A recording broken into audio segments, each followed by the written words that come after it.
Chapter 204. The captain of the Phoenix Battalion, Yuan Ming, narrowed his eyes as he stared at the unknown Jianghu man. He pulled on the reins of his horse and charged forward with his saber. The Bailiang light cavalry cooperated with each other skillfully. The 20 men on either side of Yuan Ming raised their crossbows and prepared to attack. The remaining 10 men behind them charged forward with their sabers drawn. The Bailiang army placed great importance on horse management, not to mention how majestic the heavy armored cavalry was. The light cavalry was equipped with horses that were far superior to the cavalry outside of Bailiang. Furthermore, the Phoenix Battalion was the personal guard of the Bailiang army. The horses they rode were all heavy breeds. They were 7 feet tall and weighed more than 2,000 jin. When they charged forward, regardless of whether they were carrying sabers or spears, the cavalry charged forward like a mountain torrent. Their horses were extremely powerful. Pei Nanwei did not know much about the spring and autumn war. She had only heard rumors that the Bailiang cavalry was invincible. Today, when she saw the charging power of the 10 cavalry, she could not help but feel dazzled. If 10 men and 10 horses were already like this, then the 300,000-strong cavalry under the command of the king of Bailiang must have trampled over the 6 nations. But what happened next made Princess Pei's eyes widen. The strong man who looked like a farmer charged toward the 10 cavalry. His hands parried the rain of arrows that came from the 2 sides of the fan. He ran with large strides and collided with the tall horse of the captain, Yuan Ming, who bore the brunt of the charge. As Princess Jing expected, the cruel scene of the farmer's blood splattering 3 feet high did not occur. Instead, the dull man used the mountain crash to break the neck of the warhorse and sent Yuan Ming and his horse flying. Yuan Ming did not even have time to chop down with his saber. The man quickened his pace. His feet rumbled on the ground, not losing to the sound of the horse's hooves. He spread out his hands and placed them on the bodies of the 2 horses. With a sudden burst of strength, he threw the 2 horses behind Yuan Ming into the air. Pei Nanwei, who was born in a literary and aristocratic family, and then raised in a golden and jade cage by King of Jing, opened her mouth slightly in disbelief. How could there be such a godlike martial artist in the world? The farmer threw off the 3 war horses in one go, and the 2 Bailiang sabers at his sides finally took the opportunity to chop down. The man with the strength to pull mountains and rivers had a gloomy face. Both of his hands gripped the world's sharpest standard cold saber. With a twist, he curled it up. "Come down." Hearing him calmly say 2 words, 2 valiant light cavalrymen were pulled off their horses and thrown out. The man's horse came to an abrupt halt, raised its hooves high, and stomped down heavily. His hands, which were as big as praying mats, retracted at lightning speed. He raised them above his head and grabbed the horse's hooves that weighed 1,000 catties. With a cold snort, he tore the horse apart. How much strength would it take to tear a charging war horse into 2? Without a mount, the light cavalryman of the Phoenix Battalion fell down and was coincidentally punched in the chest by the farmer. His armor and chest exploded at the same time. He died on the spot, his flesh and blood badly mangled. Following that, the other cavalrymen were easily thrown out by the valiant man. None of them were lucky enough to escape. Pei Nanwei couldn't bear to watch any longer. She subconsciously glanced at the Bailiang heir standing in front of her. His back was still upright. She moved a little and could finally see some of his side profile. However, she didn't see the expected panic. This made Pei Nanwei very disappointed. That man was unstoppable and had even said that he wanted to borrow her head. Was this Su Fengyan really not afraid at all? Pei Nanwei looked at the battlefield again. In just one face-to-face encounter, His Royal Highness' personal cavalry had lost several men. However, what made Princess Pei even more shocked was that even in such a cruel situation, the other light cavalrymen of the Phoenix Battalion were still as upright as His Royal Highness. They turned a blind eye to the bloody scene, especially the burly general with the halberd. He was covered in heavy black armor. Including the armor and the halberd, he weighed more than 400 catties. In the face of defeat, he only sat on his horse and didn't move. What a terrifying heart of stone. Princess Pei felt sorrow in her heart. Were all Bailiang's soldiers so heartless? Great Halberd Ningame raised his arm and held his halberd. The tip of the halberd was pointed at the 11th man, Wang Mingyin. Among the 20 cavalrymen, 10 of them continued to silently raise their crossbows while the other 10 continued to charge. The light cavalrymen of the first 10 cavalrymen who hadn't died in battle remounted their horses and got into formation. The heavily injured ones sat on the ground and picked up their crossbows. They were faintly forming a pincer attack. When Bailiang faced an enemy, they could only fight to the death. Princess Jing and looked at the 10 cavalrymen who didn't care about their lives as they urged their horses forward. In the past, when she heard the king of Jing and Zhao Heng talk about it, she didn't understand the bone-chilling coldness in his words. She finally understood the meaning of these words. She asked in a trembling voice, "Can your light cavalrymen block them?" Su Fingyin didn't make a sound.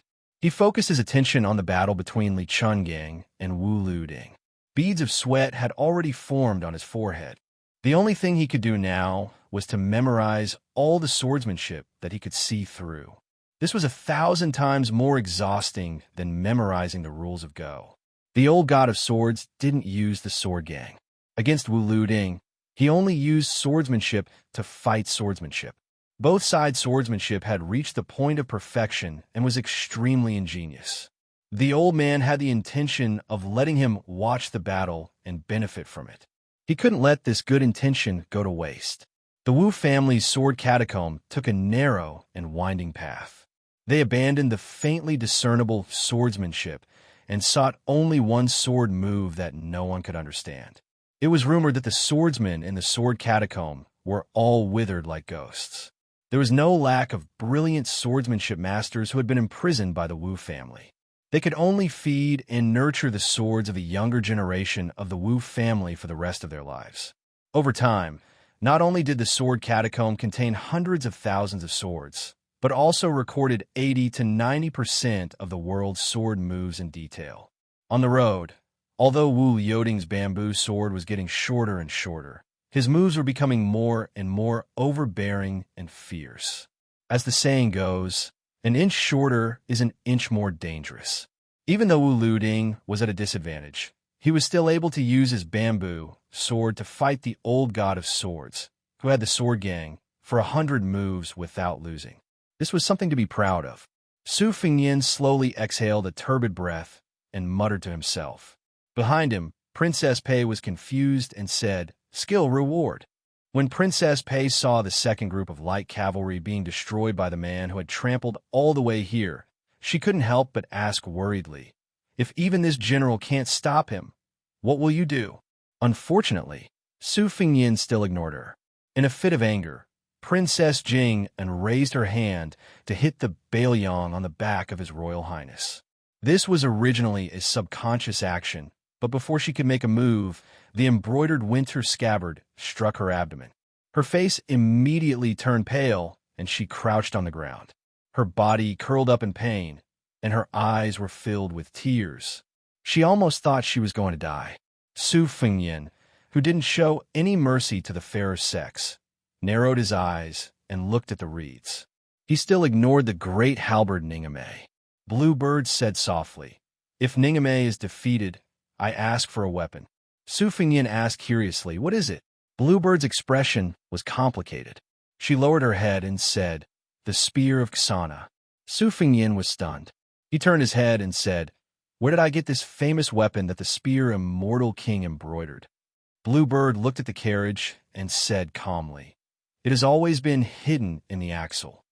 Su Fingyin said in surprise, "Bluebird, tell me the truth. What is your relationship with Wang Xiao?" Bluebird said softly, "He is my father. He killed my mother."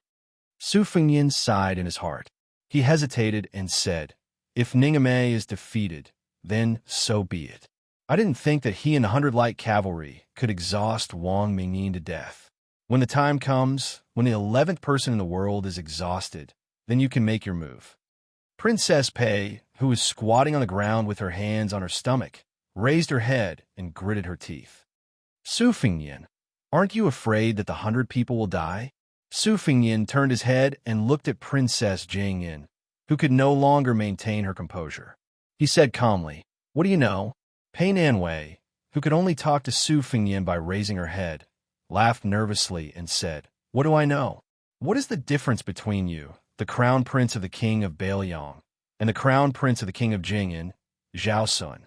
Didn't you both cower in the face of battle and only know how to send people, whose lives are lower than ants in your eyes, to die in vain? Today, I want to see how you will kneel and beg for mercy from that boar of Jianghu. Then you could just wait." Su Fingyin turned his head to look at the battle between the green-robed Wu Luding and the old god of swords in the sheep fur coat. If nothing unexpected happened, Li Chuangong's good temper was about to be used up. What followed was a truly hearty battle. Bluebird stared at Pei Nanwei. One was a lowly servant, while the other was an extremely wealthy Wang Fei. Immediately, Bluebird looked down at Pei Nanwei. The latter's hair stood on end, and she was as silent as a cicada in winter. Princess Pei watched as the servant girl, whose eyes were murderous, walked towards the carriage. She bent down and pulled out an axle. It shattered in her hand, revealing a blood-red spear. The name of the spear was Instant. Chapter 205. The two ends of the reed marsh were two completely different worlds. Over there, a great battle was raging, and various powers were locked in a fierce battle. This side, on the other hand, was calm and tranquil. The old man was sipping some home-brewed rice wine that he had bought from a farmer. Not far away, a group of young children were whispering to each other. From time to time, they would cast curious glances at the old man. To the children who grew up in the reed marsh, the old man looked very much like the old Confucian scholars who usually came out to enjoy the scenery in Xiangfan. However, the old scholars who came here with their families to play didn't think much of the wine. They all brought their own delicacies and wine. The old man smiled kindly and waved at a young girl from the cottage owner's family. The little girl walked forward timidly. The old man weighed his old gray money pouch and seemed to be embarrassed. He only poured out a dozen coins and handed them all to the girl, telling her to ask her parents to cook a fresh fish that was caught by the old water crow. Watching the little girl skipping away, the old man smiled and murmured with his yellow hair hanging down his back. He was very happy with himself. Since ancient times, Qingzhou was called Yunmeng Marsh. The villagers in Reed Marsh all raised water crows and ate yellow croaker every day. The old man liked the simple taste of steamed yellow croaker very much. The group of Xiangfan scholars went to the faraway place and coveted seafood, sparing hundreds of gold coins to buy it. Even if they stored it with ice cubes along the way, it had already lost its taste. In the old man's eyes, they were the lowest class of diners, not to mention gluttons. Out of the corner of his eye, he glimpsed the little girl in a daze beside the black water tank outside the house. In the end, he picked the biggest yellow croaker in the tank and gave it to her mother to steam. The old man smiled and said, "Only a child has the heart of Bodhi. Humans are always thieves." Then he looked at the bamboo table. On the table, there were dozens of pebbles picked up from the shore. The pebbles were of different sizes and different distances. When a farmer was cooking fish, the old man had already thrown away some smaller pebbles from the table, while several larger pebbles moved closer to the area where the pebbles were densest. The girl came with a wooden plate with a steamed yellow croaker. The amount of chopped green onions and old ginger was enough. She also added some wine and some ham. The old man took the chopsticks and didn't care if the farmer followed the steaming method to cook the fish. A small yellow croaker was enough to satisfy people. This was the real taste. The old man put the plate on the corner of the table where there were not many pebbles and ate quickly. The little girl saw the old man eating with relish and was very happy. She was no longer afraid of strangers and asked softly, "Grandpa, are you from Xiangfan City?" The old man slowly put down his chopsticks, shook his head, and smiled without a word. The little girl, who was tanned because she had to work with her parents, said, "Oh." She felt a little regretful. Her peers in the village always talked about how magnificent the city was and how rich the people in the city were. She had never been to Xiangfan and naturally envied it. She also heard that the sisters there were like fairies. She thought it would be great if she could be half as beautiful as them when she grew up. After the old man finished eating the steamed yellow croaker, he handed the wooden plate and chopsticks back to the little girl and said softly, "When I leave, tell your parents to leave the reed marsh today and go to the Carp Guanyin Temple 10 miles away to burn incense. After burning incense, you can ask for some silver from the Guanyin Temple. You only need to break the stone carp in her hand, and there will be silver inside. Little girl, remember not to go home in a hurry after getting the silver. The earliest you can do is wait until the sky is dark. Don't forget to talk about this after I leave. Leave early and come back late." The little girl was stunned and thought she was listening to a heavenly book. The old man did not think much of it and smiled. "Just think of me as the earth god of this land," she said excitedly. "Grandpa, are you really a deity?" The old man did not comment and touched the little girl's head. He put his finger to his mouth and shushed her, indicating that she should not say anything. The little girl nodded vigorously. The old man lowered his head and looked at the scattered pebbles on the table again. He seemed to be thinking about a long game of chess. The little girl left quietly. Since the old man was not from Xiangfan, how could he be the earth god who protected the land? Moreover, the old man was not a deity. He was just a child with a sincere heart. How could he think of these things? However, although he was not a deity, in the eyes of the people, he was no different from a deity. During the spring and autumn period, the 9 kingdoms were in chaos, and there were many abnormal phenomena everywhere. The azure dragon came out of the water, the divine monument broke through the earth, and a female chicken turned into a male. Which one of these did not come from him? Not to mention these imperial courts that ruled the world. Just take the 3-foot game of Go as an example. Back then, the scholars of the West Chu dynasty were talkative and the game was popular. The 9 stages of Go were created by him. Now, in the world of Go, there were 3 famous schools of Go. The imperial court had set up a game of Go, waiting for the imperial decree. Wang Jisin and Song Shutong, who were the top chess players of the 6 great countries, were responsible for evaluating the game of Go. There were more than 400 people who qualified for the game of Go. This old man claimed that these 400 players had gathered together to play against him and that he could easily win. He was the only one in the world who could say such arrogant words. Unfortunately, Wang Jisin and the others did not dare to accept the challenge. No matter if they were working together or alone, they all pretended to be deaf and dumb. This old man's Go skills were extraordinary. But later on, for some unknown reason, this old fanatic said that he would never talk to anyone again. The old man stared at the table and laughed. 500 years ago, he was invincible. How could it be a lie? Wei Xiong of the Su family wants to stand shoulder to shoulder with this old man, but it's still too early. When the old man first entered the Shangyin Academy, he claimed to be one of the top 3. His sword was like a dragon and snake, and he wrote the record of the Pillar of Strength in one go in the mud after the heavy rain by the lakeside. At the beginning, he said that he wanted to establish his heart for heaven and earth, establish his life for the people, inherit the lost knowledge for the past saints, and establish peace for all ages. These years, he had traveled all over the world and had nothing to do. So he taught Lu Su how to place his pieces and take root, and how to be grounded. He taught Li by the lion's voice and body double, taught the fake princess how to charm people and bring disaster to the country, wrote the precepts for women on behalf of a woman, made Guangling Wang Chao kill his second son, and misled the group of ignorant juniors from the imperial astronomer. As long as he was willing, who would not be a chess piece in his hands. Next, he was going to teach a little fellow named Xiao Mu Jian how to use a sword. After the fall of West Chu's grand preceptor, in addition to holding a grudge against the butcher Su Xiao, he also beat his chest and stomped his feet, cursing old Huang for killing 3 million people with his 3-inch tongue. However, these ups and downs of the country had all become the patterns on the chessboard and were left to the later generations.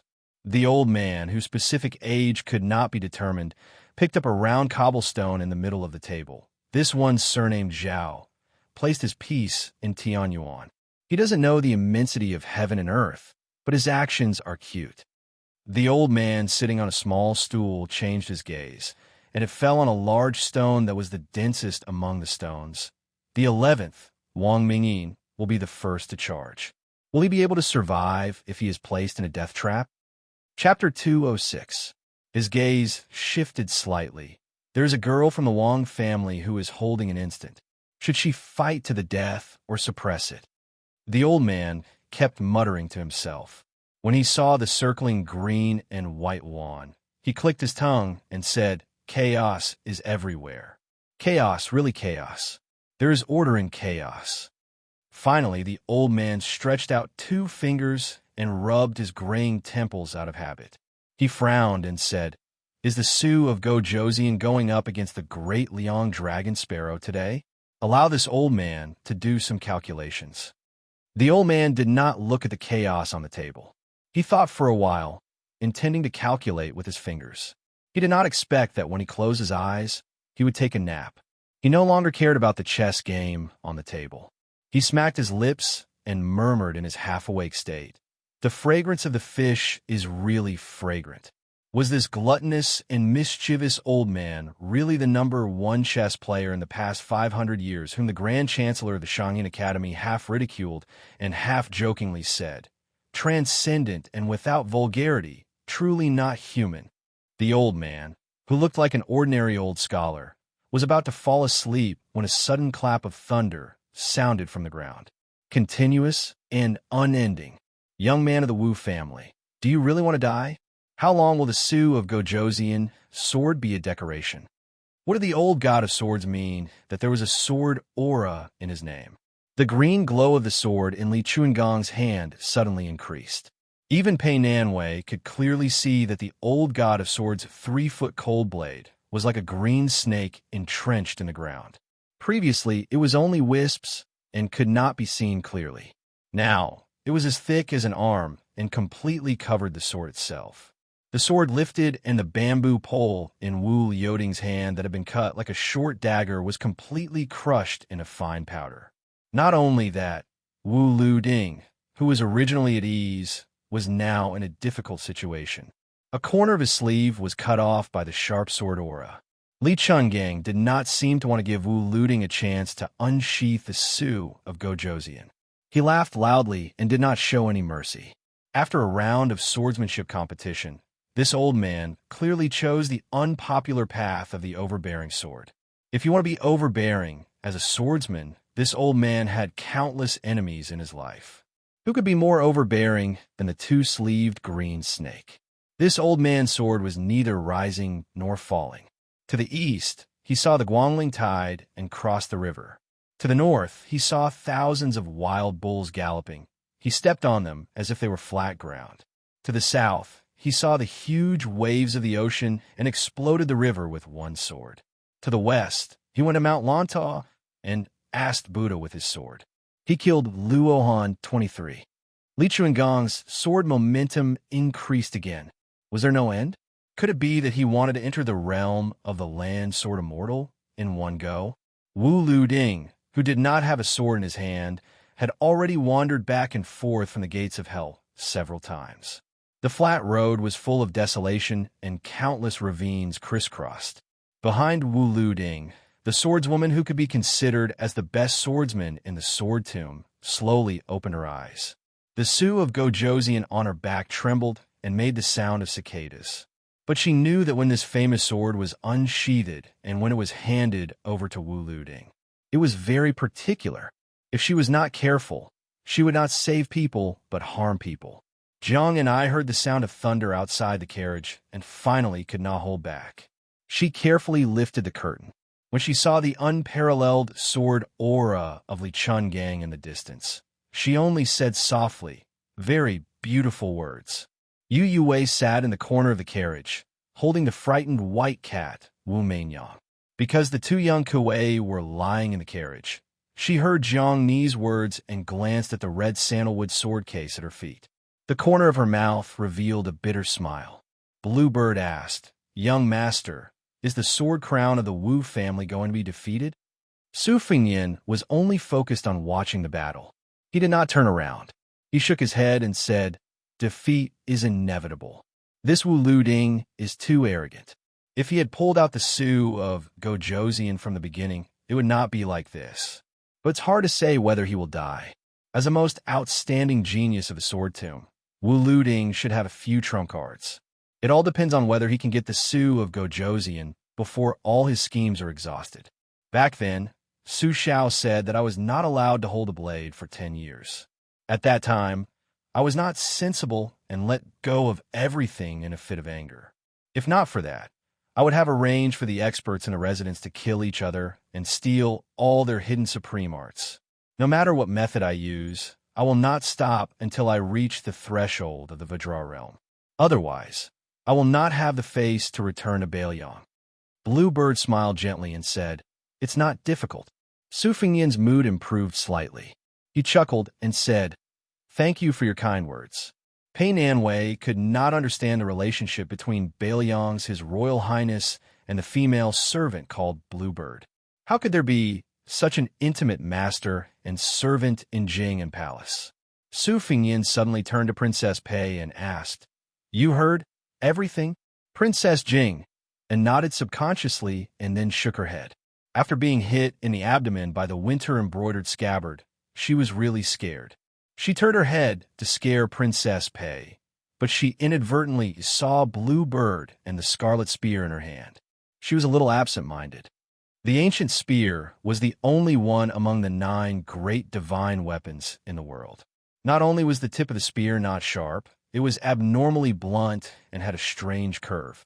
But it was this blunt spear that had been soaked in the blood of countless masters in the hands of the great Grandmaster Wang Xiu. Wang Xiu single-handedly dominated Jianghu for 20 years. He was known for his decisiveness in killing. Countless people died under his spear. No matter the level of his martial arts, no matter his family background, he would pull out his spear and kill people in anger. Among the 4 great grandmasters, he was the most bloodthirsty and warlike. He would fight to the death to improve his cultivation. Wang Xiu's journey north to Dunhuang was the bloodiest. Every time he killed someone, he would use his spear to pierce through the enemy's head.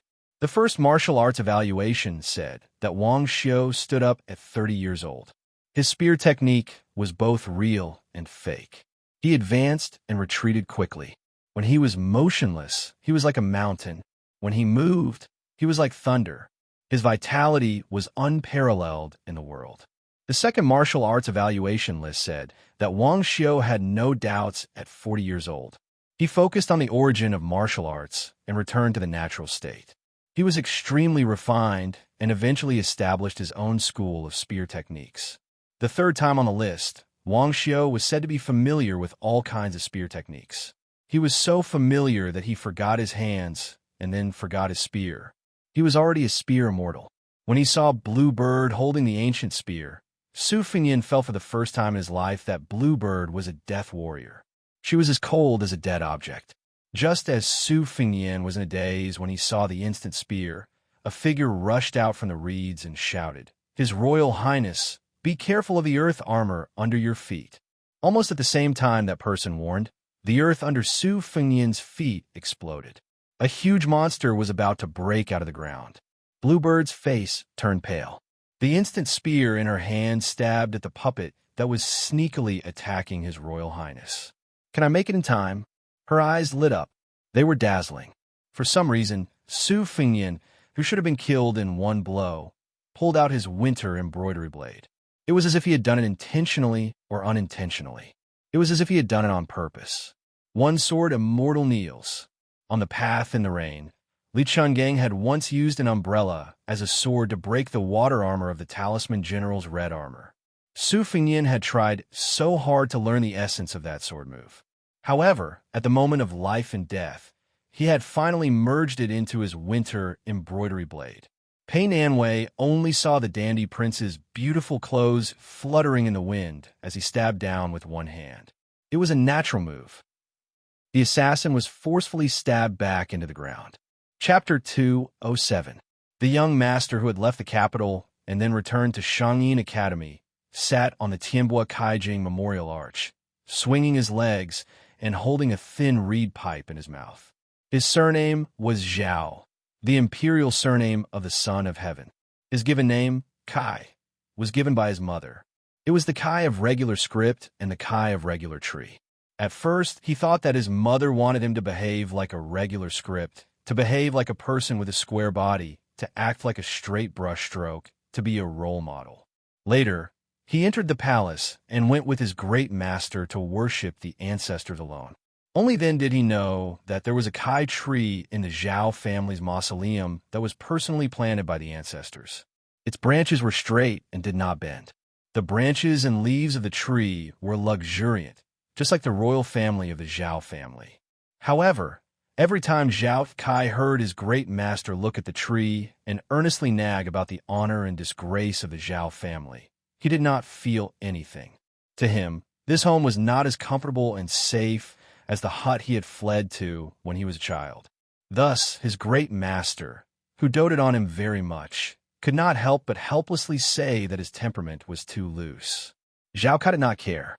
If it were not for his lack of ambition, presumably the number of attempts on his life would have been doubled.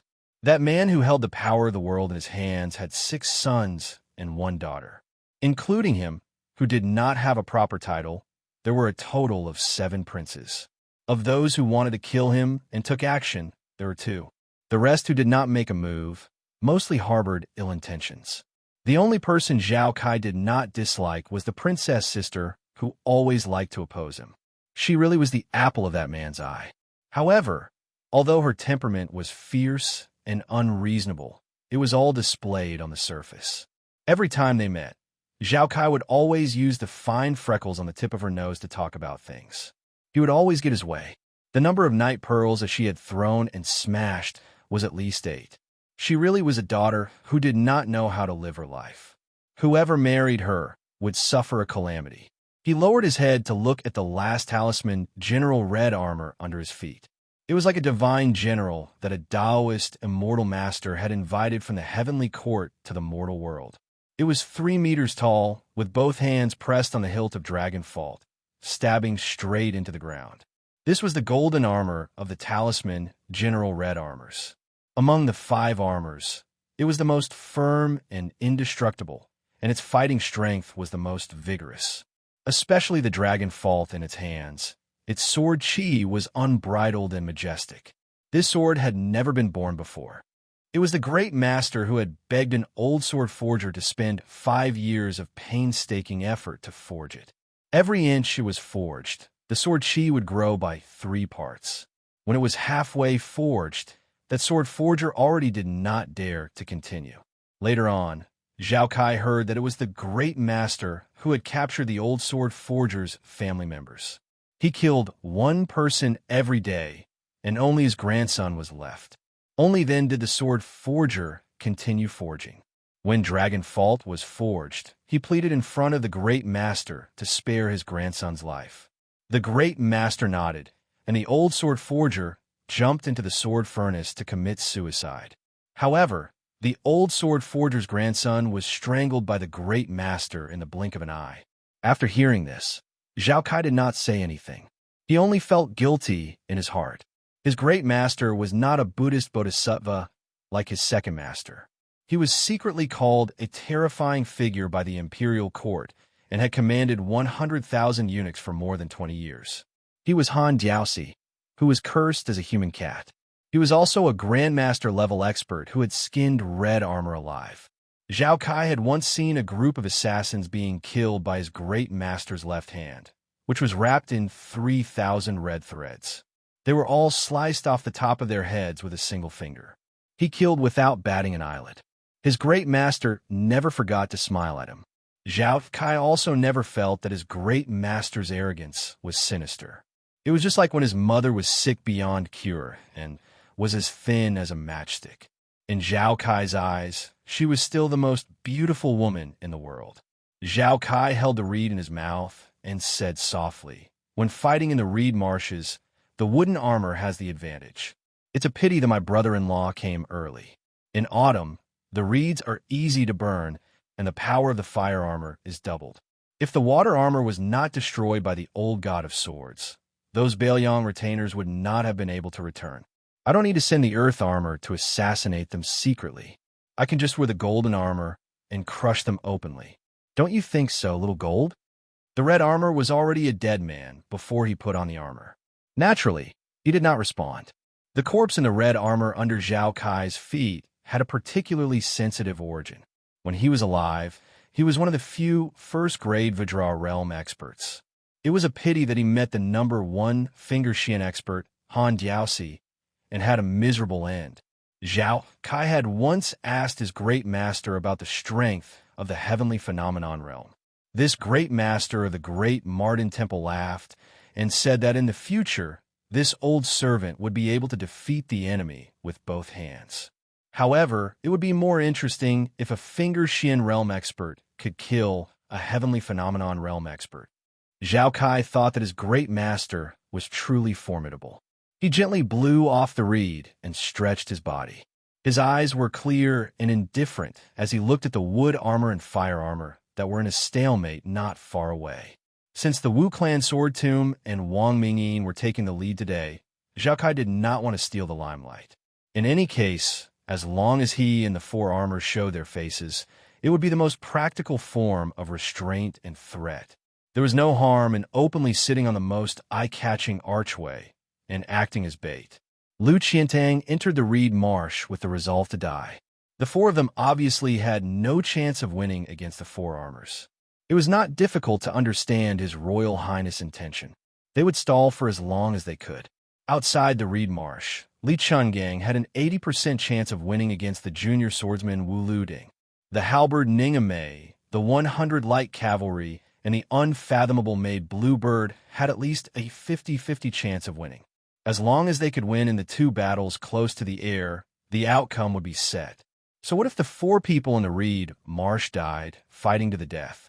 He had already mentally prepared himself for this kind of situation when he saw the king of Bailiang with his own eyes at the Tide Listening Pavilion. How many of the young masters from aristocratic families were not ruthless and ruthless? Even if they did not have the great talent and bold vision of their fathers, they had all learned their temperament and temperament. Judami Taoist Wei Shuyang did not directly participate in the battle. He only watched calmly from the sidelines. The laborious work had to be done by Lu Yangshu and the other two. There was no other way. Even a blind person could see that this old Taoist was more important than the three of them combined in the heart of the air. Fortunately, there was a talisman general in red armor under the archway to protect the unrestrained young man sitting on the archway. There were only two puppets in front of them that gathered the supernatural powers of Buddhism. As for the earth armor, it must be hiding underground, waiting for a critical moment to deliver a fatal blow. Lu Qiandang did not decline his responsibility and took the lead to advance with his sword. He faced one of the red armor alone. The plump Shu Xiao and the snow-white Yang Qingfeng worked together to deal with the other one. It was probably because Lu Qiantang knew that the chances of survival in this battle were not high. Not only did he not lose his qi, but he was also full of fighting spirit. The sword will that he had comprehended while watching the tide in Guangling belonged to the lineage of the old god of swords. Li Chuangong's sword on the river was 200 feet long, allowing Lu Qiantang to gain a lot. He no longer had any worries when he swung his sword. The red cloud, sword in his hand, was indomitable. No matter how tough the red armor in front of him was, Lu Qiantang only cared about using the sword in his hand to relieve the various hardships and injustices of the past 40 years. Every time the red armor clashed with the sword, a string of sparks would be produced. Shu Xiao's palms struck the chest of one of the red armor's talisman generals. She suddenly exerted force and only made the red armor sway slightly.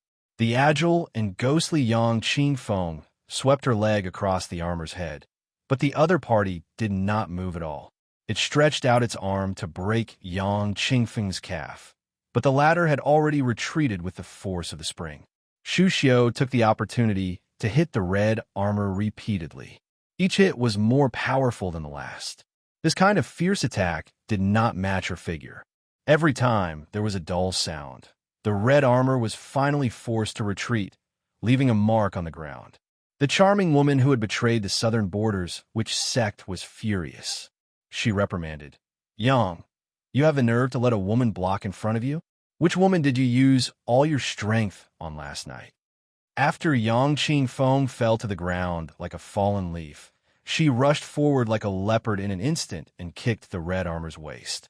In response to Xu Xiu's ridicule and abuse, she only said softly, "Your mother." Xu Xiu was furious after hearing this, but she could only vent her anger on the red armor in front of her. Her beautiful face showed a trace of ferocity. She put one palm on the red armor's chest, and the other palm quickly folded on the back of her hand. She shouted, "Go to hell!" Bang! The red armor of the talisman general finally fell backwards, smashing a huge hole in it. At this time, at this place, Xu Xiu and Xu Xiu hurriedly retreated together. Xu Xiu shouted, "Old Taoist way." The warlock Wei Shuyang squinted his eyes and smiled. His steps were like moving clouds and flowing water, as if he was stepping on the stars in the sky. His solemn Taoist robe fluttered. Finally, he pointed 2 fingers to the sky and put the other hand on his arm. He made a gesture and said, "If you don't step on the stars, you won't move. Rise." When Wei Shuyang's foot stepped down, 36 peachwood swords broke out of the ground around the red armor, who had just risen from the ground and were suspended in the air. Chapter 208. Of course, this wasn't the skill of a sword immortal, but a strange Taoist technique. Since Taoism took killing demons as their responsibility, they naturally had their own mysterious skills. With a flip of old Taoist Mi's finger, the 36 swords all pointed downwards towards the red armor on the ground. The old Taoist, who had studied spells for half his life, silently chanted an incantation, and the sword formation rapidly descended. Speaking of which, it was strange that when they were on the small path, other than being broken by Li Chuangong's mysterious dewdrop's finger and the umbrella transforming into tornado, even the horse and LV Qintong's big sword could not hurt it the slightest bit.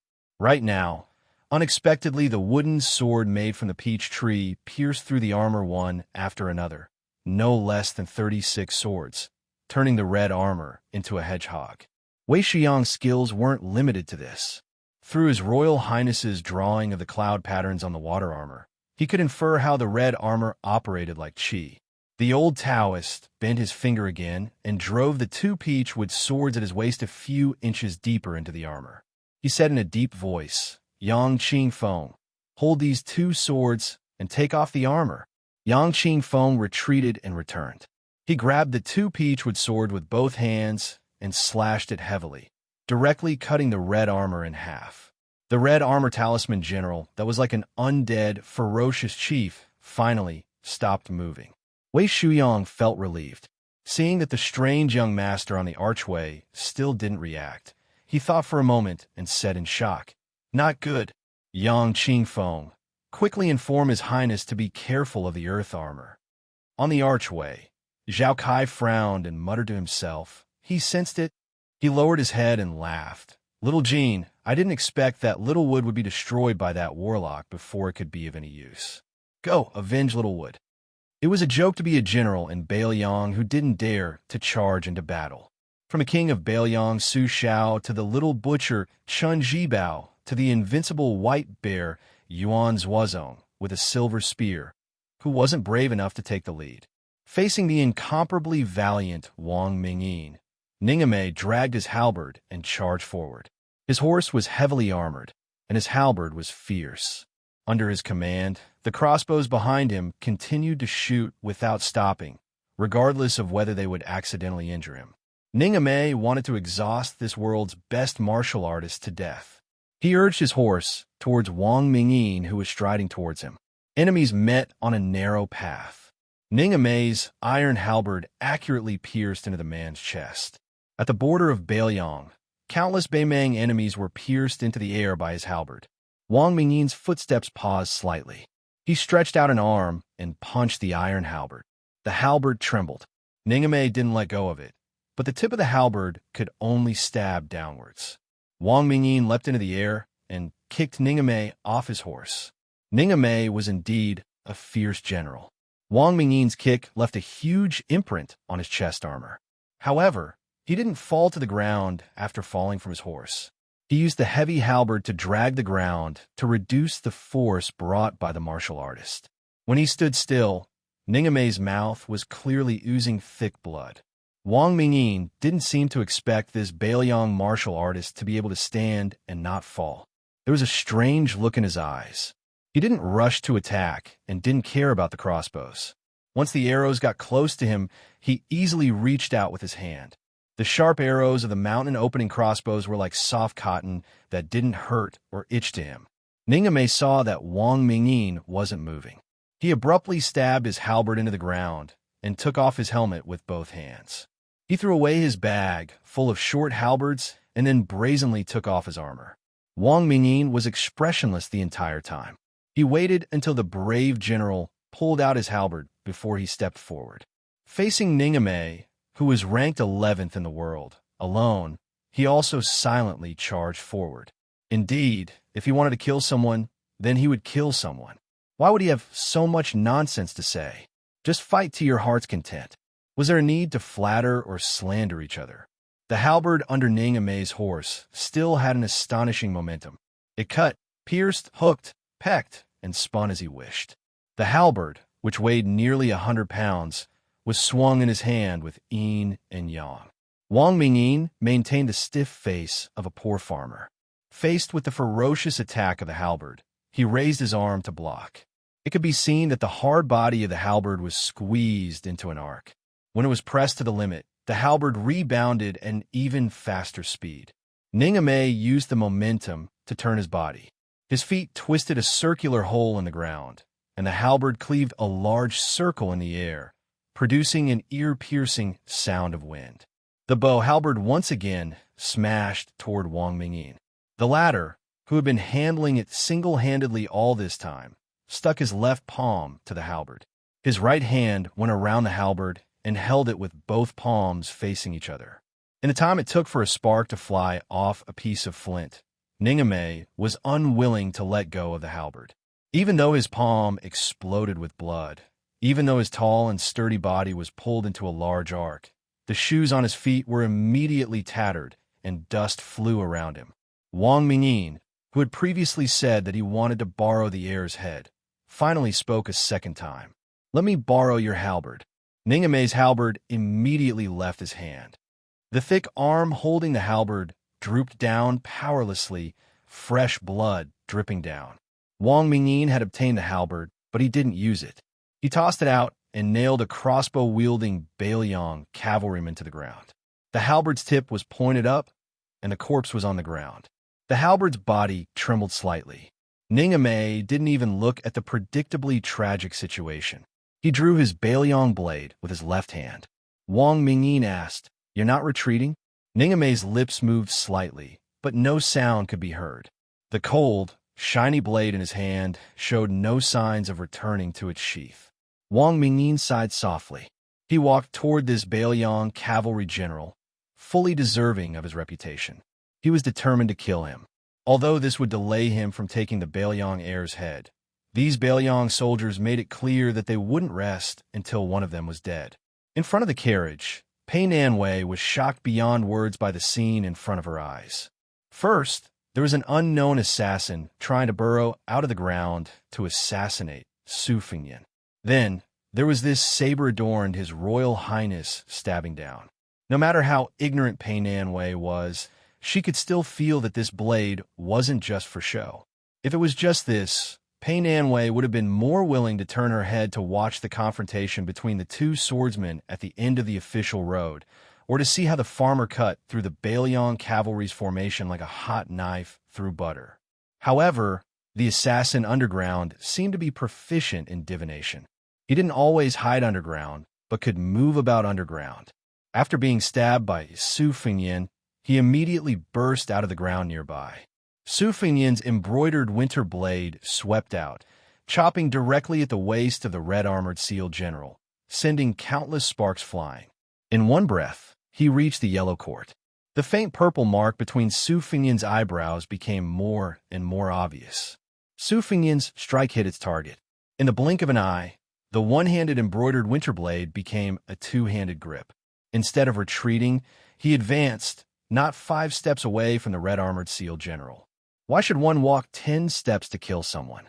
The two-handed embroidered winter blade swept out a resplendent ray of light, cutting from the red-armored seal's head to his waist. Another long string of dazzling sparks flew. This blade came from a splitting waterfall on Mount Wudong. Earth Armor's fist smashed down, but Su Fengnian had already smoothly retracted his blade. The trajectory was extremely beautiful, and the strength he exerted was fierce, but there was still plenty of strength to be accumulated. Accumulating strength was for the next blade. Why did Su Fengnian choose to practice swordsmanship instead of standing swordsmanship when he was picking secret manuals on the mountain? It was because he was fond of the hob, which was a different approach to swordsmanship, but the result was the same. Su Fengnian held embroidered winter blade without hesitation, stabbing forward with the momentum of a rainbow piercing the sun. This was clearly the most decisive and domineering thorn whale from the Forbidden Villa's whale-killing sword. The whale-killing sword was similarly majestic when used with a blade. The tip of embroidered winter blade pierced the red-armored seal general's chest. Su Fengnian did not seem to feel the skin on his palm being stained with blood.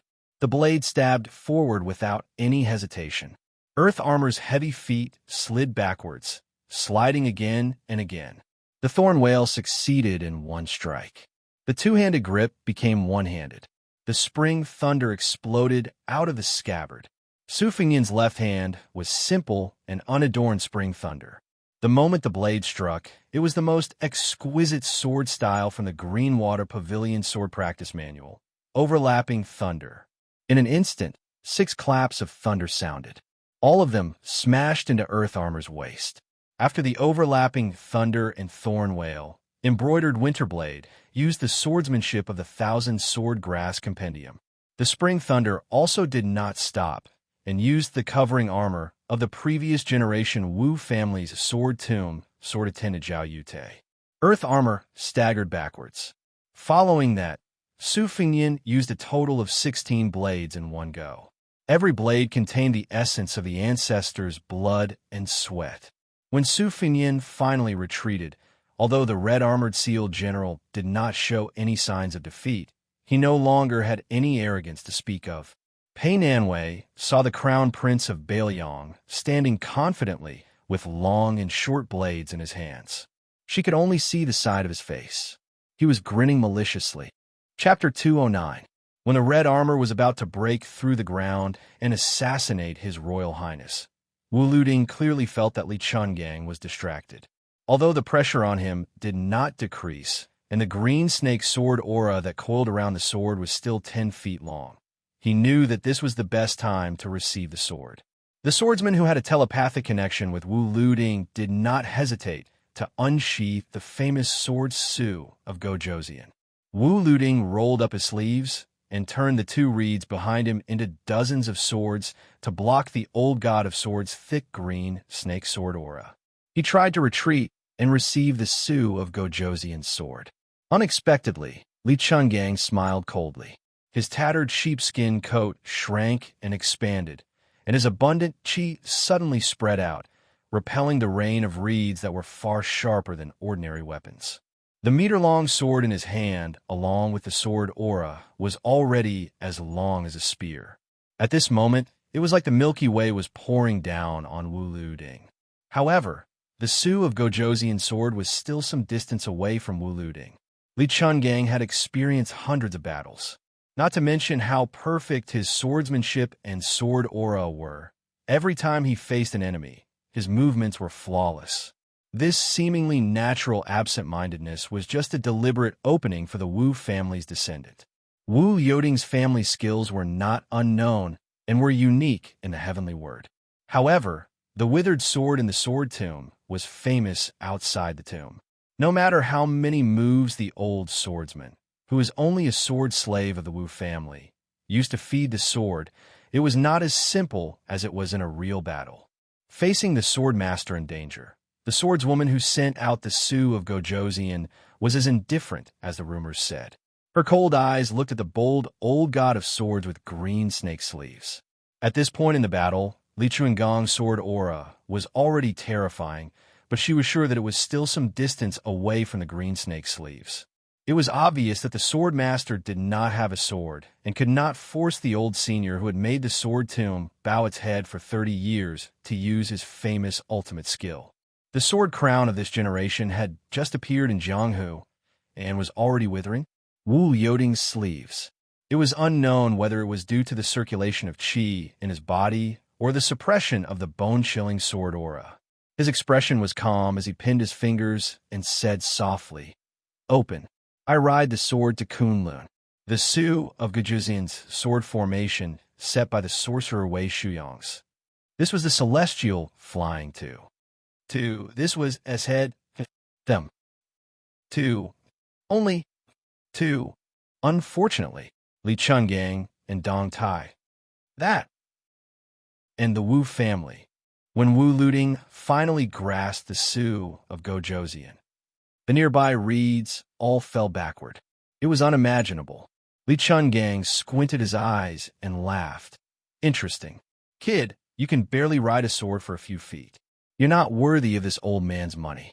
But since the Su of Gojoseon's sword has appeared, this old man doesn't mind letting you broaden your horizons.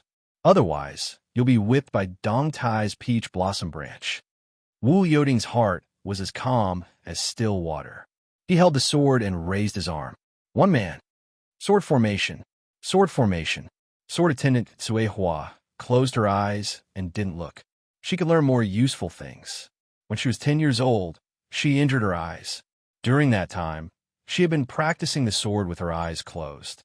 After that, she got used to practicing the sword in the withered tomb. The first time she opened her eyes after she was 10 years old was the battle before she left the tomb. She murmured, "Is it finally coming?" But after being in seclusion for so many years, does Li Chungang really only have the two sleeves green snake? She didn't know why, but at this critical moment when the sword master's life was hanging by a thread, the female sword attendant opened her eyes again. She didn't look at Wu Luding and the old god of swords, who were both accumulating power. Instead, she looked at his royal highness, who had unleashed 19 moves with his two-handed blade. His moves were wonderful, his posture was good, and his aura was strong. If he could withstand 19 moves, then he would be worthy of being called spiritual connection. When she was practicing the sword, the Wu clan's old ancestor rated her as Rui when she was 12. She only became spiritual connection when she was 18. Before leaving the tomb, the old ancestor didn't say anything because she had taken the Su of Gojoseon's sword. She didn't know how long His Royal Highness had been practicing the blade. 5 years? 10 years? Or had he been practicing the blade since he was a child? She suddenly tilted her gaze. She wasn't looking at the unworthy red armor, but at a young woman who had forced her way into the battlefield. She had black hair, green clothes, and green embroidered shoes, but she was holding a scarlet spear. She guessed that this delicate and pretty woman's name had the word green in it. When the sword attendant saw the woman throw the red armor to the side of the road with one strike of her spear, she pierced through the armor and lifted it into the air. She then pulled out her spear and pierced countless holes in the armor that had yet to fall to the ground. When the armor finally fell to the ground, she struck down with her spear and blasted the huge armor completely into the ground. The sword attendant was even more surprised. She slowly said, "Impressive spear skills. I heard that spear skills are divided into 7 grades. Wrestling strength, elongation, mastery, and extraordinary defense. Wei Yu deification. In the past 100 years, only the Spear Immortal King has reached the deification realm. But this woman should be Wei Yu, right? This spear, could it be Chana? Her spear is really fast, almost as fast as my sword when I was 20 years old. But she disregarded her life and reversed the flow of qi, damaging her blood vessels. How is that different from suicide? If someone had heard her talking to herself and connecting His Royal Highness and Bluebird to their respective moves, they would probably think that this woman was too conceited. But as a sword attendant who was qualified to obtain the Su of Gojoseon, it was hard to say whether she was conceited or confident. Go! Wu Luding, who originally wanted to see if Li Chuangong's two sleeves green snake was still invincible after losing an arm, suddenly sheathed his sword. With a tap of his foot, he leaped 100 steps, pulled the sword attendant Shui Hua, and ran towards the reed marsh. When the sword attendant retreated, her footsteps were graceful, like a dragonfly skimming the surface of the water. She only frowned and didn't say anything. Chapter 210. With the Su of Gojoseon in his hand, Wu Luding said bitterly, I suddenly remembered that the 11th knew that I couldn't defeat Senior Li's two-sleeved green snake. Since the red armor didn't succeed, if he doesn't hurry up and kill the Baelion Crown Prince, he might not succeed again. Once he ignores the Baelion cavalry, Senior will definitely kill me to save him. At that time, there might be more than just the two-sleeved green snake. This sword can't be compared. I have to go back and practice with you. We won't be at a disadvantage in today's battle. The swordsman Suihua didn't seem to be disgusted by this Sword Crown Prince's cowardly behavior. After listening to Wu Liuding's rough explanation, she softly said, Oh. As expected, Wang Mingyin, who was ranked 11th in the world, saw the Fu general's red armor being destroyed by the female servant Qing Niao at the same time. He also saw Li Chungang preparing to finish off the Wu family's Jianguan, who was brimming with talent. He forcibly withstood Ning Amei's saber strike and suffered a minor injury. Then he rushed toward His Highness the Heir Apparent. Looking at his posture, he was determined to kill Su Fengyin even if he had to endure the instant spear. Li Chungang turned around and ignored Wu Luding. The sword force in his hand was like a green snake that was hundreds of feet long. It shot through the air. The world was overshadowed. As the green snake rolled and pounced towards Wang Mingyin, a huge crack appeared on the wide official road. Wu Luding chuckled and said, Did you see that? That sword strike is really scary. If Wang Mingyin isn't in a hurry to kill the Baelion Crown Prince, then it's fine. It won't be difficult to block this green snake. If he doesn't care about the consequences, then it's hard to say. The swordsman grunted in agreement. Right, Suihua. Have you learned Senior Sword Force? Yes. Sai, what a pity today. It's fine. Next time we fight, you can secretly learn the two-sleeved green snake. Okay. When she spoke to Sword Crown Prince Wu Luding, her tone was roughly like this. Suihua, what are you thinking about? You don't seem to be paying attention. I'm thinking if that person likes to eat pickled cabbage. Wu Luding asked in puzzlement. Who? Senior Li Chungang? The sword attendant didn't say anything. Mother asterisk her. Could it be His Royal Highness? She remained silent. Wu Luding said earnestly, Chui Hua, he's His Royal Highness. How could he eat your pickled vegetables? Don't think about it. I'll eat it. Chui Hua, who had put the Su of Gojoseon's sword on her back again, said calmly, But every time you finish eating, you say it's so sour that your teeth are about to fall off. Wu Luding was stunned for a moment before he sighed and said honestly, It's really sour. She asked softly, What does my ability to make sauerkraut have to do with his ability to eat sauerkraut? Wu Luding asked in surprise, You're not going to make pickled cabbage for him? She shook her head. Wu Luding stopped in his tracks. First, he held his belly and laughed out loud. Then, he looked up to the sky and laughed. This pair of sword crown and sword attendant, who had been praised by the sword catacomb as the most talented in the past 300 years, why did they always talk about topics that had nothing to do with the demeanor of experts? Wang Mingyin had indeed taken a hit from the rolling green snake. He had already taken out the golden soft sword at his waist and infused it with Shinchi, cutting off more than half of the green snake's sword energy. His body swayed, and he was struck in the chest by the scarlet spear of Ksana. No matter how invincible Wang Mingyin's body was, he couldn't come out unscathed. He didn't look at the face of the owner of the spear of Ksana, whose 7 orifices were oozing blood. Wang Mingyin, who had been pushed back a dozen steps by the spear, roared angrily. The soft sword shot out like an arrow, piercing towards His Royal Highness. At the same time, his body flashed in front of the obstructing woman holding the spear of Ksana. The young woman, who had used her life to exchange for her master's life, was knocked into a locust tree by the roadside. Wang Mingyin stepped forward again. His speed was so fast that he was able to grab the soft sword when he was 10 steps away from His Royal Highness. The second green snake came. Wang Mingyin's feet sank deep into the ground. He raised the soft sword to the height of his shoulder and used the spear to break the ferocious green snake formed by the sword energy.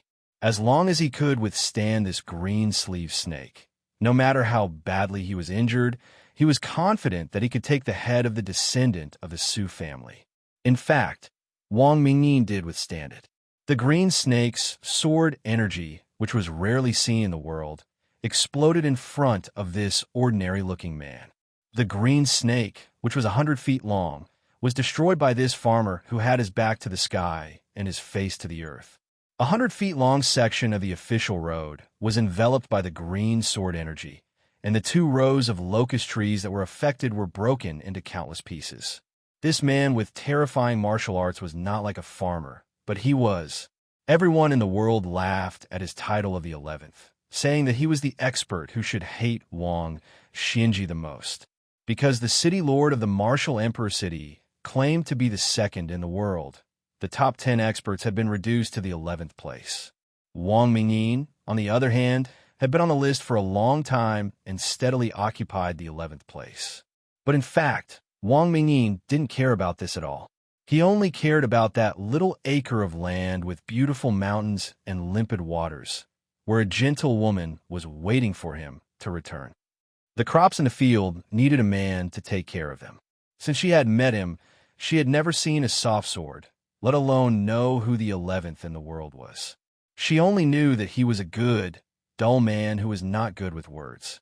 She could entrust the rest of her life to him, and it didn't matter if his family was poor. Finally, he blocked it. Now, there was only the head left. Blue Bird lay dejectedly on the side of the road. She struggled to get up to pick up the instant spear in the distance, but she still couldn't stand up after spitting out a mouthful of black blood. She hated her father who had killed her mother, so she hated this famous spear that had always been stored in the Tide Listening Pavilion. Originally, this instant spear was only meant to be used to kill the man who was #1 in spear arts, but no longer used a spear. But before leaving Bailiang, Dejua had said that it might be useful and sent the instant spear to her. She had accepted it without hesitation. Today, she had taken it out without hesitation. She was proficient in assassination, so facing the enemy head-on had never been her strong suit. But as a man of sacrifice, the third of the heavenly stem men of sacrifice, how could she not know how to die? She met her death without hesitation. Just like Blue Bird, everyone on the road was too late to save His Royal Highness. Even though Li Chungang had already flown over, Wang Mingyin was about to make a move, but he couldn't move. He slowly lowered his head. He saw an arm coming from his back and piercing through his chest. It was a fair arm, not thick and strong. This was a frighteningly sinister hand chop. It was believed that there was no assassination in the world that could cause a greater sensation in Jianghu. The expressionless but sweaty Su Fengyan stood with his blade in hand. He saw a head poke out from behind Wang Mingyin. This assassin, who was destined to be famous all over the world, didn't look fierce at all. Her face was young and delicate, and she was still a young girl. She smiled. Haha. Chapter 211. I wanted to take a short nap yesterday afternoon, but I didn't expect to sleep for more than 10 hours. After the girl chuckled, the old god of swords had already rushed over. She pulled out the hand knife that had pierced through Wang Mingyin's body, and her petite and thin figure leaped backward. Her feet stuck to half of an old locust tree, and with another tap, she disappeared like a shooting star. She came and went lightly, but even an old man like Li Chungang, who had experienced the vicissitudes of life, widened his eyes. It wasn't that the girl's martial prowess was superior to Wang Mingyin's, who deserved to be ranked 11th in the world. Wang Mingyin had withstood 2 green snakes that were 100 feet long, and in the middle, he had been struck in the chest by the instant spear. In addition, all his attention had been focused on Su Fengyan, which was why there was a possibility of him being killed in one strike. The girl had grasped the time, place, people, and everything with incomparable precision. In the end, she had successfully killed Wang Mingyin with a hand knife, leaving him unable to rest in peace. When Li Chungang arrived, she retreated without any reluctance. She had the bearing of a first-class assassin who had attacked the moon like a comet or an eagle striking the palace. Su Fingyin didn't care about this. He silently came to the side of the snow-white blue bird, sat on the ground, and held her in his arms. He reached out to wipe away the shocking black blood at the corner of her mouth. Li Chungang threw away the sword in his hand, and after drawing a beautiful semicircle in the air, he coincidentally inserted it into the scabbard that was inserted into the ground in front of the carriage. The old man tightened his sheepskin coat and strolled in front of his royal highness. This eldest son of Baelyong was able to remain calm in the face of danger when faced with the red armor talisman general who had broken out of the ground. Later on, he had to face Wang Mingyin, who was aiming for his head, and he still hadn't flinched half a step. But now he was at a loss. He could only stare blankly at the maidservant in his arms, whose breathing was as thin as paper. The old god of swords sighed quietly, squatted down, and pinched the arm of the green-clothed maidservant with 2 fingers. He frowned and asked, "The girl who killed Wang Mingyin, is she your family's kamikaze?" Su Fingyin's answer, "Can she be saved?"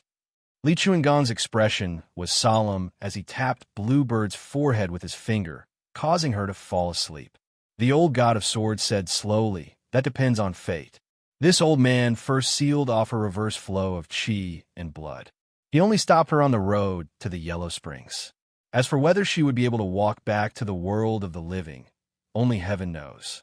Even the spear immortal Wang Xiao, who was at the peak of his qi and blood at the age of 40, did not dare to use the instant spear's overlord armor removal. This little girl is really willing to sacrifice her life for you. Carry her back to the carriage first. This old man will see if he can inject sword energy into her to prolong her life. Don't let anyone disturb her for the time it takes for an incense stick to burn. Otherwise, even Qi Xuanjin won't be able to save her. Su Fingyin smiled sadly. Xu Xiao, whose clothes were tattered and could barely cover her body, arrived in a panic. She seemed to have killed in the reed marsh until her eyes turned red. She knelt on the ground and said with a trembling voice, "Your Highness, Jinren Wei's sword formation broke the wooden armor, but Lu Qiantong's internal organs were shattered by the explosion of the corpse in the fire armor. He's about to die." Su Fingyin only uttered a faint "oh." Then, he carried Bluebird and walked towards the carriage. Xu Xiao's expression was bleak, as if she was grieving for the death of a rabbit. Among the 3 retainers who were personally appointed by the Great Pillar State to protect the emperor, Lu Qiantang was undoubtedly the most valued by His Royal Highness. At this moment, his death was like an extinguished lamp without any words of consolation. Xu Xiao admitted that she was already quite harsh. Compared to this young man who was expected to succeed the throne as the new king of Baelyong in the future, she was just like the saying of a small sorcerer in the presence of a great one in the southern border. For a moment, she almost wanted to take the opportunity to escape. However, when she thought of the Great Pillar State's iron fist, Xu Xiao smiled sadly. Escape? The world was vast. How could she escape from the 5-finger mountain of a butcher? What was so unfortunate about being born into a royal family? It was pitiful to be a servant of a noble family whose life was lower than a dog's. When Lu Qiantang was alive, Xu Xiao had always competed with this Dongyue swordsman for fame and status. She hoped to stand out among the 3 of them, and was only favored by His Royal Highness. At this moment, her heart was like dead ashes. She silently returned to the reed marsh to take one last look at Lu Qiantang. Jiang and I and Yu Yue left the carriage. The old god of swords went up with his sword and used his sword aura to save people. Li Chungang saw Su Fingyin sitting on the side in a daze and said angrily, "What are you staring at here for? Get out. His Royal Highness is hiding here when the curtains of the battle have just fallen. What kind of scandal is this?" After Su Fingyin got off the carriage, he looked around. The official road had long been crisscrossed with ravines and was extremely dilapidated. In the battle to the death, Big Halberd Ning Amei and Feng Battalion Commandant Yuan Meng were both heavily injured. 8 light cavalrymen died and 16 were injured. The old Taoist Wei, Shuyong, walked out from the reed marsh. When he saw Su Fingyin safe and sound, he felt relieved. Su Fingyan approached the battlefield and pulled out the iron halberd that nailed one of the light cavalrymen to the ground. He took off his outer robe and covered the dead soldier's body. He returned the halberd to Ningame and said softly, "General Ning, you and Commandant Yuan are in charge of cleaning up the battlefield. I'll make a trip to the reed marsh first." Ningame, whose arm had been broken by Wang Mingyin, nodded heavily. He glanced at his Royal Highness robe that was covering his chest with his outer robe. His eyes softened a bit. Su Fingyan and Wei Shuyong walked into the reed marsh together. Lu Qiantang was covered in blood and sat on the shore near the water. The beautiful Shu Xiao was beside him in a daze. Yang Qingfeng stood not far away. She stretched out her hand and broke the reed, swaying in the wind. Su Fingyan carried a pot of wine and sat across from Lu Qiantang, who had placed the crimson cloud sword horizontally across his knees. He didn't say anything. This swordsman had been a lackey in Bailiang Palace for a long time. The heroic spirit he had when he roamed Jianghu had been ground away. Instead, he had a heroic spirit when he was about to die.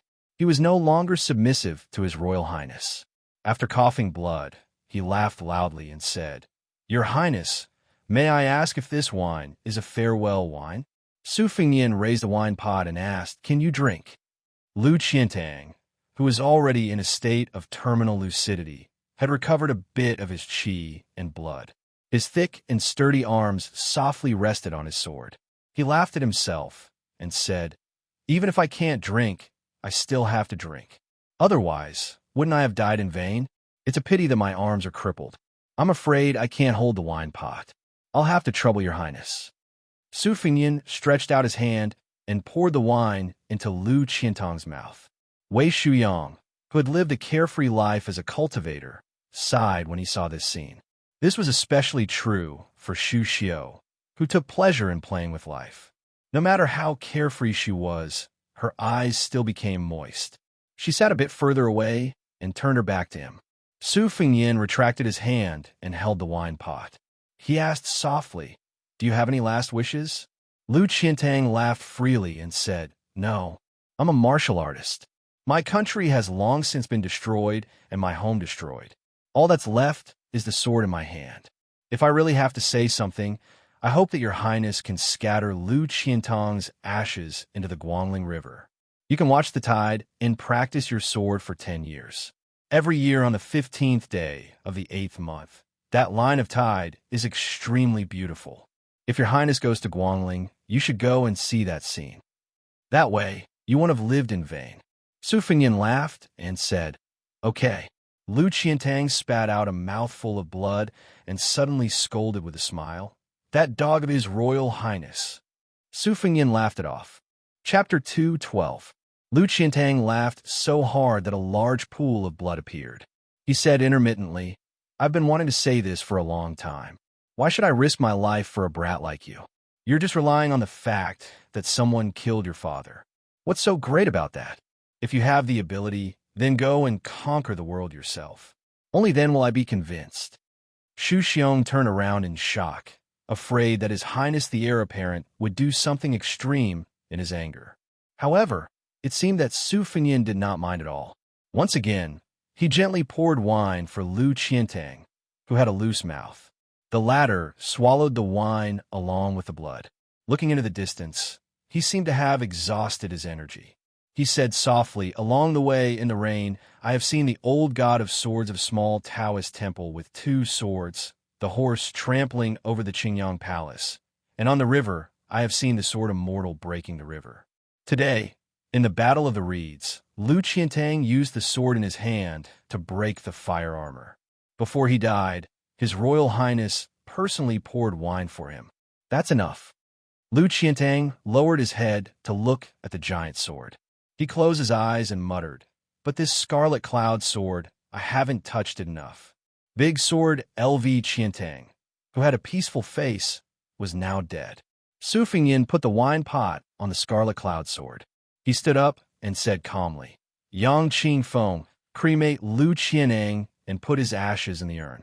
Yang Qingfeng stopped snapping the reed and bowed his head respectfully. "Yes, sir." For some reason, The princess consort of Jingon, Pei Nanwei, did not linger on the official road. Instead, she jogged after Su Fengyan and arrived at the reed marsh. When she saw this scene with her own eyes, she bit her lip with a complicated expression. When Su Fengyan and Wei Shuyang turned back and were about to ask for some details, they felt the qi in their bodies condense. Just as they were about to draw out the embroidered winter saber, they were stabbed in the chest and fell into the water like a kite with a broken string. Wei Shuyang had no time to block the attack. Pei Nanwei was baffled. She didn't know if she should be happy or disappointed. The heir of Bailiang, who wasn't an idiot, had died just like that. She saw the assassin's appearance. It was the culprit who had single-handedly killed the farmer who treated 100 valiant cavalry as if they were nothing.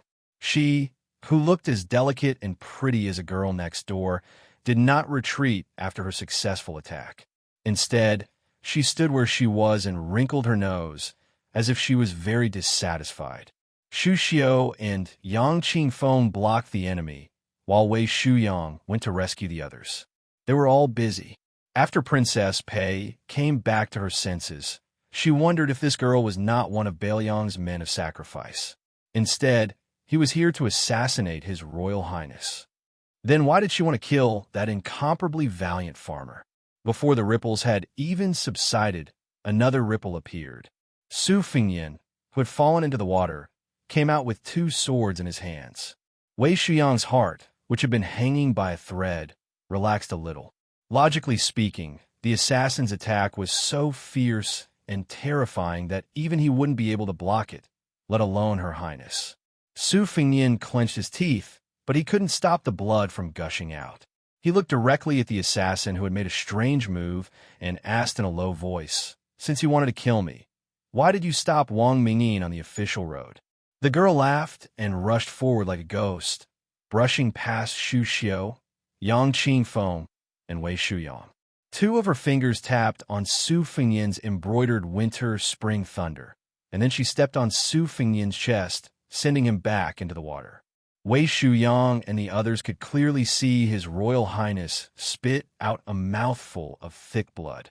Just as Wei Shuyang was about to make a move, a strange black and white cat scuttled out from the reeds. Xu Xiao's palm struck against the cat's head, but not only did she fail to block its ferocious momentum, she was also sent flying by a single slap. Yang Qingfeng was also struck by a single palm. They had fought a life-and-death battle with the red-armored talisman general, and were basically spent arrows at the end of their flight. However, they were still easily beaten back by a beast. It was truly unexpected. Wei Shuyang, who was worried about His Royal Highness's life, roared angrily, "Evil creature!" The girl laughed expressionlessly. She and her pet attacked old Taoist me from the front and back. Her hand chopped down on Wei Shuyang's neck, directly slamming the old Taoist priest into the mud. Afterwards, she ignored Xu Xiao and Yang Qingfeng, who were still barely able to stand. She only gazed towards the ripples on the surface of the water. Su Fengyan emerged from the water for the 3rd time. The assassin girl with the large cat pet finally opened her mouth to speak. "The first stab was because you had the Qilin silk armor protecting your body, so you didn't die. However, when I stepped on your chest, where I tore open your precious armor, you should have died." The red mark between the pale, Su Fengyan's eyebrows turned a faint purple. He narrowed his eyes and didn't make a sound.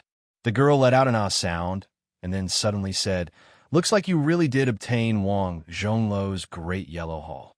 Don't worry, I don't believe that you really won't die. You're still far from the realm of the 9 floors." Su Fengyan clenched his teeth and asked, Miss, do you have a grudge against me?" "No grudge. However, someone offered 1,000 taels of gold to buy your life. I've always followed the rules when doing business. Since I've taken the money, I have to personally take your life.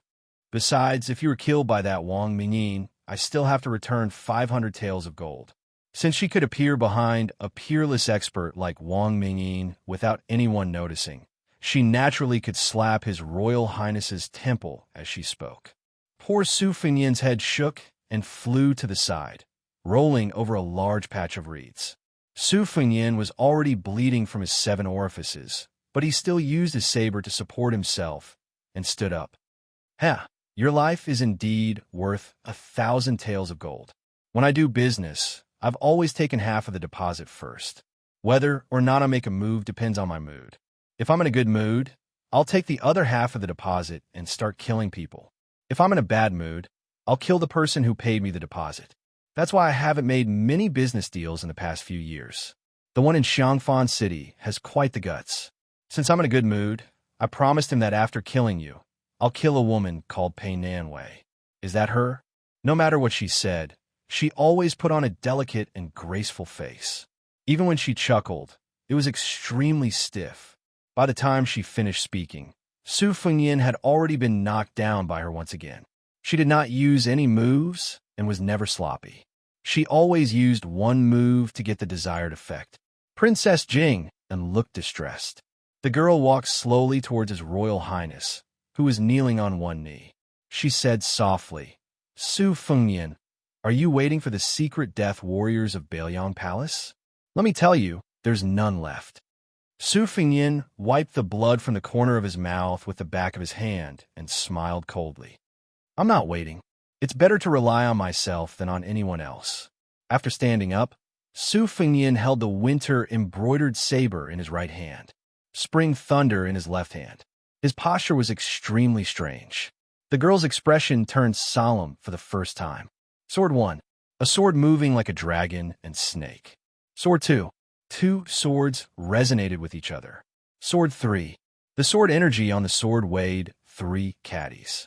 Until Sword 8. Sword 9's sword traveled 6,000 miles. Who in the world was more proficient than Su Fengyin in studying Sword 9's 9 swords? Especially Sword 9. Facing certain death, he used his dual sabers as swords. The reeds were filled with awe-inspiring sword will. Especially Sword 9, who was supported by the surging great yellow cord at the end. His dual sabers faintly emitted a bright yellow sword energy. The girl blocked Sword 1 to Sword 8, which were 70 to 80% similar in form, but only 40 to 50% similar in spirit. It was not strenuous at all. Only Sword 9, whose form was only 20 or 30% similar in spirit, finally disappeared and retreated. The old god of swords, Li Chungang, hurried over on the reeds. When he saw the last sword, he stood on top of the reeds like an immortal. He clicked his tongue and praised, "One sword to achieve the great path.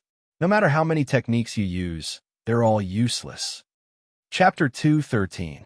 Su Fengyin stood by the lake in a daze, still maintaining the strange posture of holding spring thunder while embroidering winter. The old god of swords did not make a sound. After confirming that the young assassin had retreated far away, he floated down from the reeds.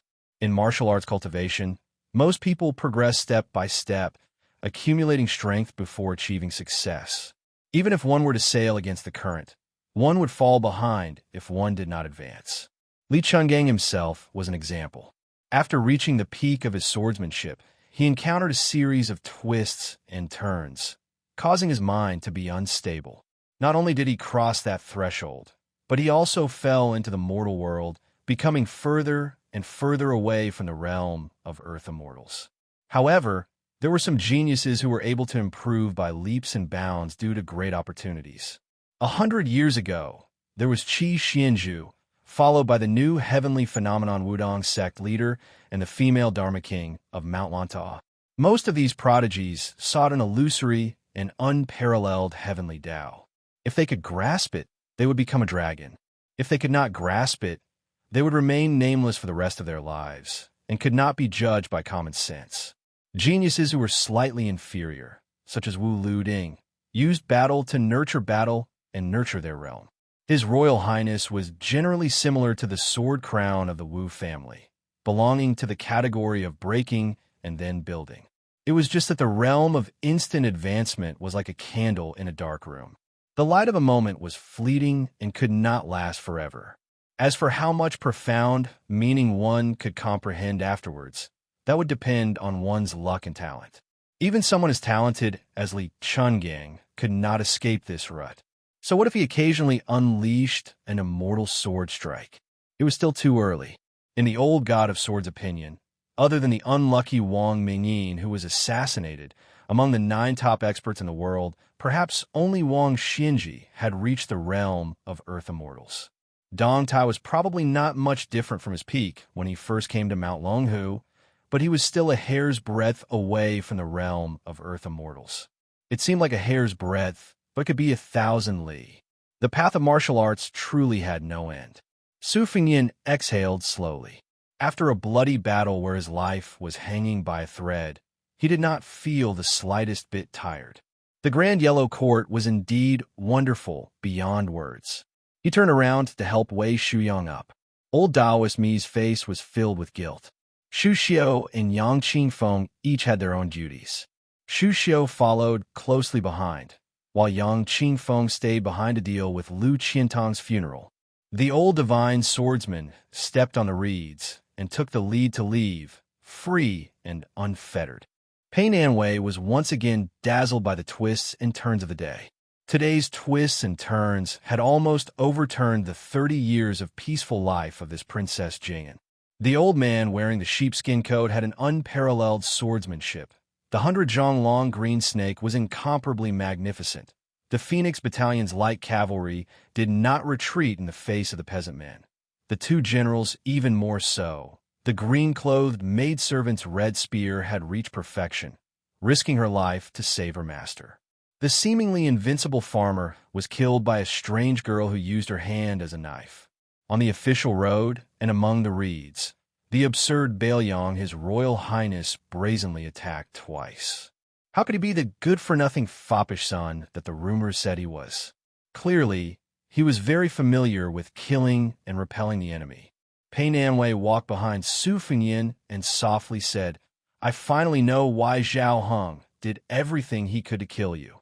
Seeing that Wei Shuyang was really unable to walk, Su Fengyin, who had gently carried the old Taoist on his back, coldly said, "Princess Pei, this prince is thinking about how to deal with you, so I advise you to speak less. Since Zhao Heng doesn't care about your life or death, I don't mind having another head on the ground. In any case, enough people have died today." Zhao Heng said that he would send nephew 1,000 li away, but in the end, he sent Wang Mingyin to see me off. If nephew sends Princess Jing and's head back, I believe that Uncle King of Jing and will be very touched. Pei Nanwei immediately kept quiet out of fear. Su Fengyin's tone suddenly became gentler, but it wasn't because Princess Jing and deserved this treatment. Instead, he softly asked a retainer whose status was far inferior to Pei Nanwei's, "Xu Xiao, if you want to leave, I won't stop you. Moreover, I'll explain to Su Xiao on your behalf." Xu Xian didn't seem to have expected that the cold and shrewd His Highness the Crown Prince would say such frank and honest words. She was stunned for a moment before looking at the back of the figure whose robes were stained with dust and blood.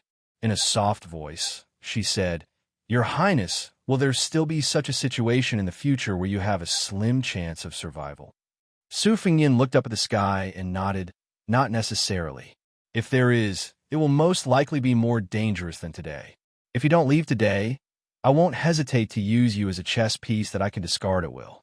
Xu Xiao made a sound of agreement. A light breeze blew past, carrying with it the faint fragrance of reeds.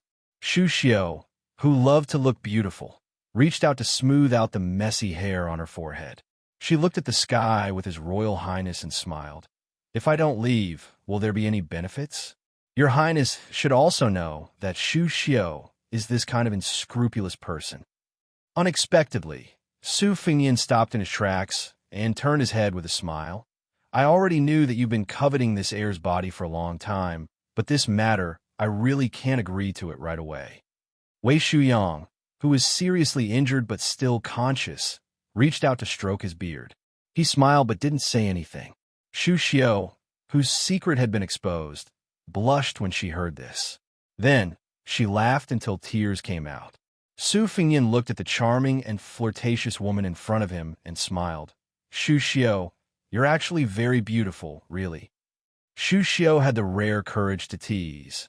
All of Baoyang knows that His Royal Highness always speaks the truth when he's in bed. Chapter 214.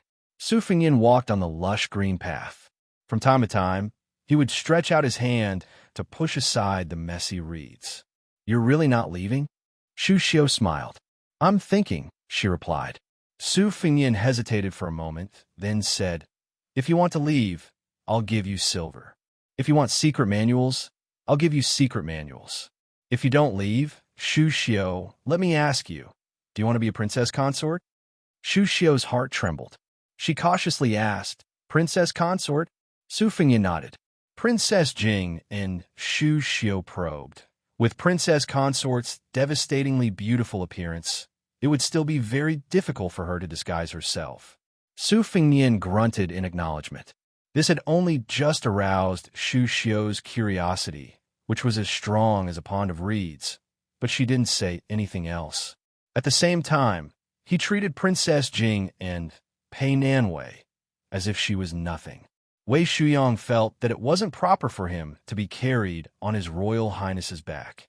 He said, "Your Highness, this old Taoist can walk on his own." Su Fingyan laughed out loud. It's fine. When I was young, I always had Grandpa Wei carry me on his back in the Tide Listening Pavilion. This time, it's my turn." Wei Shuyang sighed. His smile was full of vicissitudes of life. Pei Nanwei and Shu Xiu each had their own thoughts as they quietly walked behind the old and the young. The wind rose and fell, and the reeds swayed. Finally, they reached the end of the path. The official road was full of silent killing intent. Su Fingyan first placed Wei Shuyang in a carriage. In front of him lay Blue Bird, whose life was uncertain, but seeing his calm demeanor, Su Fingyan let out a sigh of relief. He ordered Shu Xiu to lead some people to carefully collect the talismans and red armor. Finally, he walked over to Wang Mingyin's corpse and squatted down. He had only heard Su Xiao mention briefly about the attack and defense of Xiangfan. Although Wang Mingyin was the younger brother of Wang Yangming, the Confucian general of Xiangfan, he had a deep understanding of the Spring and Autumn Kingdom War. Back then, he had tried his best to persuade Wang Yangming to abandon the city and live in seclusion with him. However, that soldier of Shangyin was determined to sacrifice himself for justice, so Wang Mingyin could only watch from the sidelines until the end. Therefore, he did not have any deep hatred for Su Xiao. He only left behind an oath that he would not allow the Su family to enter Xiangfan. Today, he had come as promised. However, he did not expect that he would not be able to take the head of the crown prince of Beiliang. Instead, he was assassinated by an assassin who was supposed to be his ally. The 11th position in the world had become vacant. Su Fingyan picked up the golden soft sword and examined it carefully. Halberd Ningame stood quietly behind him. Su Fingyan placed the soft sword on Wang Mingyin's body and asked, "General Ning, how is your right arm?" Ningame knelt on one knee. He lowered his head and said in a deep voice, "It's fine.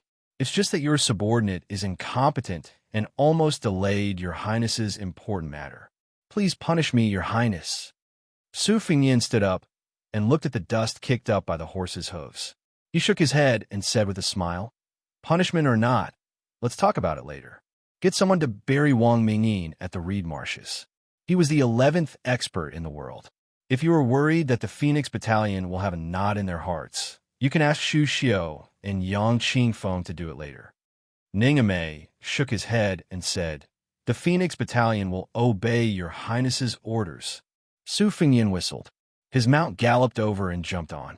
When he passed by Li Chungang and Jiang Ni's carriage, he took the instant spear. Soon after, he held the spear and urged his horse to the front of dozens of light cavalry. He coldly said, "Draw your swords." The dozens of light cavalry instantly drew their swords. Together with His Royal Highness, they faced the thunderous hooves on the official road. Listening to the sound, there were no less than 500 Qingzhou heavy cavalry.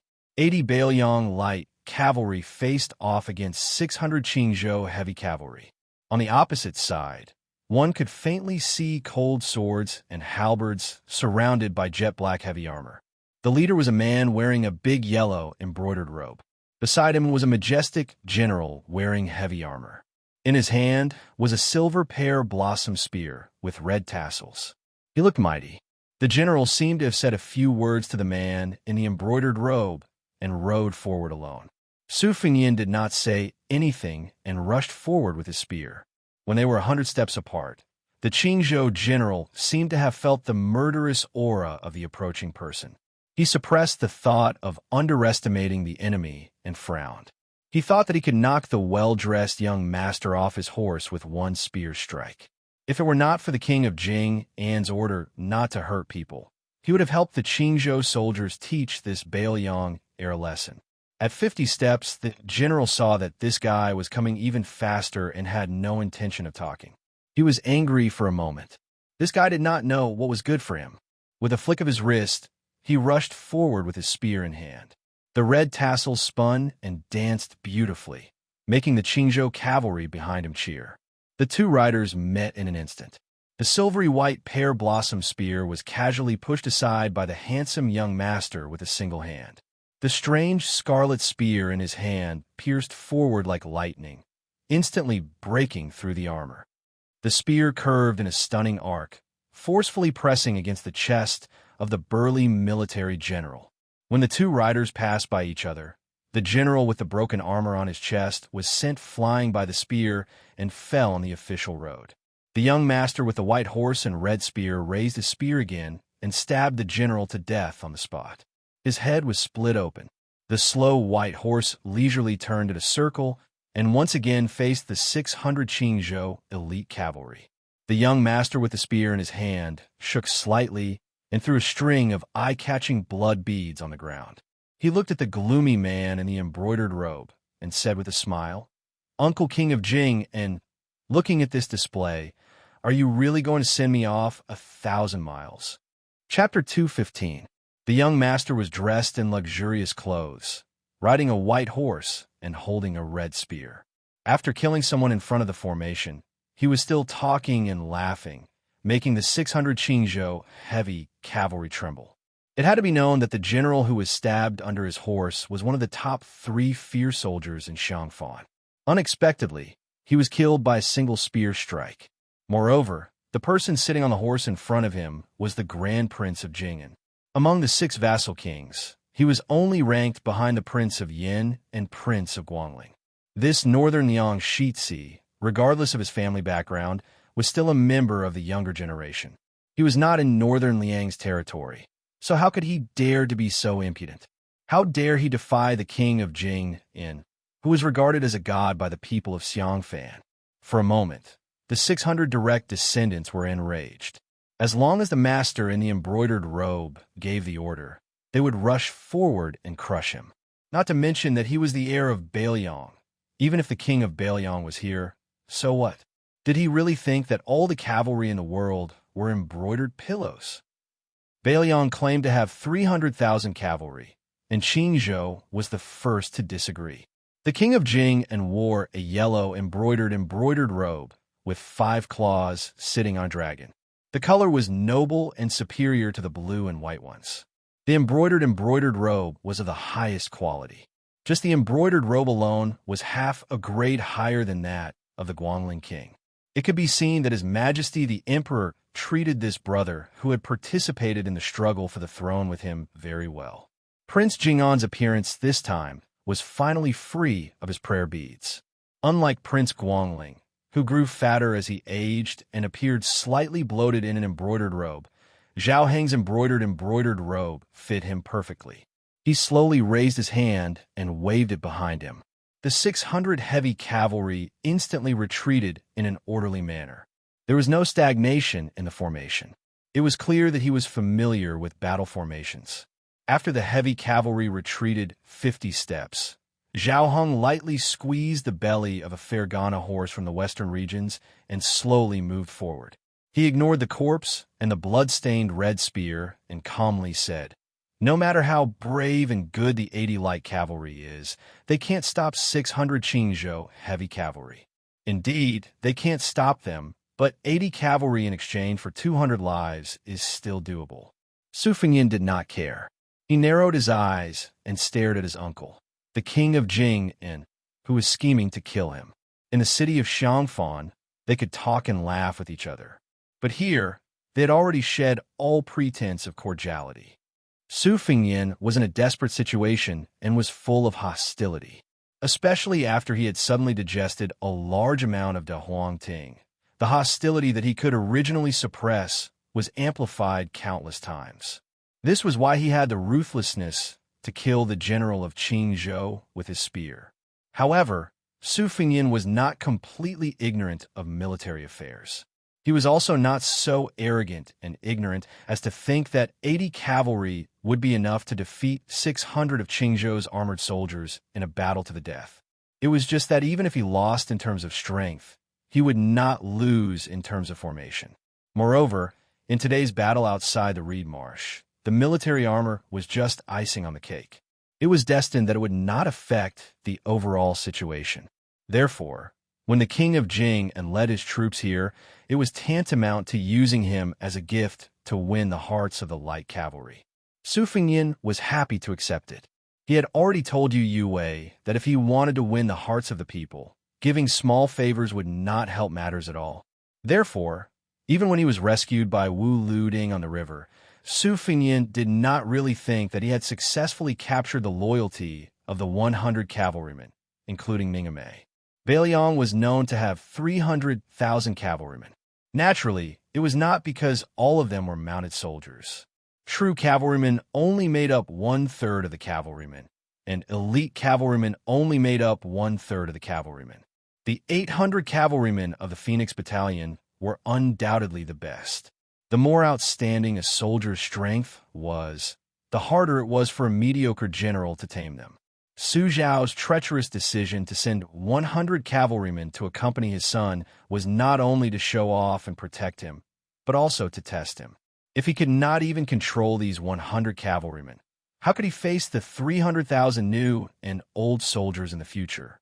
It was not only Su Zhao. As long as it was a large family with many branches and leaves, they would constantly examine and weigh their successors, not to mention the nobles who were born in the palace. Even if one day they finally became the crown prince, they would not be able to do it once and for all. Zhao Heng chuckled and did not comment. There was no longer any pretense of friendliness on his face. This vassal king's aura was finally revealed. The royal family was originally more responsible for the fate of the world. The wise men of the world said that one could become a dragon in the face of storm. This was not nonsense. The Confucian school focused on cultivating qi, and the Taoist immortals had the ability to seek the dragon's qi. However, those who had the innate qi of the dragon's qi might not be able to ride the storm. Most of them were imprisoned by various kinds of opportunities, causing them to be muddle-headed and gloomy. Success was in the hands of the heavens. Planning was in the hands of man. This was the wonderful meaning of the way of heaven and the way of man. As for the saying that man could conquer the heavens, it was often misunderstood by people. In fact, the original meaning was that man could conquer genius. In front of the battle, Zhao Heng asked calmly, "Wang Mingyin is dead?" Su Fengyin nodded and said with a smile, "The 11th in the world lives up to his name. Fortunately, I have the two-sleeved green snake Li Chungang by my side." He secretly reminded this vassal king that although the 80 Beiliang light cavalry could not stop them, there was still the old god of swords who could not be judged by common sense. Zhao Heng did not seem to be surprised by this. Wang Mingyin was originally a man of sacrifice.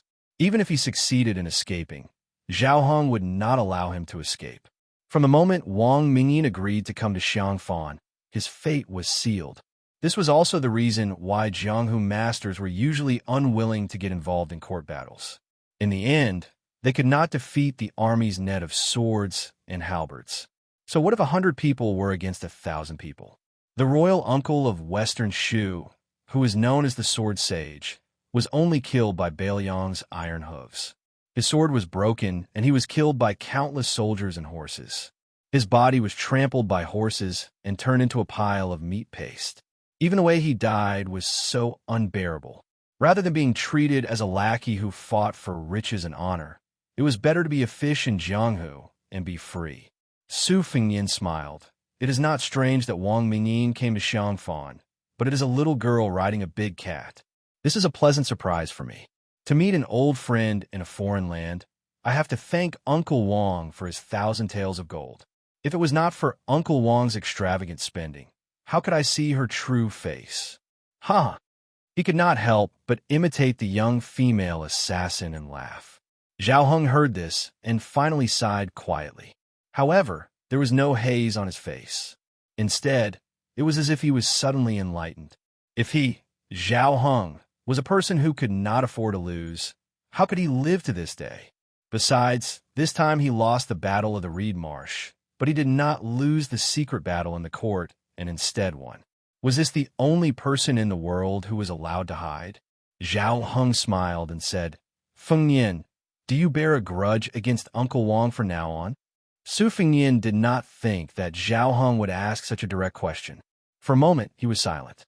The person on the back of the horse in front of him was an outstanding talent of Su Zhao's generation. He had lost to the current emperor in the struggle for the world. Although he had lost to Su Xiao in the spring and autumn war, in terms of scheming, Su Fengyin was not conceited enough to stand shoulder to shoulder with him. If it was not so, Su Fengyin would not have drenched his clothes and back that day at the Skinny Goat Lakeside Inn. Today, Zhao Heng had come up with one vicious scheme after another. Especially his boldness to abandon his beloved wife, Wang Fei, was simply terrifying.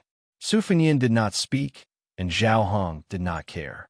His attitude was calm and indifferent. Su Fengyin was half joking. He laughed softly and said, If Uncle Wang does not give me a parting gift, I will not bear a grudge against my elders. I will treat it as a lesson that cannot be bought with money. In the future, I will not dare to underestimate the heroes outside of Beiyang. Zhao Heng, who was holding the reins, unconsciously rubbed his thumb and index finger. He said calmly, Unfortunately, this king does have two small gifts. Su Fengyin's heart jumped. His long and narrow red phoenix eyes exploded with hostility. He laughed coldly and said, Since Uncle Wang wants to give them, I have no reason not to accept. What a big tone. Zhao Heng could not help but sigh. For some reason, he thought of his eldest son, Zhao Sun. In terms of military strategy, intelligence, and meticulousness, the two princes of the same age did not have a clear advantage. However, in terms of courage and insight, Zhao Sun was far inferior. However, this could not be blamed on Shang-Er. Shang-Er had grown up in Jing and Palace and was trapped by the complicated rules of the vassal state. He did not have many opportunities to gain real experience. On the other hand, Shang-Er had lived in Xiangfan for more than 20 years. Many principles could not be taught by words. Thus, Shang-Er had only inherited the feminine side of his father. The masculinity and fierceness that came from killing on the battlefield was lacking. This kind of ambitious and ruthless character was not something that could be raised by killing a few servants. This Su Fengyin did not look like lame Su at all. However, his methods and temperament were 80 to 90% similar. If he were someone else's child, who would dare to openly kill someone in front of battle, Zhao Heng clearly sensed Su Fengyin's strong murderous intent. He laughed it off and bent down to untie a long and beautiful package from the horse's back. It was slightly cold to the touch, and the chill pierced through his skin. Zhao Heng smiled and said, In this sword box, there's half an ancient sword and a knife manual. This king asked for them from Martial Emperor's city. Feng Yin, you practice the knife, so the knife manual will be useful. As for the ancient sword, there is no harm in telling you directly. I originally intended to give it to Old Sword God Li after seeing you off. Su Fengyin was shocked and asked, Half a wooden horse cow? King of Jing'an looked up to the sky and laughed. That's right. Zhao Heng then looked straight at Su Fengyin. For the first time, he did not conceal his murderous intent. He said coldly, Do you believe that this king is the only person in the world who can ask that earth immortal to leave Martial Emperor's city? Su Fengyin raised the tip of his spear that was originally pointing downward slightly. He smiled and said, I believe. Zhao Heng's murderous intent disappeared in a flash.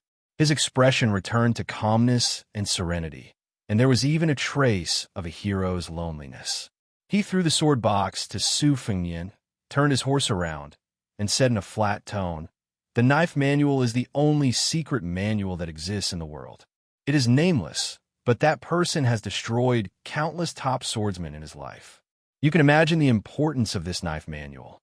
Su Fingyin, in the future, if Zhao Sun has the opportunity to leave Qingzhou, whether it's to go to Beiliang or to return to that city, I hope that you will not forget to give me a small gift today. Whether it is me or Su Xiao, we are both old people. In the future, it will definitely be you who will come to the stage to stir up the clouds and rain with one turn of the hand. The grudges between your father and I can be considered to have ended cleanly today. You must know that going against the flow of the situation is like drinking wine, but going with the flow is like pouring tea. Am I right? Su Fingyin reached out to take the sword box that contained half a wooden horse cow. He hugged it in his arms and did not say anything. King of Jing'an, who was wearing a large yellow embroidered robe, rode away, leaving behind a cloud of dust. Su Fingyin silently turned his horse around and returned with his spear and a box. The 80 riders' eyes were burning with passion. The horse formation immediately opened up a small path in the middle. Su Fingyin rode past and said softly, "Put away your knife." Chapter 216. From the beginning to the end, the king of Jing and Zhao Hong never mentioned the princess consort Pei Nanwei. It was true that nobles were emotionless and thinner than paper. After Su Fingyin dismounted, he approached the corpses of the Beiliang light cavalry and the wounded. He stuck the spear into the ground and walked to a young cavalryman whose wound had been personally bandaged by Yuan Meng. He squatted down and took over Yuan Meng's work.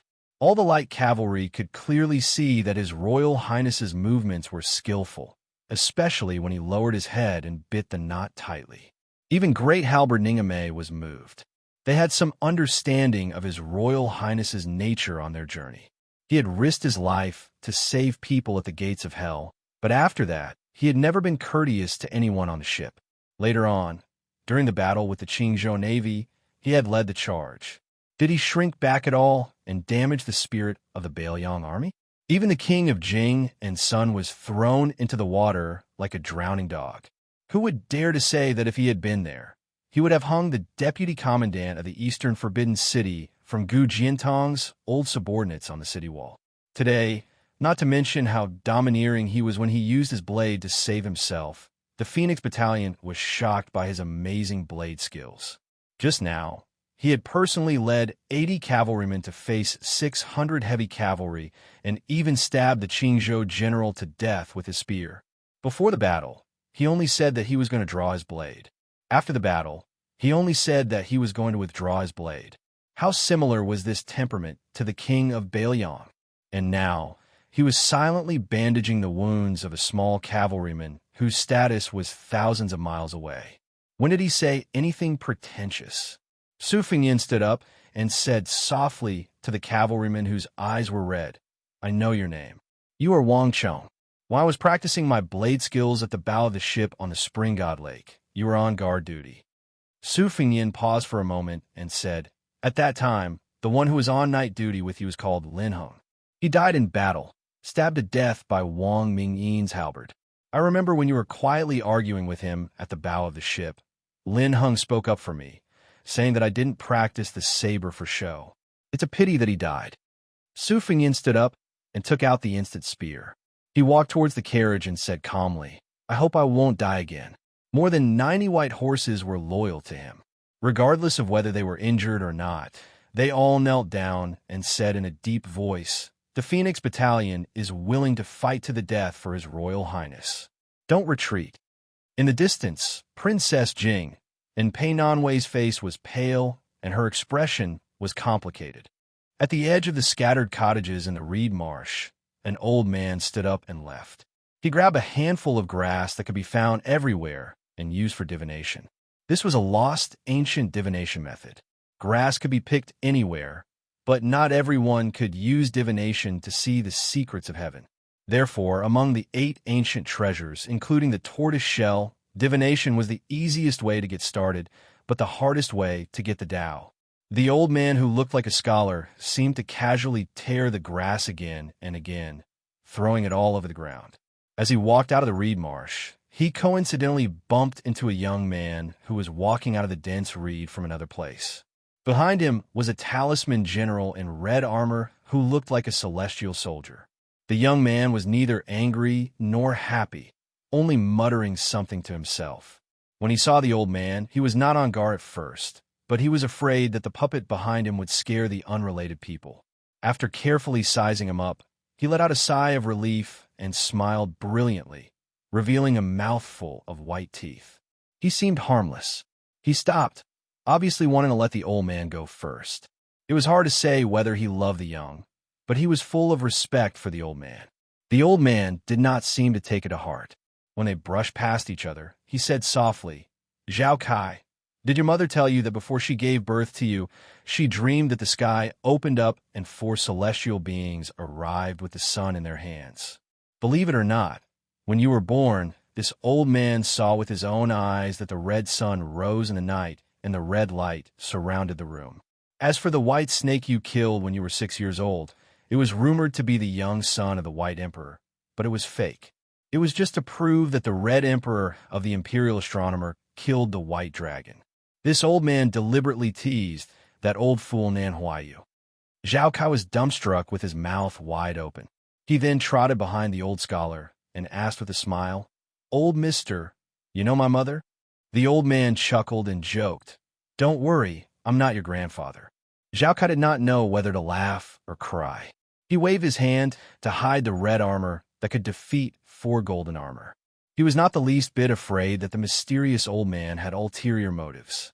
He said shamelessly, "It's good that you're my grandfather. Old mister, why don't you tell me about my mother's past?" The old man did not stop walking and shook his head. "It's full of sad and tragic events. What's there to say and what's there to hear? Stories are stories of the past. It's useless to talk about them." Zhao Kai flattered, "Hey, old mister is really knowledgeable." No wonder the southern supervisor was deceived. This explanation of the story is really interesting. The old man laughed and scolded, "You little brat, you still don't know that Nan Huayu's surname is Nan Huai and not Nan. That old guy couldn't wait to give his granddaughter to you." Zhao Kai exclaimed and blushed with shame, "I really didn't know that the southern supervisor's surname is Nan Huai. There's such a strange surname." The old man waved his hand and said bluntly, "Stay away from this old man. You little brat, your aura is too strong. Don't make this old man unable to play chess in the future. In the past 20 years, only a little girl with the surname Jiang can surpass you in terms of providence in the world." Zhao Kai still acted as if he did not have any ulterior motives. He shamelessly followed behind the old man, as if he had picked up a treasure on the road. Chapter 217. The old man looked back and said, "The Zhao family is lucky to have a kid like you. Just now, I was talking to a little girl in the reed marsh. You go to the Carp Guanyin Temple 10 miles away. She will go there alone later. If she sees the fire in the reed marsh, you must stop her. The second daughter has the second class of the 36 ranks of women, a young phoenix. You can keep her by your side as a little wife. You have lost 4 red armor talisman generals in a row. If you can get her help, it will be no different from 40 red armor talisman generals. She and a few others will be the top figures in Jianghu 10 years later. In the previous 100 years, there were only 2 or 3 Earth immortals. These 100 years have been strange. Let me count with my fingers. 4, 5, 6, 7, at least 7.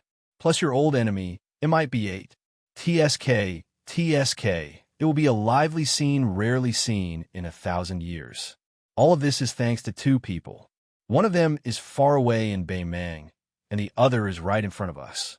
It's you, Zhao Kai. You didn't reincarnate in vain. How can the crown prince of Beiliang win?" This old man is very curious. The seemingly simple-minded young man smiled and asked, "Old mister, is the world going to be chaotic again? More chaotic than the spring and autumn war?" Was he talking nonsense, or did he hit the nail on the head? The old man glanced at him indifferently and said, "This old man says yes, and he says no. Can't you wait for it yourself?" Zhao Kai said with a bitter face, "I'm afraid I won't live to see that day." The old man sneered and said, "You're so tacky that it's interesting." Zhao Kai, who was jogging all the way, scratched his head and said, "It's not interesting, it's not interesting. I'm used to being poor when I was young, so I'm just timid. but I see that old Mr. walks like a dragon and a tiger.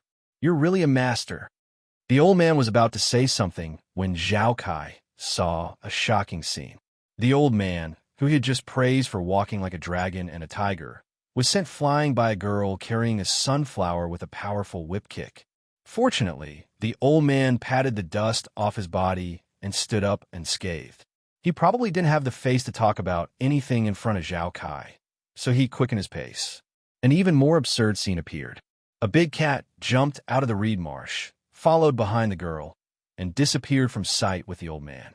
Zhao Kai, who stood still, sighed with emotion and said, "Old Mister can fall like an immortal. I'm impressed." Zhao Kai thought for a moment and really went to look for the Carp Guanyin Temple. On the other side, the old immortal in Zhao Kai's heart said earnestly, "Daughter, in the future, give this old man some face in front of outsiders. This old man has taught you the most life-saving martial arts that he has learned in his life. I don't ask you to take care of this old man in the future, but at least give me a smile when you see him, right?" The girl with a sunflower on her shoulder and a burly cat behind her hesitated for a moment before she forced a stiff smile with a serious expression. The old man said helplessly, "Forget it, forget it." What followed was the old man talking to himself, asking but not answering. "I told you that Bailiang's son is not easy to kill, but you didn't believe me. Now you failed, right? It'll be hard for you to find another chance. As for King of Jing'an, don't look for trouble with him. Zhao Heng still has some ability and luck. Old monster Wang has no children in his life. In the past, he made an agreement with the late emperor that he only recognized Zhao Heng as his half-adopted son. If it's not unexpected, the Jianghu will be like the scholars of the past 100 years. Talents will compete for supremacy. It'll be difficult for this old man and old monster Wang to stand out and look down on everything. Today, Wang Mingyin was killed by you, but you still have a chance. However, this old man will tell you first. Don't be in a hurry to kill those who have the potential to step into the realm of Earth Immortals. Firstly, I'm afraid you won't be able to kill them. Secondly, I'm afraid you'll kill them and make the Jianghu boring. Don't laugh at this old man. Don't pretend to laugh. This old man is terrified. Daughter, think about it. When they become immortals in the eyes of the world, you can kill them. Isn't that the best? Just now, this kid surnamed Zhao can't be killed. Otherwise, it'll be a waste of this old man's effort to catch the white snake and put it in front of him. As for the birth chart of the young phoenix, this old man is just bluffing. How can there be so many coincidences in the world? If the streets are full of them, they'll be too worthless. Alas, this old man can't do anything about you. Who asked you to look like this old man's daughter who died young? The old man sighed again and asked, "Oh, right. Do you still like to collect hairpins now?" The girl, who always gave people a naive feeling when she wasn't killing people, was carrying the sunflower. Finally, she showed mercy and agreed. For the first time, the old man showed a helpless expression. Who is he? I killed 3 million people with my 3-inch tongue, together with Su Xiao the butcher and Han Diaosi the cat. They were known as the 3 great devils of the world. Out of the 14 sages of the spring and autumn period, I dominated the top 3. The old man looked at the clear sky and squinted his eyes. Without any reason, he said, "It's going to thunder." The girl stood on her tiptoes and covered the old man's head with the sunflower.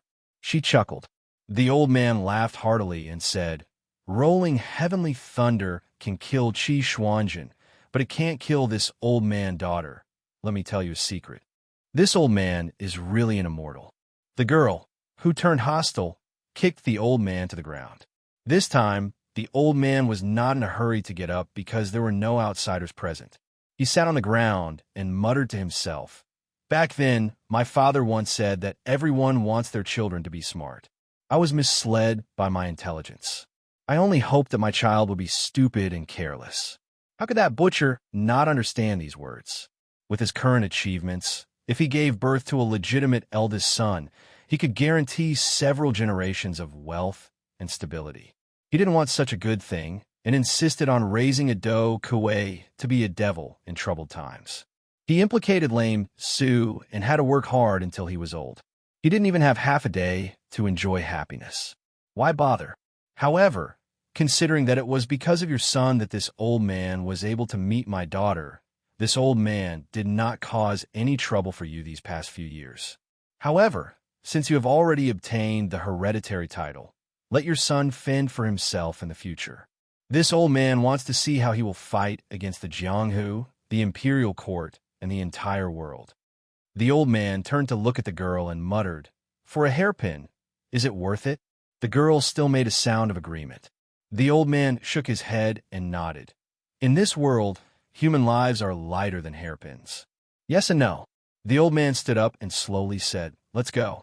In a while, the Qingzhou cavalry will use the name of suppressing bandits to start a massacre. This reed marsh will still be lush next year, but the hundreds of lives will be lost. Chapter 218. Su Xiao only brought a few Bailiang retainers with him as he left the Damayai Inn. It was summer, and the capital was hot and humid. The chirping of cicadas was irritating, and the air above the rooftops was filled with white steam. The road was scorching hot. Su Xiao, who was dressed like a rich man, walked and stopped. When he rested, he asked for a bowl of tofu from a small stall. The small porcelain bowl was cool, and he felt comfortable holding in his hand. The snacks in the capital were similar to this bowl of almond tofu. They were particular about the taste, and there was a clear distinction between the two. If it was cold, it had to be cold, and if it was hot, it must not be eaten warm. The slightly hunchbacked Su Xiao sat in front of the stall, together with the commoners who relied on a few copper coins for a bowl of iced almond tofu to relieve the summer heat. Su Xiao held a spoon and scraped a small piece of translucent tofu from the porcelain bowl. He put it in his mouth and tasted the authentic flavor. He smiled. This almond tofu did not look expensive. It did not taste better just because the rich poured more osmanthus sugar water into it. It also had to be able to taste a hint of bitterness. Only then would it be in line with the ancient saying, "Summer is bitter." Su Xiao asked for 2 bowls and finished them all.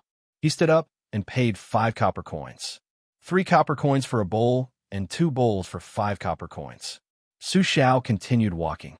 He walked for a full 2 hours until he could see the Directorate of Astronomy, which was under the jurisdiction of the imperial astronomer. In the past 20 years, the number of times he, the only king with a different surname in the dynasty, could be counted on one hand. However, he had never come to the imperial astronomer, where the emperor observed the astronomical phenomena and announced the calendar. The entrance was heavily guarded by imperial guards.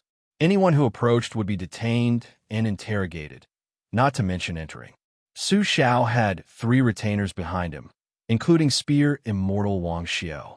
When he approached the imperial astronomer, his aura suddenly increased. The imperial guards did not dare to step forward. It was only when Su Xiao was less than 10 steps away from the entrance that an imperial guard silently raised his spear. Su Xiao did not need to speak. The world's top spear expert Liu Yambing angrily shouted, "How dare you!" Holding a spear in front of Liu Yambing was really a joke. As for blocking the king of Bailiang, who could carry a sword into the palace, it was even more of a joke. However, this was the duty of the imperial guards. Furthermore, the imperial astronomer was right in front of the emperor. The imperial astronomer's prison guards were used to the respectful treatment of visitors. Even after being reprimanded, they did not move an inch. There were even some imperial guards who slowly drew their swords. The imperial astronomer was an important place in the dynasty. Even the important figures of the ministers and aristocratic families would not dare to trespass. Just like Su Xiao, a plain-looking young woman walked out of a group of visitors who came in light. She said gently, "Don't be rude to the king of Bailiang." After the imperial guards saw the young woman's face clearly, they didn't dare to look at her anymore and immediately knelt down. Just as they were about to open their mouths and shout, the young woman softly said, "Forget it." Su Xiao turned his head to look and was slightly surprised. Probably because of his hunchback, it was hard to tell if he was bowing or not. He said indifferently, "Su Xiao respectfully welcomes the Empress." Not only that, Su Xiao no longer looked at the Empress of the Phoenix, who could be said to be the most noble woman in the dynasty. He only glanced sideways at a young woman who had some cute freckles on the tip of her nose. He smiled and said, Princess Sui Zhu, how did you suddenly become a young lady? I remember that the last time I saw you, you were still a little girl with braids. This princess seemed to be familiar with Su Xiao. She made a playful face and took a few steps forward. She held Su Xiao's hand and said softly, Uncle Su, do you still remember the last time you brought Xiaoya to eat almond tofu? I asked the imperial kitchen to make it after returning to the palace, but it didn't have the same taste. I wanted to leave the palace to look for it, but unfortunately, without Uncle Su leading the way, I couldn't find it. I cried miserably at that time. Su Xiao laughed loudly and deliberately exhaled. Smell, I just tasted 2 bowls. Are they both almond tofu flavor? Princess Sui Zhu pinched her nose and snorted. It doesn't smell good. Uncle Su is lying. Su Xiao's attitude toward the most famous woman in the dynasty could be said to be flat and abrupt, but it seemed that he was very intimate with the little princess in front of him, who was famous for being mischievous. With Su Xiao's status, if he liked you, he liked you. If he didn't like you, scolding you would be considered light. You also had to have some qualifications to be scolded by this person. Why did he have to pretend?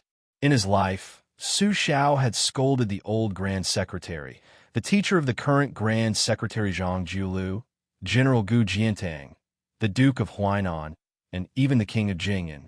As for the official who was beaten half to death by him outside the palace with the scabbard, although he was still lying in bed half to death, his reputation had skyrocketed in the dynasty. Everyone praised him as a loyal official who had the strength of the country. It should be known that this guy had previously been criticized by the people in the capital, as well as the 30,000 students of the Imperial College for his improper conduct. Now, all of them were praising him in unison.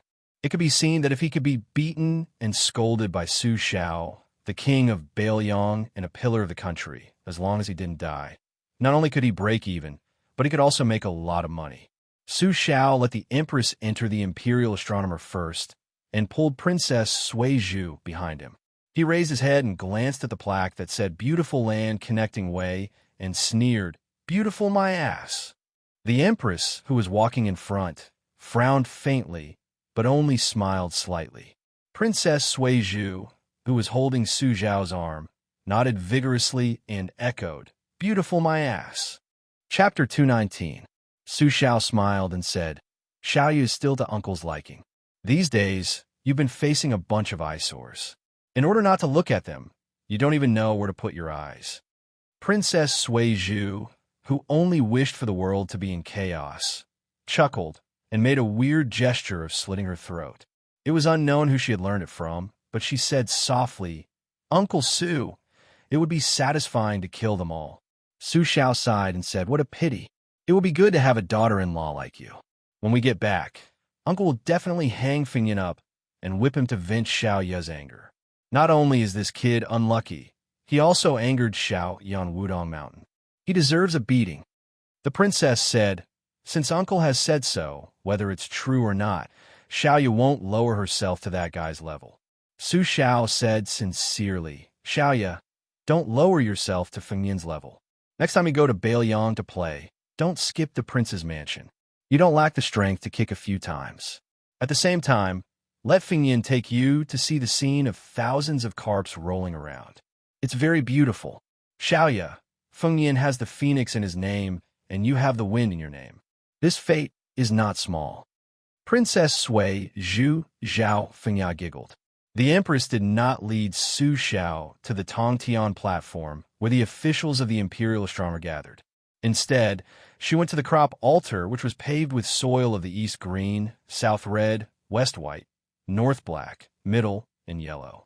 Nowadays, this kind of precious soil came from the Guangling prince's jurisdiction. The Guangling prince was criticized by the entire dynasty for being greedy and insatiable. The empress called softly, "Ya." At her age, Princess Sui Zhu dared to shout for His Majesty the Emperor to kneel on the ground and carry her on his back.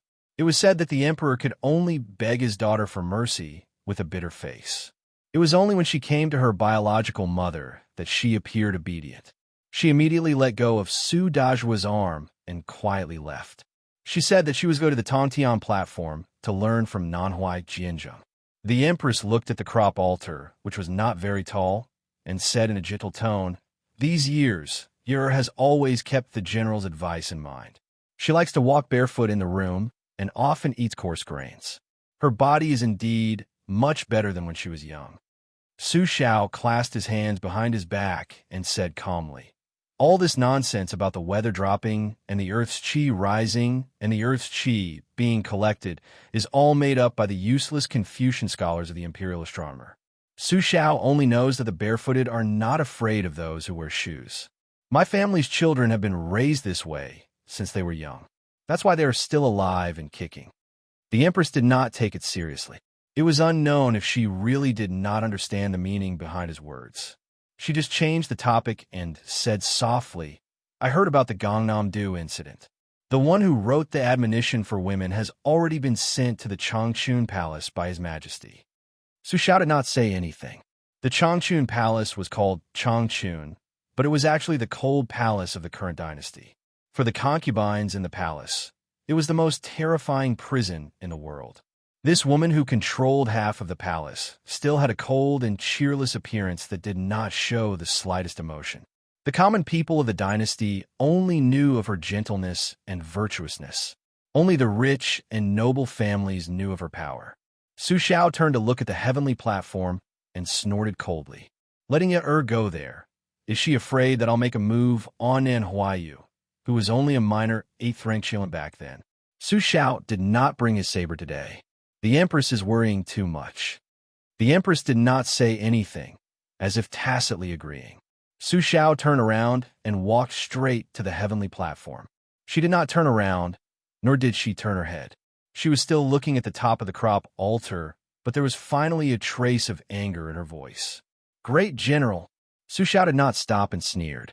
"Zhao Ji, have you forgotten how she treated you back then? How you treated her back then?" The Empress, who was directly called by her name, said coldly, "Enough, Su Shao. So what if you take away a pillar state with an empty title? So what if you lose Tu Liao? You've obtained a hereditary title that does not conform to our dynasty's ancestral system."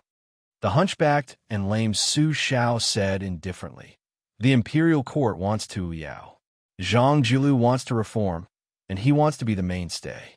Frankly speaking, Su Shao will give it to him without any nonsense. So what if the pillar state is handed to him? But who is Gu Jiantang? Does he think he can ride on my head and shit and piss? As for that madman Zhao Hong, he has no one to back him up. How can he be so shameless as to make a move on a junior?" The Empress said calmly, "I'm the only one who heard these words." Su Shao continued forward. She did not stop him. Instead, she walked up to the crop altar and said in a cold voice, "When Su Fengyin first left to travel, the king of Yin sent out 9 jade hook assassins. I was the one who personally sacrificed 18 lives to stop them. At that time, I still thought that Su Fengyin and Yer still had hope of a marriage." Su Shao stopped and happened to see the lively Princess Sui Zhu standing on the corridor outside the attic. She was leaning on the railing and waving her hand. Su Shao smiled, and so he left the Imperial Astronomer. Empress Zhao Ji faintly sighed. She stood in the middle of the crop altar and turned to look at the back of the old man. She was lost in thought. She vaguely remembered seeing that young and energetic general with a silly smile on his face kneeling on the ground in his room. He helped the graceful sister Wu put on a pair of 1,000-layer cloth shoes that he had personally sewn for her. That white-clothed woman whose swordsmanship had already surpassed that of a saint smiled with incomparable happiness just for a pair of rough cloth shoes. Chapter 220. The official road returned to silence. Su Fengyin carried the instant spear and sat in the nearest carriage. Yu Wei and Jiang and I, who were in the carriage, were puzzled. With His Royal Highness's affection for the maidservant Blue Bird, why would he come to this carriage? The two women didn't need to think too hard about it. The answer came to light. His Royal Highness, who had been in the limelight at the end of the battle at the Reed Marsh, had just put down the curtain when he spat out a mouthful of blood. He accidentally spat it onto Yu Wei's chest as she held the cat. Her white dress and white cat were stained with scarlet red. It was a ghastly sight. Not only that, Su Fingyin had just sat down cross-legged against the wall of the carriage when blood began to seep out of his 7 orifices. Yu Wei discovered that the clothes in front of his chest were in tatters. There was even a crack in the strange green silk armor inside. Su Fingyin, who didn't have a trace of life on his face, covered his wound and gasped for breath. "Get out of the carriage. First, go and call Old Sword Godly over. Then, tell Ningame that everything will be handed over to him. I won't show myself for the time being." Yu Wei couldn't care less about Wu Meinyang and hurriedly got out of the carriage. When Jiang Anai lifted the curtain, she turned her head to take a look. His Royal Highness seemed to be trying to force a smile, but blood was pouring out of his 7 orifices. As a result, his face was truly repulsive. Su Fingyin knew his own suffering. He closed his eyes and breathed in and out with great difficulty using the Great Yellow Quartz incantation and the deed of thorough comprehension. However, he breathed in more than he breathed in, causing his breath to be extremely turbid. Every breath brought with it a piercing pain. This kind of hardship was no longer as simple as pure physical torture. The Taoist Danding study described the human body's 36 major acupoints and 72 minor acupoints as the paradise. Many acupoints were not named for nothing, but each had a profound meaning. Su Fingyin was forcibly instilled with the cultivation of the Great Yellow Court by Wudong's old chief, Wang Zhongluo, so he only dug 6 acupoints and opened 14. The rest of the majestic qi was like a hidden dragon hibernating in the remaining acupoints so that it wouldn't invade his meridians. Relying on the Taoist incantation, he slowly absorbed the qi, which was beneficial to him. Later on, when the Guanyin statue in Xiangfan City traveled in the night with thousands of ghosts, he saw the profound benefits at first glance and ascended to the 2nd layer. At that time, Li Chungang stopped the two from looking at each other. After that, he reprimanded Su Fingyin for acting recklessly. Unexpectedly, today's battle was like a spring thunder that awakened all living things. Most of the acupoints in his body were opened, and the 6 layers of the Great Yellow Court skyrocketed to the 4th layer. This was supposed to be the vast, genuine qi that Su Fingyin could only withstand after he cultivated the physique of Vajra realm. Not long after, Li Chungang entered the carriage with a solemn expression. When he saw Su Fingyin's half-dead state, he frowned and asked in a deep voice, exhaling one Najio, "Are you really determined to take the Great Yellow Court over your life?" "Without your life, so what if I give you 10 portions of the Great Yellow Court?" Su Fingyin raised a finger with difficulty, as if he was smiling. The meaning of this little action was that there were no 10 portions of the Great Yellow Court in the world. The Great Yellow Court only existed in Wudong for 100 years. If he did not fight for it, wouldn't he be punished by the heavens early? The phrase, "Lulan Lulan will not return until it is broken," originally came from a popular frontier fortress poem. It was widely retold in the Orthodoxy to explain the determination of the Great Yellow Court Pass of the Great Yellow Court.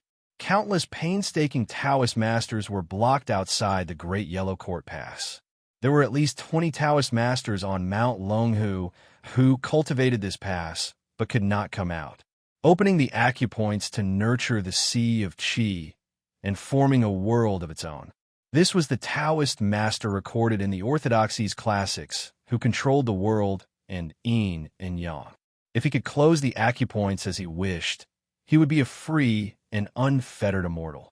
Under this, so what if you were the Taoist master of Mount Longhu? You would still be half true and half secular.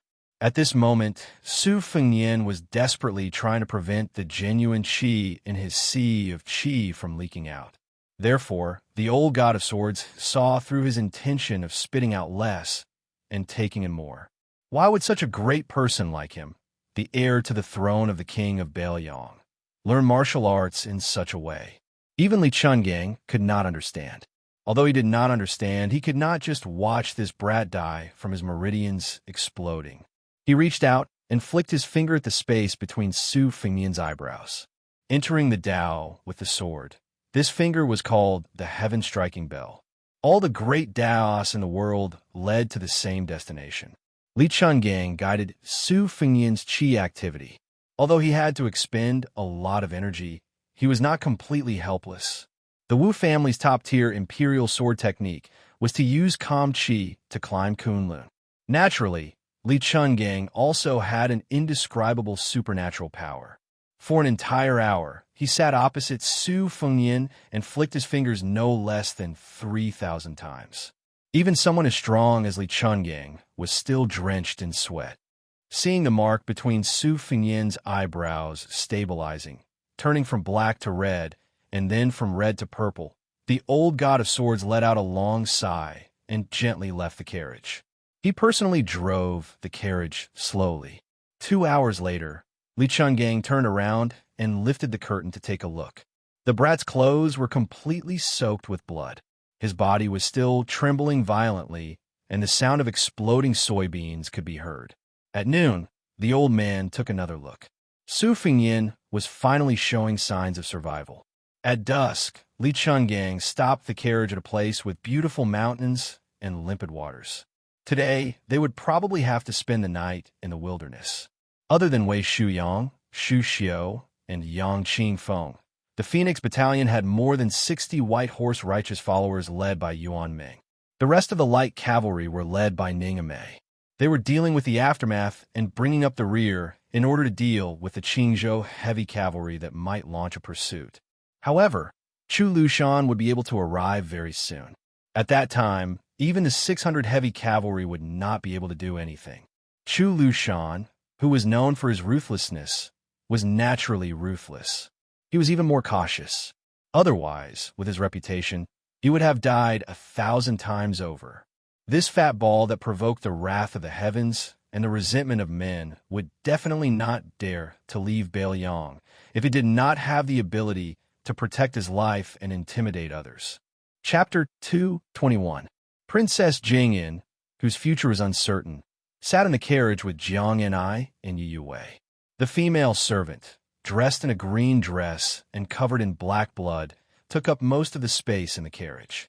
Princess Pei, who loved cleanliness, endured with great difficulty. When the carriage finally stopped for a rest, she immediately jumped off. There were more than 10 light cavalry patrolling nearby. She did not dare to go too far, for fear that her head would be chopped off by these fierce Bailiang soldiers. Dying at the hands of these people would be better than dying under the blades of the Bailiang crown prince.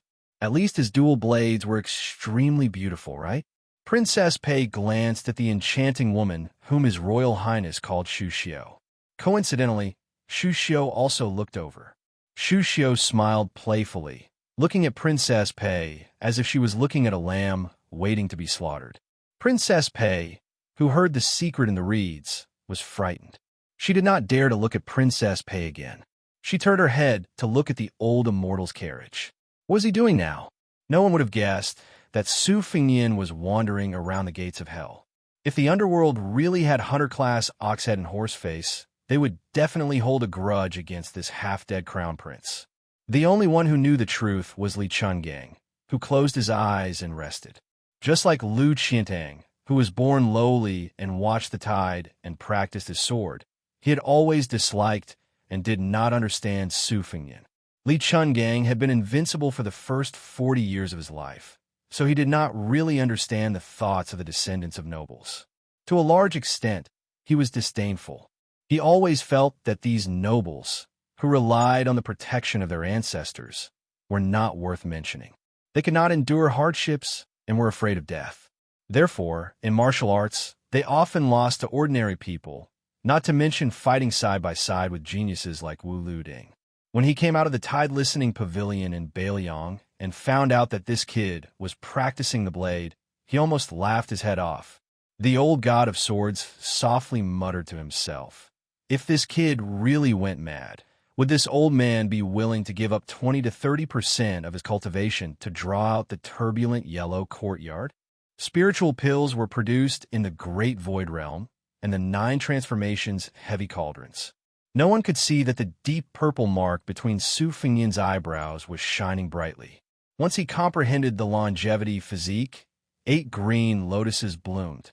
Su Fingyan's aperture acupoints emitted wisps of purple qi that lingered around the carriage. When the sun set, he finally opened his eyes and understood the essence of the grand yellow courtyard. He smiled and said, "The immortal bait of the past, I've tasted it today." When His Royal Highness bent down and walked out of the carriage, Princess Pei subconsciously took a few steps back. This person was like a bloody demon. It was truly terrifying. Not only Princess Pei, even Jiang and I, who revered ghosts and gods the most, immediately climbed back into the carriage. Li Chungang snorted coldly and said, "I stepped on dog shit again." Su Fingyan sniffed the smell on his body. It was pungent and unpleasant.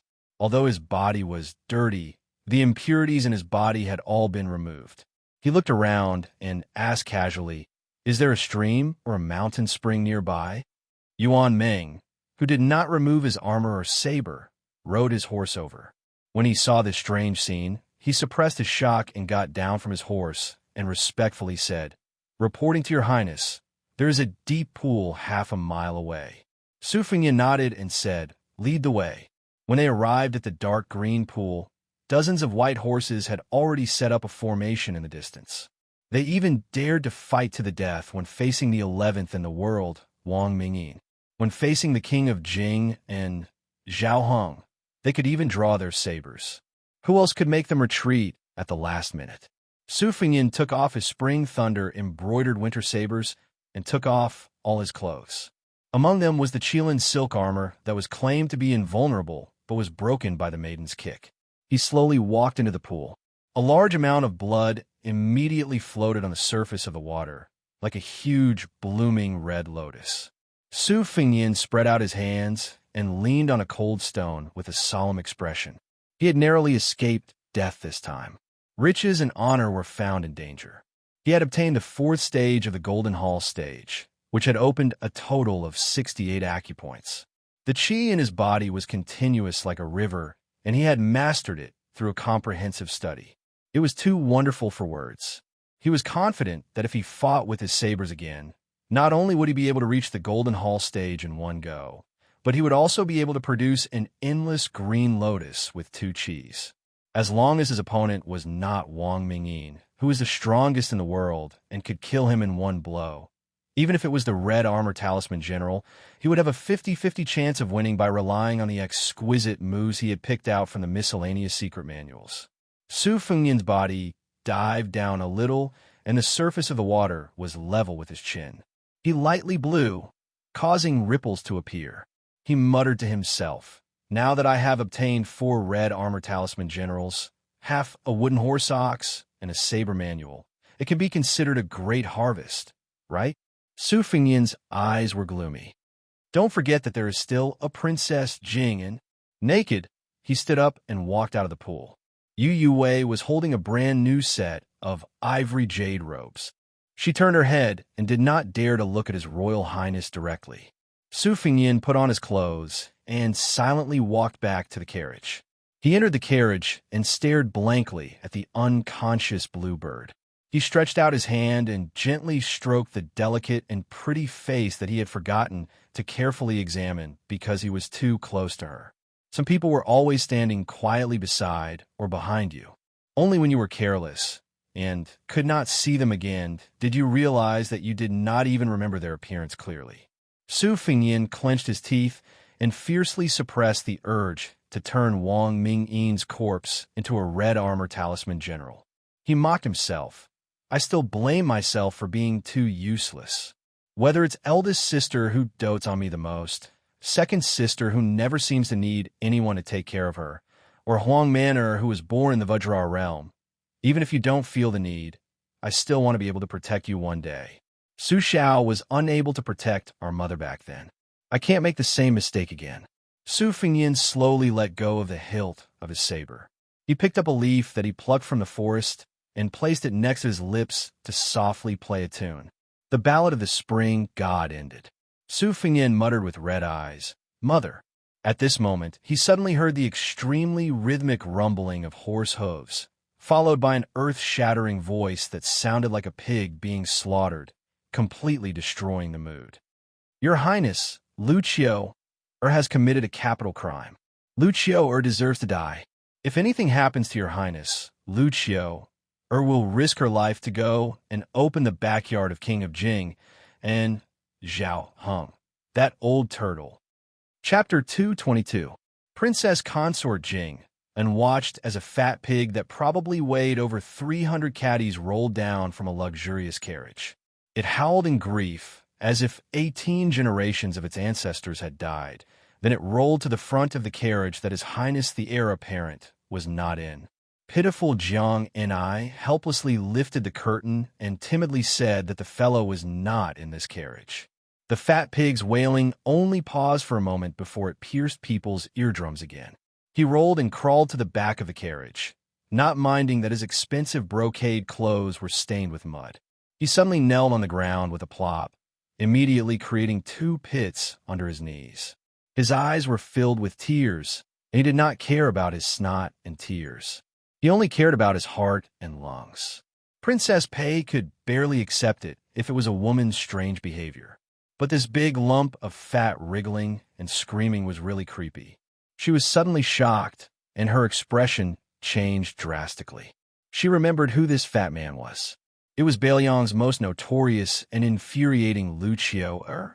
Regardless of whether it was a man or a woman, as long as they fell into his hands, they would suffer a fate worse than death. Princess Pei subconsciously retreated again and again. She no longer felt that it was funny, but she felt cold all over. Sword Godly picked his earwax and turned a deaf ear. The main character, Su Fingyan, walked out of the carriage and jumped down. He was used to it and said calmly, "Fatty Chu, don't make a fuss. Can you have the demeanor of a general of the lower 3rd rank?" Chu Lushan, who was far more notorious than His Royal Highness, knelt on the ground and sobbed. Lucio was muddle-headed this time. "I don't have the face to go back to Bailiang to see the great general." Su Fingyan slapped Chu Lushan's swollen face with the winter-embroidered scabbard and said unhappily, "Don't pretend to be pitiful in front of me. Save some strength to go back and do evil in Shangfan." Chu Lushan, who was so fat that his eyes could barely be seen, opened his eyes slightly and stood up shakily. While he was still bent over and had yet to straighten his back, he smiled sinisterly and said, "Your Highness, you can rest assured. Roan Lucio will stay in Qingzhou for a few more days. Only then will he be worthy of this King of Jing'an." After saying this, he turned to face His Royal Highness and instantly put on a brilliant, tacky, and harmless face. He circled around and then carefully rubbed Su Fingyan's arm. As if relieved of a burden, he said, Fortunately, your Highness is fine. Otherwise, Lucio would not be able to absolve herself from the blame, even if she died 10,000 times." Su Fingyan said softly, "You can play around, but don't delay the important matters." The fat man's hands were long enough to reach his knees, and his earlobes were as big as Buddha's. He laughed and said, "Lucio can't do any great deeds, but she is naturally good at small things that can't be shown in public." Princess Pei looked at the 2 men with different appearances talking over there. It seemed warm, but her palms were already sweaty. Originally, the deeds of Bailiang were all hearsay. Even if it was a tragic thing, it would not be true if it did not concern her. However, after coming to the Reed Marsh, she realized that there was almost no one normal from Bailiang. There was the Crown Prince of Bailiang who used a knife, the maid in green who used a spear, the old immortal who used a sheepskin fur coat with a sword, the 100 bodyguards and light cavalry, and the fat pig in front of her. Pei Nanwei had been in the prince's mansion some time ago. She heard that when this person came to Qingzhou, he killed several beautiful women from landowning households. When one of them was sent back to her family alive, it was said that she only had a penis left. There was also a rumor that a fair-skinned young lady in the prime of her youth was taken into a carriage on the street. In less than half an hour, her body with messy clothes was thrown out of the carriage at the end of the road. None of the officials of Qingzhou, who had always been protective of each other, dared to stop him. Su Fingyan said expressionlessly, "You can go back. There's nothing for you to do here for now." Chu Lushan's face was awkward, and he actually acted like a shy young lady. Pei Nanwei, who was secretly looking at them, felt nauseous and terrified. Su Fengyin smiled and patted the face of this proper third-level general. He joked, "I really don't know how you grow these few 100 pounds of flesh." Chu Lushan chuckled. He glanced at Princess Jing and out of the corner of his eye. He probably recognized her identity and naturally saw her as His Royal Highness's exclusive plaything. There was no obscenity in the eyes of the lecherous fatty, only an indescribable gloominess. Princess Pei almost had her heart and liver broken. Her limbs were weak as she slipped into the carriage, no longer daring to watch.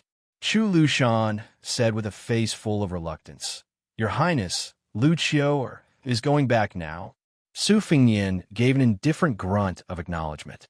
Chu Lushan hesitated for a moment, then said that His Highness had lost weight. Lucio wanted nothing more than to cut off her flesh and give it to His Highness.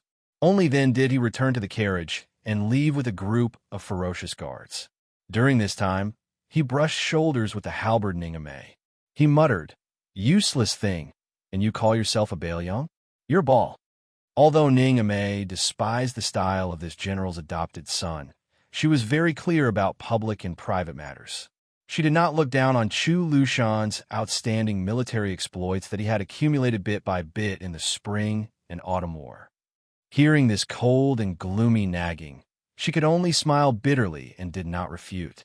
Su Fengyin was too lazy to care about these trivial matters. When he entered the carriage, it was slightly crowded. He kicked out the two pitiful young Kuei that were close to his feet.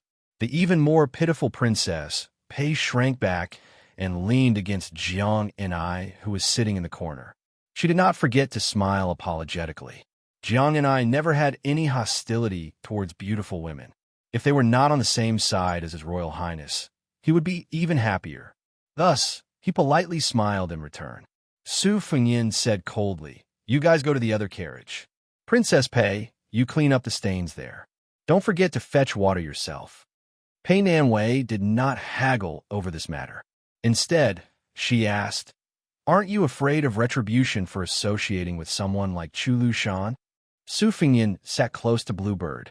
Without raising his head, he said, "Yu Wei, go tell Ningame to tell Chu Lushan that Princess Pei wants to talk to him all night about morality and righteousness." Princess Pei bit her lips. Her eyes were half filled with hatred and half fear. She stared at Su Fengyin's side profile. Yu Wei was the first to leave the carriage. Princess Pei was afraid that Yu Wei would really have someone stop Yu Wei. She hurriedly chased after Yu Wei. Seeing that she had no intention of pushing her into a pit of fire, she secretly let out a sigh of relief. However, when she lifted the curtain and saw the bloodstains on the carriage and the smell of blood that assailed her nostrils, she froze on the spot. Could it be that she really had to listen to his orders and do the work of a servant? Yu Wei, whose arms were still stained with Su Fengyin's blood, gently said, "There's always a first time for everything. It's good that you're alive. Princess Jing, and let's go. I'll take you to the pool." Su Fengyin continued to sit in silence. He gently held Bluebird's hand the entire time. In the curtain of night, General Qin Wu, who was sitting like a small mountain on Chu Lushan's side of the carriage, narrowed his eyes into slits. In his hand was a secret report that he had received long ago. It was densely packed with information about Jing and Palace. It didn't even include the fact that heir apparent Zhao Sun was secretly raising a canary that looked like Princess Jing. The only thing missing was the specific address. Chu Lushan put down the secret report, his 10 fingers crossed over his abdomen. No one would believe that this fat pig, whose military career was known for his cruelty, had once been jokingly called Chu Basha by Li Yishan at the Tide Listening Pavilion. This was not a derogatory remark, but rather an overestimation of Chu Lushan's talent and learning. Li Yishan personally said that Chu Lushan's ideas were beautiful, that he was adept at writing poems, and that he could write poems with his hands crossed. Generally speaking, among the scholars in the literary world, those who were quick-witted could compose poems in just a few steps. But this fat pig, who was addicted to good people's milk, could write poems with his hands crossed 8 times. Moreover, his poems were not ordinary. These words were personally commented by Li Yishan, so naturally there was no exaggeration. Su Fingyin didn't believe it at first, but later he had no choice but to believe it.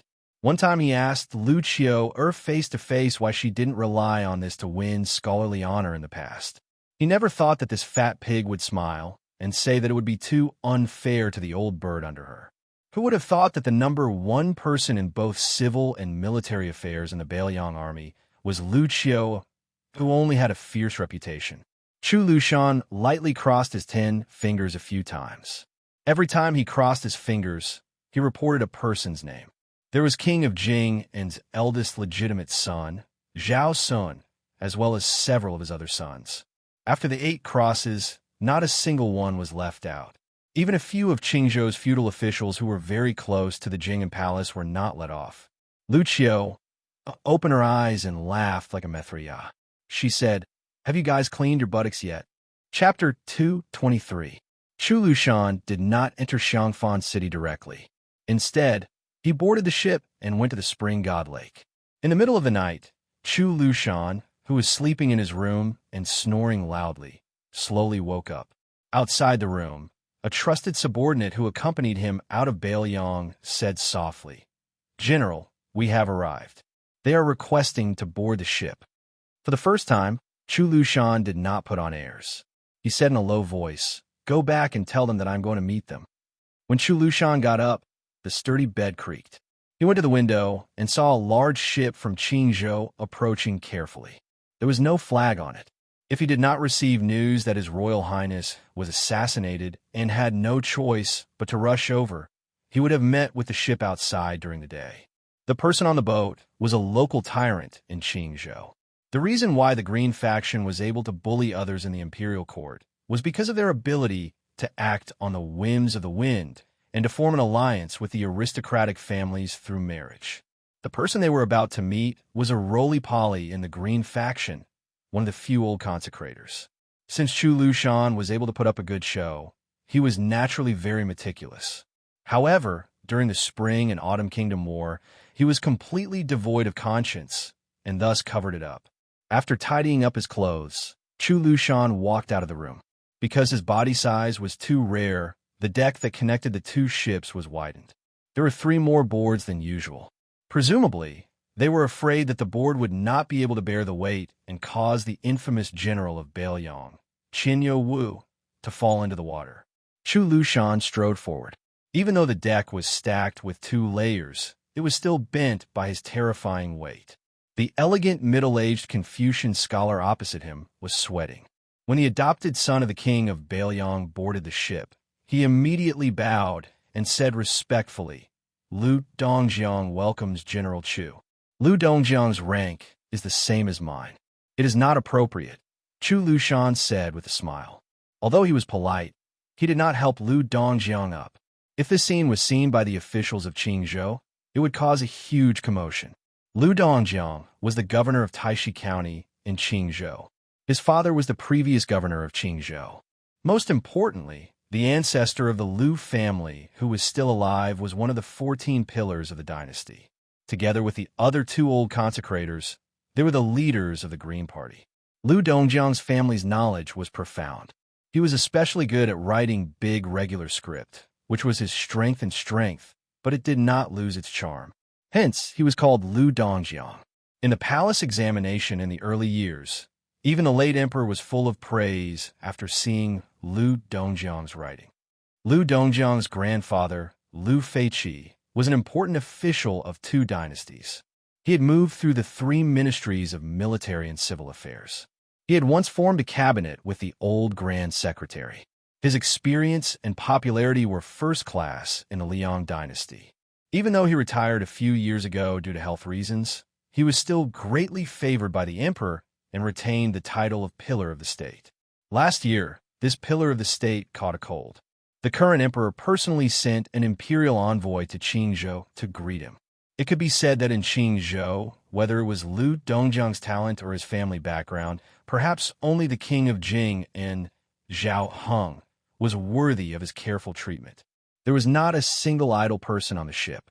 Other than Lu Dongjiang, There were only a few elite men of sacrifice who had served the Lu family for generations. Chu Lushan nodded lightly at this arrangement. Lu Dongjiang led the way in front and went straight to the third floor. After opening the door, he did not enter with Chu Lushan. Chu Lushan's body was too fat. When he stepped over the threshold, he stretched slightly and his wide sleeves were pulled. Lu Dongjiang hurriedly helped to untie the restraints. There was a soft laugh coming from the room. When Lu Dongjiang heard it, it was as if he'd been struck by lightning. He carefully raised his head and glanced at Chu Lushan. Seeing that this fatty was not acting strangely, he suppressed the urge to reprimand him. He was annoyed at this mischievous daughter of his. How could she be so troublesome? Normally, she relied on the old ancestors' pampering and mischievous style. Today, at such a critical time, when the rise and fall of the family was at stake, she still did not know how to restrain herself. Let's see how he would deal with her when she returned home. Chu Lushan entered the room with incense burners in the four corners. He sniffed and felt relaxed and happy. The fatty looked over and smiled. This was indeed a first-class large family in Qingzhou. The east and west burners were the east Yu plum green incense burner and the west Chu pink five-legged incense burner. The north and south burners were the west Shu brown glazed lotus stem aromatherapy burner and the Longquan Dotsai porcelain burner. Just these four little burners, which were originally tributes to the imperial palace, were worth a lot of silver. Chu Lushan glanced at the incense burners as if there was no one else around. Only then did he look at the old man sitting on a couch in front of him. His beard and eyebrows were snow white, and his two long eyebrows hung down. He wore a warm smile, which made him appear even more benevolent and kind, and his aura was otherworldly. This was probably the pinnacle of the nourishing beauty residence. Beside the old man was a young and graceful woman gently massaging his back. She was the one who had laughed out loud at Chu Lushan's embarrassment when he stepped through the door. The old man saw Chu Lushan standing in the room without the courtesy of a junior or the attitude of a subordinate. He didn't take it to heart. He only smiled and patted the back of the woman's hand. "Yen'er, go get a chair for General Chu." There was a large yellow pear wood chair tailor-made for Chu Lushan in the room. It was a small and luxurious chair that had to be hastily made by a craftsman. From this, one could see how much importance the Lu family placed on Chu Lushan. In reality, the carpenter was still under house arrest by the Lu family for fear that someone with ulterior motives would find clues because of the chair. He was lucky that he hadn't been killed to silence him. While his great-granddaughter was moving the chair, the old man, who was still one of the four pillars of the imperial court, smiled and said, "General Chu, don't lower yourself to Yen'er's level. She's used to being spoiled at home and doesn't understand etiquette." "Ancestor," the woman protested coquettishly to show her dissatisfaction. However, after moving the chair, she didn't forget to give Chu Lushan a small bow. She didn't show the disgust of seeing a fat pig or the fear of hearing of Lu Qiu'er's reputation as an ordinary woman. One of the few remaining elders of the Green Party saw this and smiled slightly. Chapter 224. This woman was the oval-faced beauty who made tea for His Royal Highness a few days ago on the Yellow Dragon ship. After Su Fengyan made the Qingzhou Navy lose face, in the following days, she was the least afraid of the gossip of her friends on the ship. She was even touched by Bailiang's crown prince many times. These few days, Qingzhou seemed to be calm, but under the surface, the Qingzhou aristocracy received a few secret letters from the capital. The rest of the Qingzhou aristocracy, who had a similar reputation to Lu Feiqi, were still in the imperial court in the capital. The contents of the letters they sent back were exactly the same. In summary, it could be summed up in one word: wait. The fat on Chu Lushan's cheeks trembled slightly as he smiled and said, it's fine. Miss Lu has made tea for His Highness before. It's fine even if she comes up and slaps Chu Lushan a few times." The young woman who just sat beside the old ancestor asked innocently, "Really?" Lu Feiqi unknowingly increased his tone and said, "Yeah, don't be presumptuous." The young woman immediately lowered her eyes and carefully massaged the old ancestor's shoulders. Lu Feiqi still seemed unsatisfied and said calmly, "Didn't you say you were hungry 2 hours ago? Go ask your father for some supper." Lu Qingyan made an O sound and secretly stuck out her tongue. She unwillingly got off the bed and left the room. After closing the door, she saw her father's sour face. She walked closer and held Lu Dongjiang's arm and said coquettishly, "My good father, who are you angry at? Yen'er will scold him for you." Lu Dongjiang said helplessly. In the end, he couldn't bear to scold his beloved daughter. Firstly, she was the smartest among the children. Secondly, the old ancestor was good at reading faces and doted on his great-granddaughter. In the 3 generations of the family, there were close to 100 people.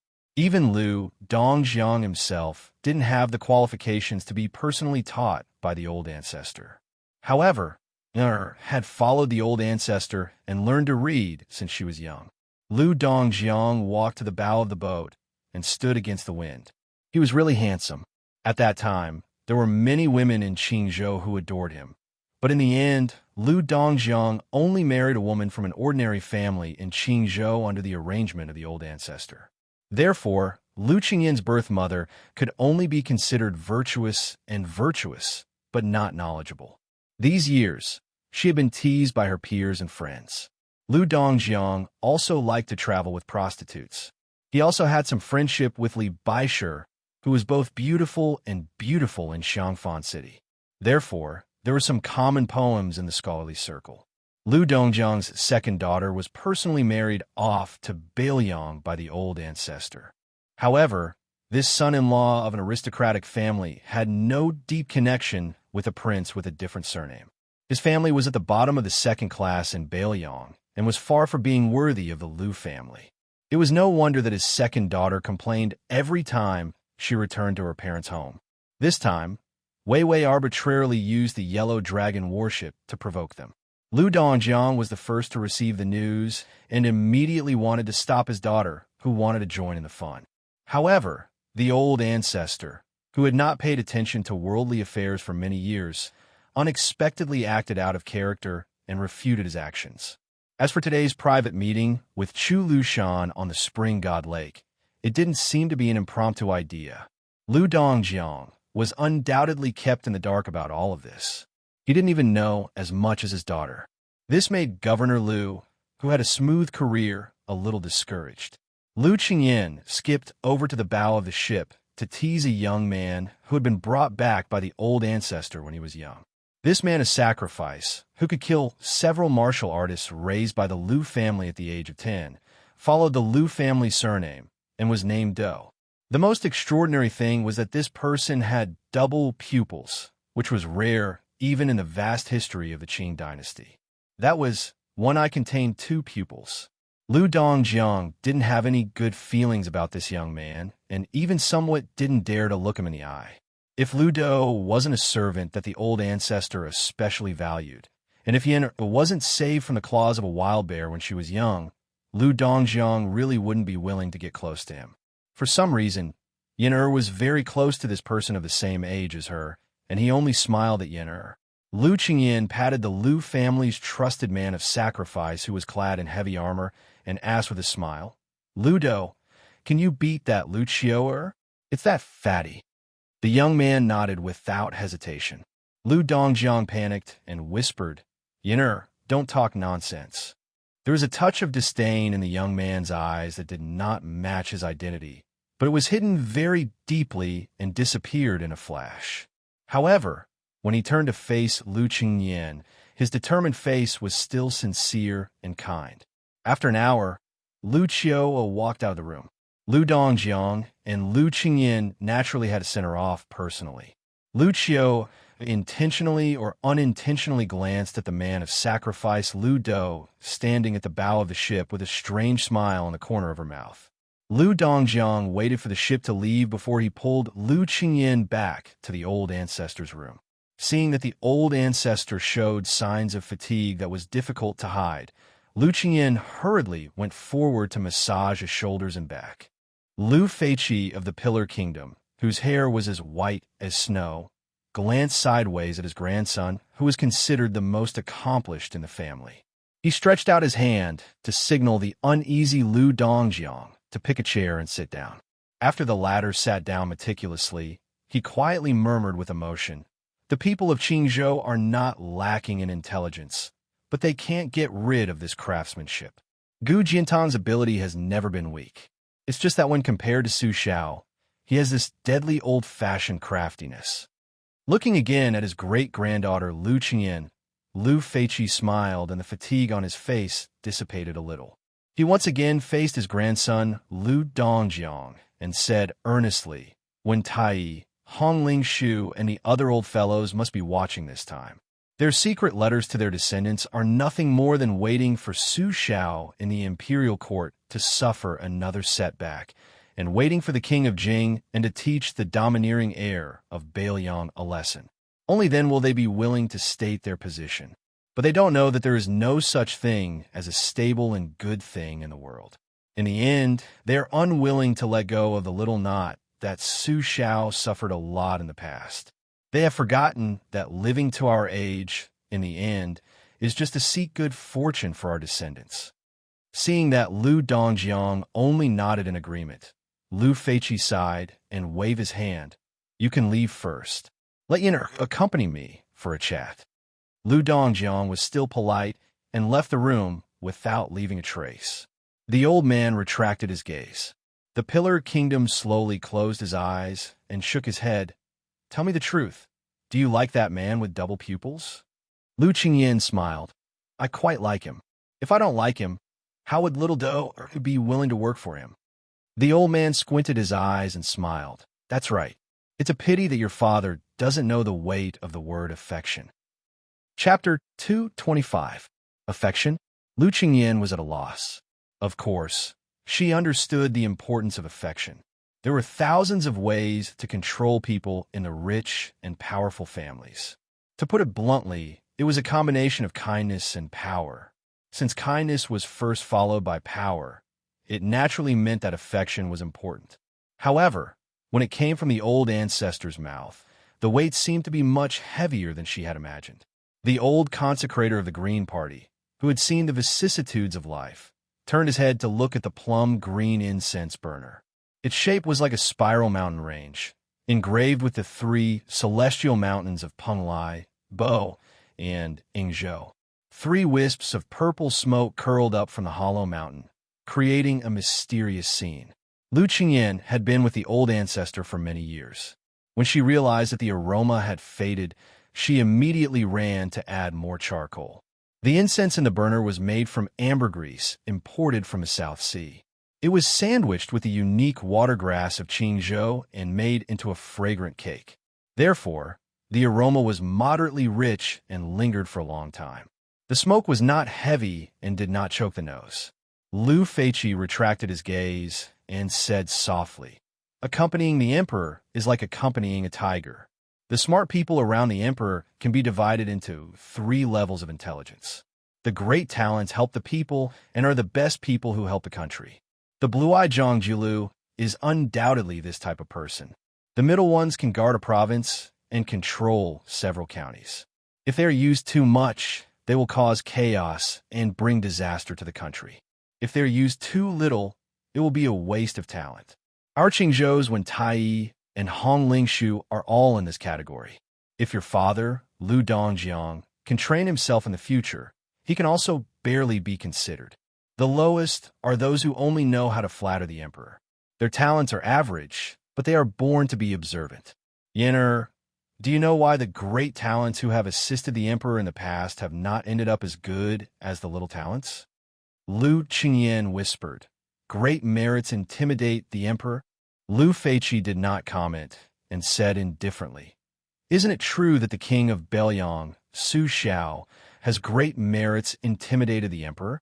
Why can this butcher live to this day, divide the land and seal the border, and have 300,000 elite soldiers in his hands? There is no other reason than affection. When interacting with the emperor, affection far surpasses talent. Why can the eunuchs participate in politics, and why can the relatives of the emperor hold power? Wasn't it because of the monarch's sentiments? The relationship between Su Xiao and the late emperor was less than that between father and son, but more than that between brothers.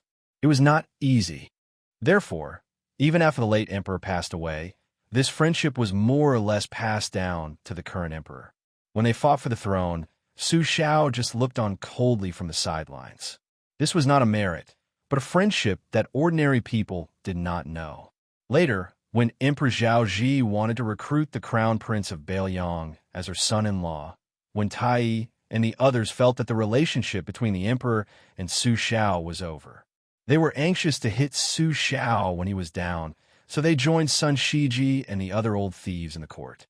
Zhao Ji's breadth of mind wasn't simple. In my opinion, half of it was because she wanted to test Su Xiao's bottom line, and the other half was because she wanted to protect Beiliang and the Su family. Even if Su Xiao refused, she wouldn't really get angry.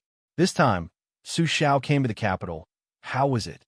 Didn't he still get it and inherit it? If it was someone else, even if it was the king of Yin, would he have succeeded? Lu Qingyin carefully said, "Old ancestor, how much of the relationship between ruler and subject that the king of Beiliang painstakingly accumulated in his military life is left?" Lu Feiqi smiled and said, "There isn't much left.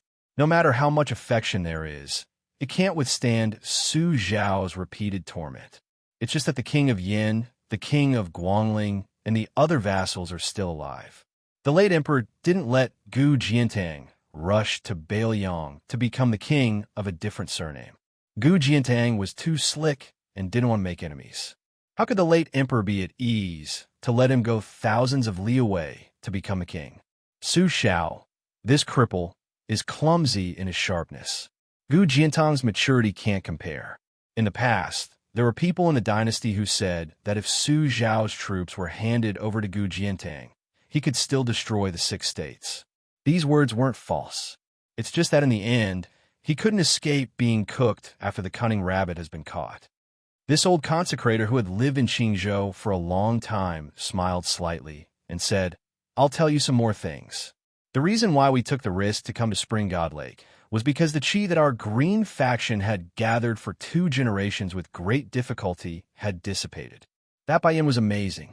He had only been in power for a few years, and he had already made old man when obedient. If that was all, it wouldn't be so bad. But Hong Lingshu, this old bastard, originally wanted to push a few of his useless sons to the top before he came down. One of them would enter the capital to become the Big Yellow Sect, another would become the county chief, and the remaining one, who couldn't read or write, would go to Wei and ask for the Qingzhou Navy. Everything was ruined by Bai Yin, and he even handed Yangling County to Old Man Wen's favorite disciple.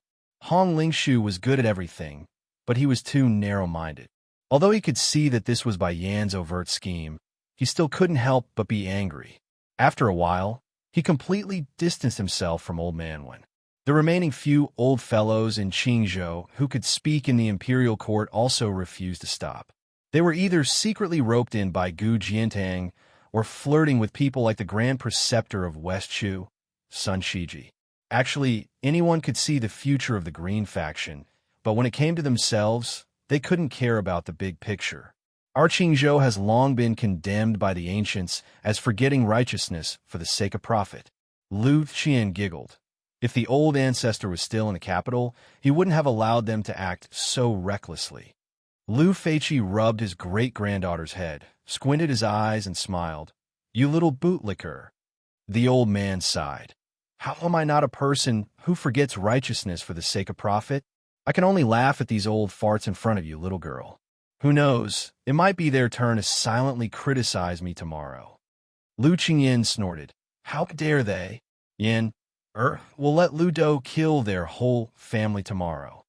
Lu Feiqi stroked his beard and laughed heartily. There are very few truly smart people in this world, but there are also very few truly stupid people. Your father's so-called descendants of wealthy families don't really understand this principle.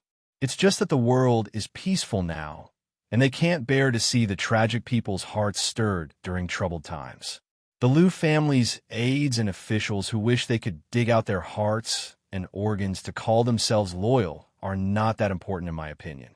Scholars from poor families only study for food and clothing, while nobles only study for a bright future.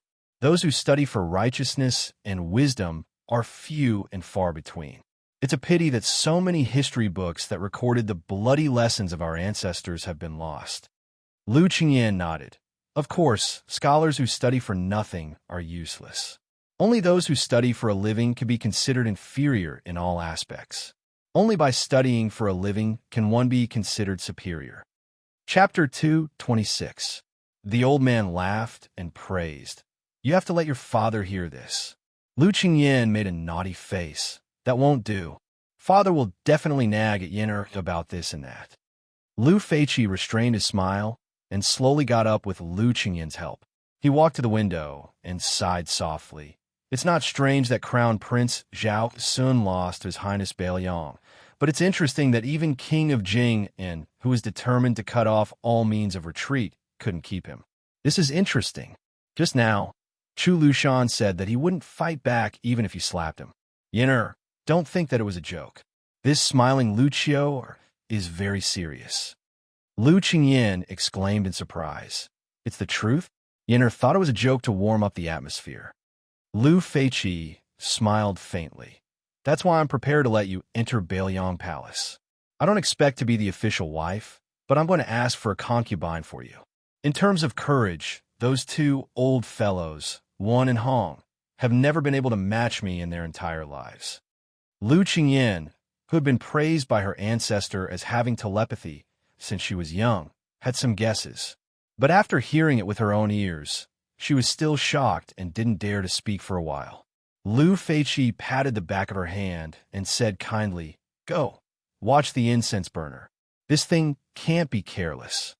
Watching his great-granddaughter run to the incense burner and fiddle with the charcoal fire, the old man looked at the lake.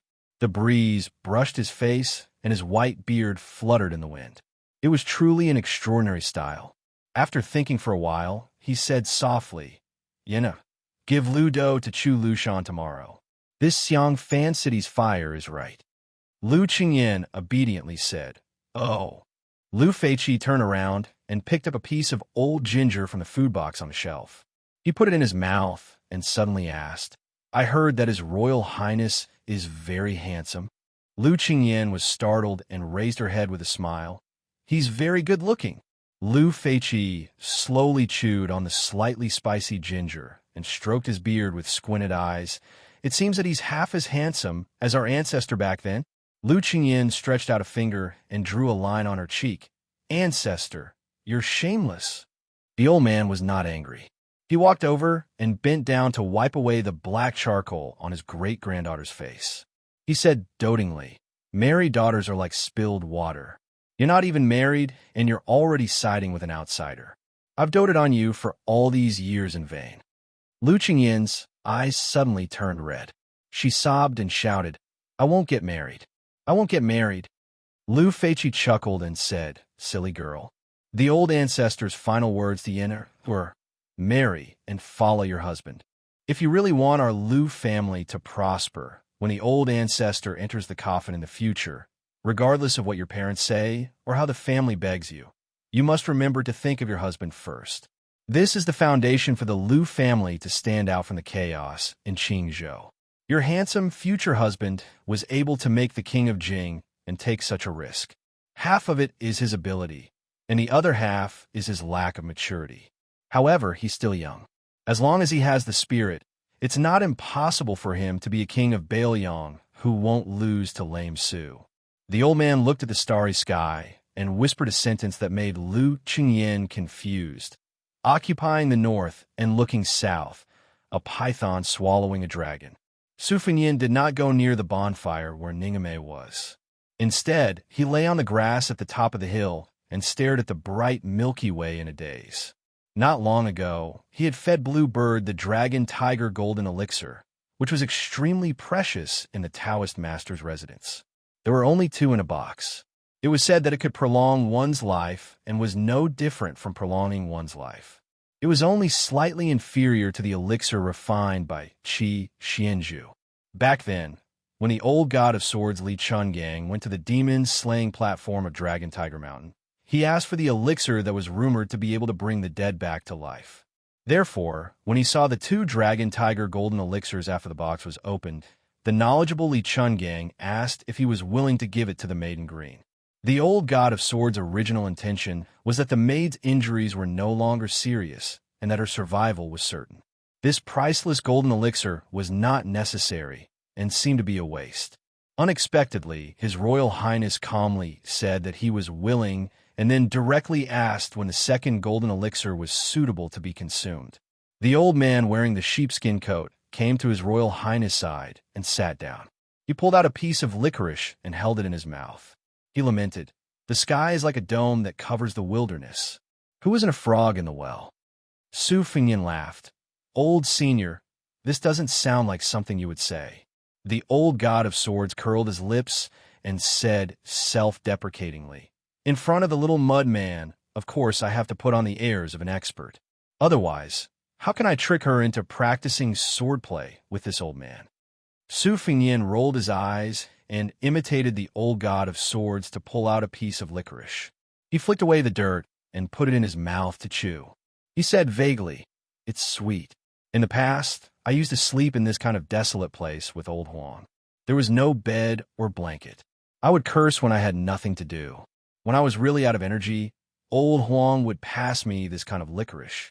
The old god of swords said calmly, "Those few strokes of yours in the reed marsh must be the 9 swords of the 9, swords of the 9, swords of the 9, swords of the 9 swords. Although this old man has never seen this person use his sword, the first 8 swords are still okay and can only be considered ordinary superior swordsmanship. The 9th sword, however, is truly the style of a master. How long have you secretly practiced it for?"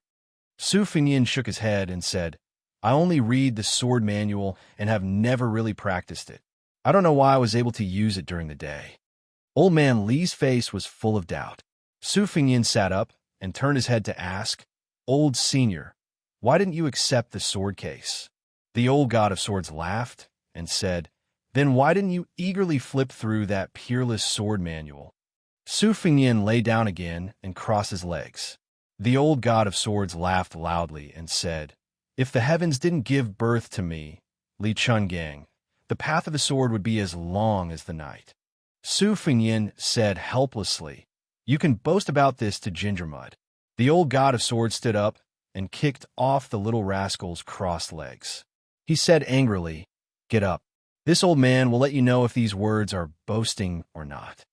Su Fingyan was stunned and said in disbelief, "Are you going to teach me superior swordsmanship?" The old man sneered and said, "Superior swordsmanship is nothing in the eyes of the world.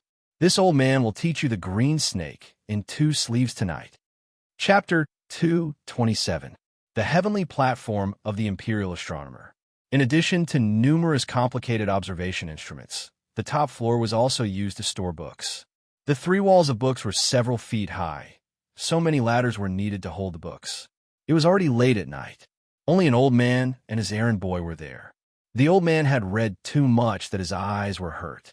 With an ancient book under his arm, he staggered out of the inner room and came to the path of picking stars that protruded out of a wall. This path abruptly extended out of the attic and was about 6 feet long. It was inlaid with 81 large pieces of white marble, glittering and translucent. Walking on the road and looking down, timid people's legs would definitely tremble.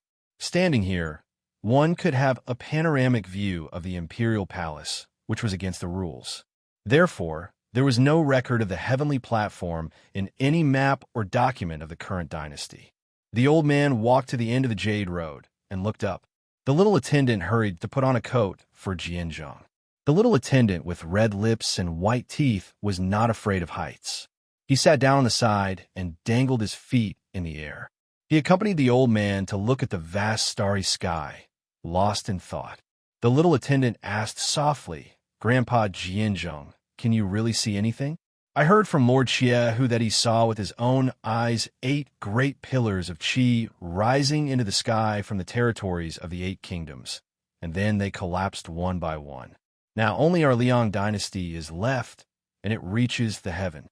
Since he was called Jianzheng, he was naturally the first person in the imperial astronomer, Nan Huayu. The old man gathered his coat and smiled. I'm old and my eyes are not good. I can't see clearly. The young attendant said disapprovingly, Grandpa Jianzheng, you have heaven's eye? Can't you see clearly? The old man smiled helplessly. Heaven's eye? Can you believe Huang Sanjia's words?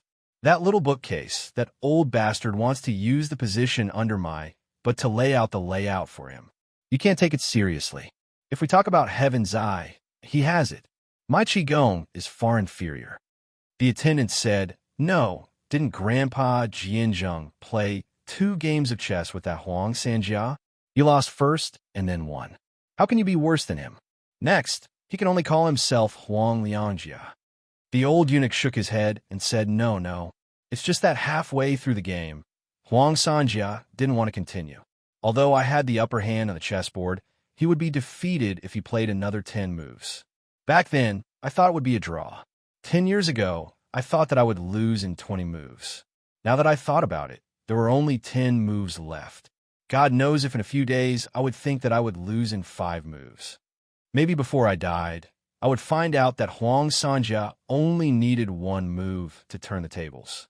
Wang Jixin said that Huang Longshi's play was like Huayan's use of troops to conquer every enemy. These words were clearly a foreign language from someone who had only read the book and not personally played the game. It should have been Huayan's decision to deploy more troops. Huang Sanjia's true strength was in the mid-game. Only in the endgame could one see his foundation. It was a pity that there was no one in the world who could compete with him in the endgame. Presumably, this was the real reason he instigated the Spring and Autumn War. After all, a 3-chi chessboard was too small for him. Nan Huayu, who was treated as a state preceptor by His Majesty, called Little Bookcase, smacked his lips and said, then isn't this demon really invincible? Is it true that no one can beat him in chess? The old man thought for a moment and said with a smile, it seems that no one can beat him, but there are some who can draw. The boy's eyes lit up. He pulled on old Jianzheng's sleeve and asked impatiently, who is it?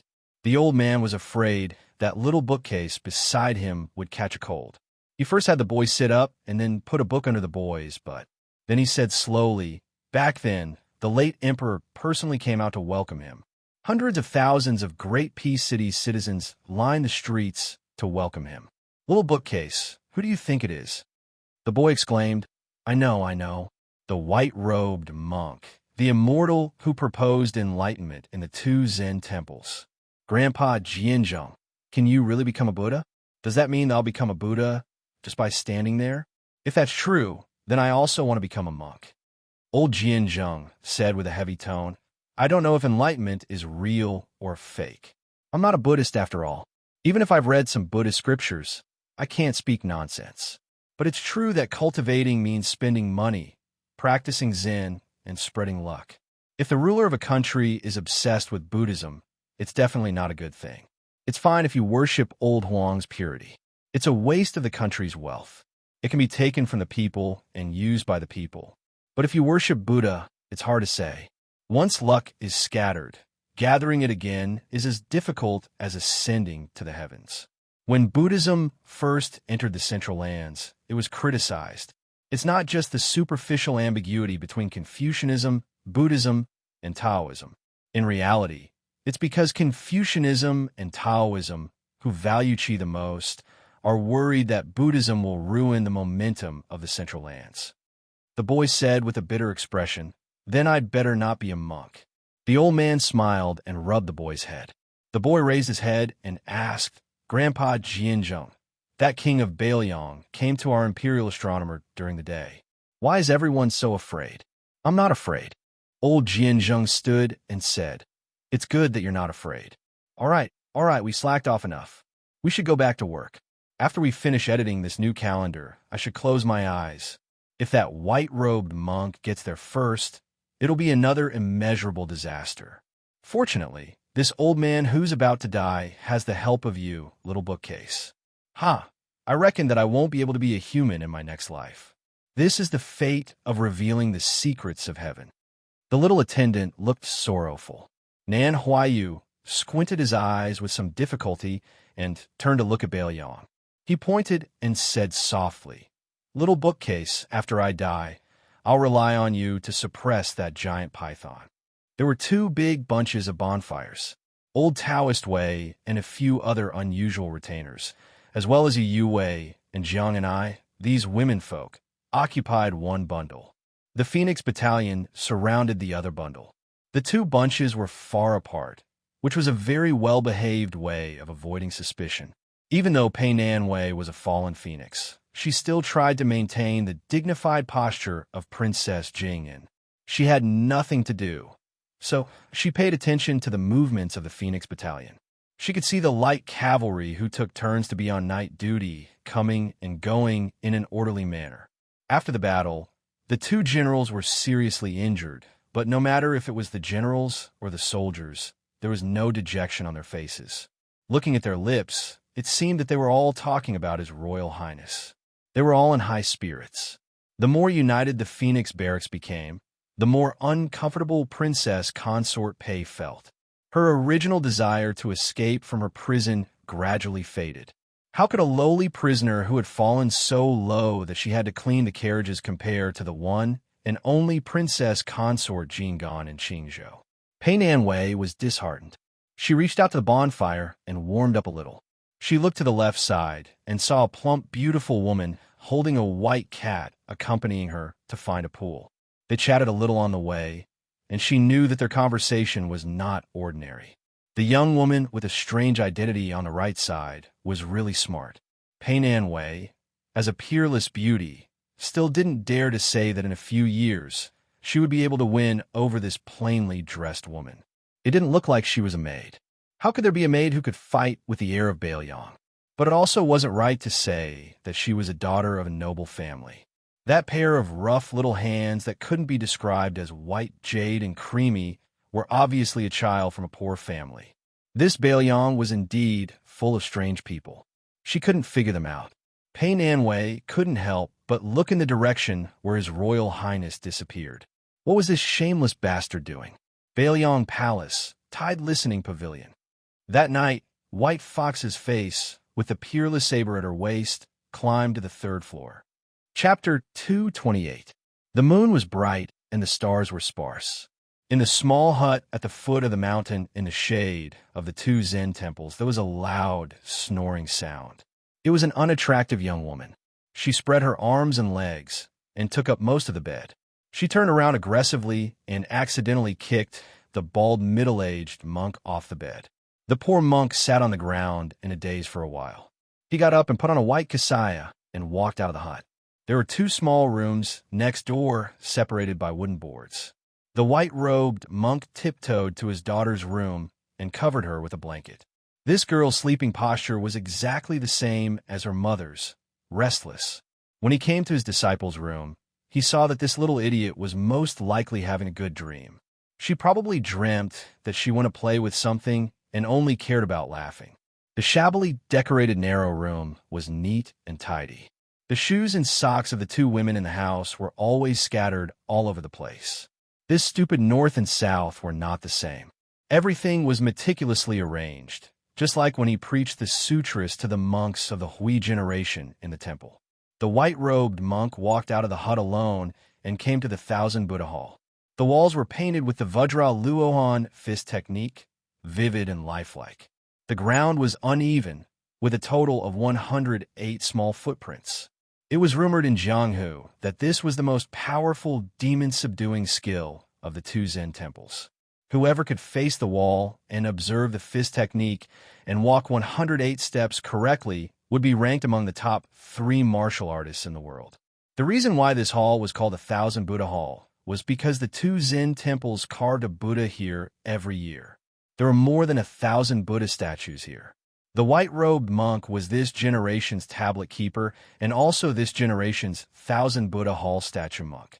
Standing at the door of the hall and looking out, all the Buddhas and Bodhisattvas in all directions were the same. Compared to the 3-sided fist technique manual, it was even more magnificent. The first patriarch of the two Zen temples had left behind a Buddhist saying that anyone who entered the hall and saw or heard it would receive the seed of Bodhi liberation. A couplet hung in the hall. It has been 3,000 years since lotuses bloomed at every step. I have rebuilt the hall to worship the Luohan. After 81 difficulties, I am willing to give 28 ranks and teach the Dharma to all. However, ever since the white-robed monk returned from the far west Italian city and returned to the two Zen temples, he had only carved one Luohan statue. That year, he had brought the little monk stupid Nambe back to the mountain. The white-robed monk looked up at the thousands of Buddha statues that were filled with moonlight after the door was opened inside. The little monk, Wu Nanbei, appeared behind the white-robed monk and asked worriedly, "Master, is your wife going down the mountain again tomorrow?" The white-robed monk accepted his fate and said, "Go, go. There aren't many copper coins left in the bowl anyway." Stupid north and south side. After going down the mountain a few times, I can only pick the most expensive cosmetics with Mistress. What are we going to do in the future? Why are you awake? Just now I was holding hands with something in my dream. In the end, she knocked me on the head and I woke up. "Hey, Master, why are you hitting me? What else did you do besides holding hands?" "No, just holding hands. What else can we do?" "Really? Monks don't lie. There are so many bodhisattvas and arhats in the 1,000 Buddhas hall watching you. Other than holding her hand, I also told this thing that I like her. No wonder you were hit. Master, the old abbot said that you are the reincarnation of the third arhat, the immaculate arhat. The Buddhist scriptures say that this bodhisattva has no worries. Why do you always have a bitter face from Mistress in that thing? The great abbot also said that you were the last disciple of Buddha, Subhadhara. You received the bodhisattva fruit when Buddha was about to enter nirvana. It sounds very powerful. Why don't I see your wisdom and eloquence? Not to mention the temple and the foot of the mountain. We only have 4 people in the hut. Who can you argue with?" Alas, the old abbot likes to praise everyone. There is nothing to be happy about being praised. "Master, why don't you teach me how to play chess?" "Why do I learn chess?" Mistress bought 2 boxes of chess at the foot of the mountain, but she doesn't know how to play. Mistress said that she can't beat you, so she can only play with me. My daughter is the smartest in the world, but learning chess is really not that amazing. Maybe she can't beat you. Master's copper coins will be wasted. It's okay, I'll let her. Idiot. How many games can you let her go? My whole life. Anyway, I'll just have to wait until I cultivate the Saraira. It's actually only a few decades. Okay, Master hasn't touched chess for some years. Go and get the chess box. Now? How can I dare to go to Mistress' room? I'll be beaten to death. I also don't dare to run. What if I run into the steel forest like before and Mistress can't find me? Mistress will only give me half a bowl of rice. Where the Tao is, even if there are millions of people, I will still go. Don't you understand this principle? What's the point of practicing Buddhism? Master, isn't this the famous saying of the scholarly sage at the foot of the mountain? Is that so? It's absolutely true. Alas, I always heard the abbot in the temple say that you are very good at the once-in-a-decade lotus platform preaching. Even those scholars and Taoist masters admire you. It seems that they're bragging. Master, did you secretly give them copper coins? Nonsense. Isn't Mistress keeping an eye on Master's private money? Didn't you ask me to bury the pot under the Dragon Gate 20 stages stone tablet 2 days ago? Nambe, the moon is pretty good today. Wait here. Master will go and get the chess box. After a while, the white-robed monk came back with 2 boxes of chess pieces and a rough chess block made by the little monk. The master and disciple sat on the ground in the 1,000 Buddha hall. The white-robed monk rolled his eyes at the chess block with crooked lines and abandoned it. Instead, he used his finger to carve 17 lines on the floor. The floor of the hall was carefully paved with a special stone material. It was called the diamond mirror by the people. There was once a swordsman who had achieved Tao and cut it with a sharp sword but did not leave a mark. Therefore, the 108 clear footprints showed the power of a sage. The little monk Wu Nanbei was not surprised by the lines his master drew with his finger. He only said with a sad face, "Master, the abbot is fine. The other abbot will definitely talk to me for a few days and nights." The white-robed monk said nonchalantly, "Let them nag." The little monk said with grief and indignation, "But they don't want to talk to you, Master. They just won't let me go. Talk, talk, talk. This was the unique catchphrase of the strange family of four in this temple. The white-robed monk turned a deaf ear to it. He glanced at the 19 chess blocks and made a sound of surprise. He thought for a while and clapped his hands and laughed. Wonderful, it's a pity there's no wine. Back then, Master played 2 games to a draw with an old hooligan like you. They were 15 and 17. He said angrily that if there were 19, I wouldn't be his opponent. But looking at the situation at that time, this hooligan wasn't willing to be the first to propose 19. Stupid Nambe, do you know who came up with the idea? I think it's Su Fengnian's second sister. She's called Su Weisheng. This name is very impressive. This thing has been envious of you for a long time. She complained that you didn't care about the name at all. Heh, actually I think this thing's name is nice. I just don't dare to say this to this thing. It's Su Fengnian again. When Master goes back, I have to record how many cleavers he has in the account book. Master, you're recording cleavers every day now. If Su Fengnian really comes to the temple in the future, what should I do? Should I help this thing, or you, Master? What do you think? I'll help Master first. When the time comes, I'll help this thing. Nambe, Master really didn't see it before. Turns out you're not stupid. Isn't that so? If you're not stupid, then you're still stupid. When the day comes when you're not stupid, this thing will really not like you.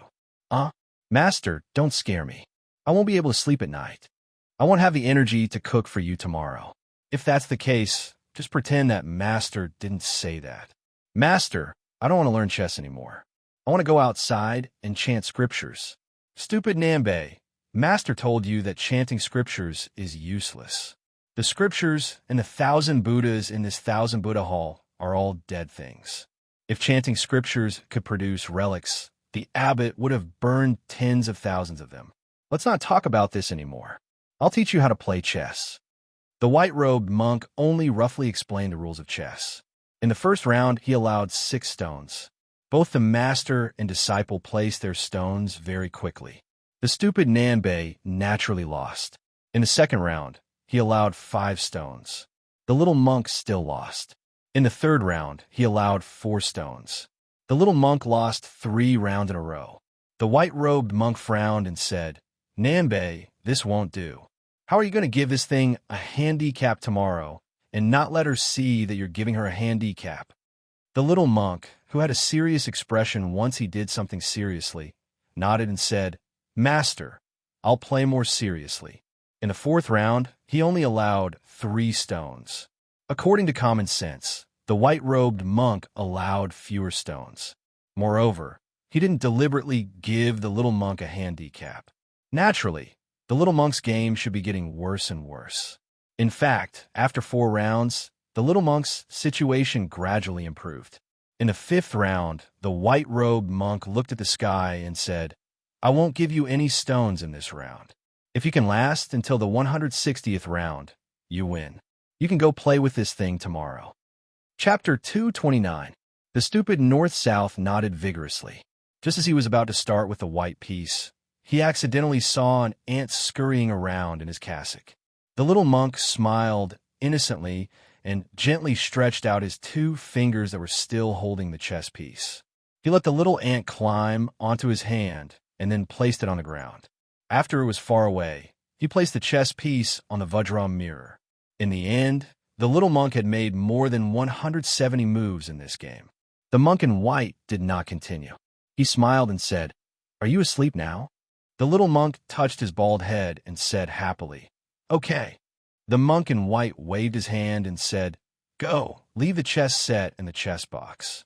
The little monk nodded and got up to leave the 1,000 Buddha hall. The monk in white sat cross-legged and waited for his disciple to leave before returning to the hut. He then rested his chin on one hand and leaned his body to look at the chess game. The white-robed monk stretched his back and said softly, Chao Zhangqing, you're still so patient. No wonder you're called Chao Guanzi. Apart from his words, the hall was still silent. The monk in white reached out and grabbed. The dozens of white chess pieces on the ground suddenly floated in the air. With a light flick, the chess pieces shot to the side like rain. After a while, a scholarly man dressed in a green robe appeared in the hall leisurely. He held the 16 chess pieces in his hand and flicked one chess piece with each move. The chess pieces were nowhere to be seen in the air. In the blink of an eye, 15 chess pieces were stuck to the monk's cassock. This frivolous monk who drank wine, ate meat, and even had a wife and a daughter did not move.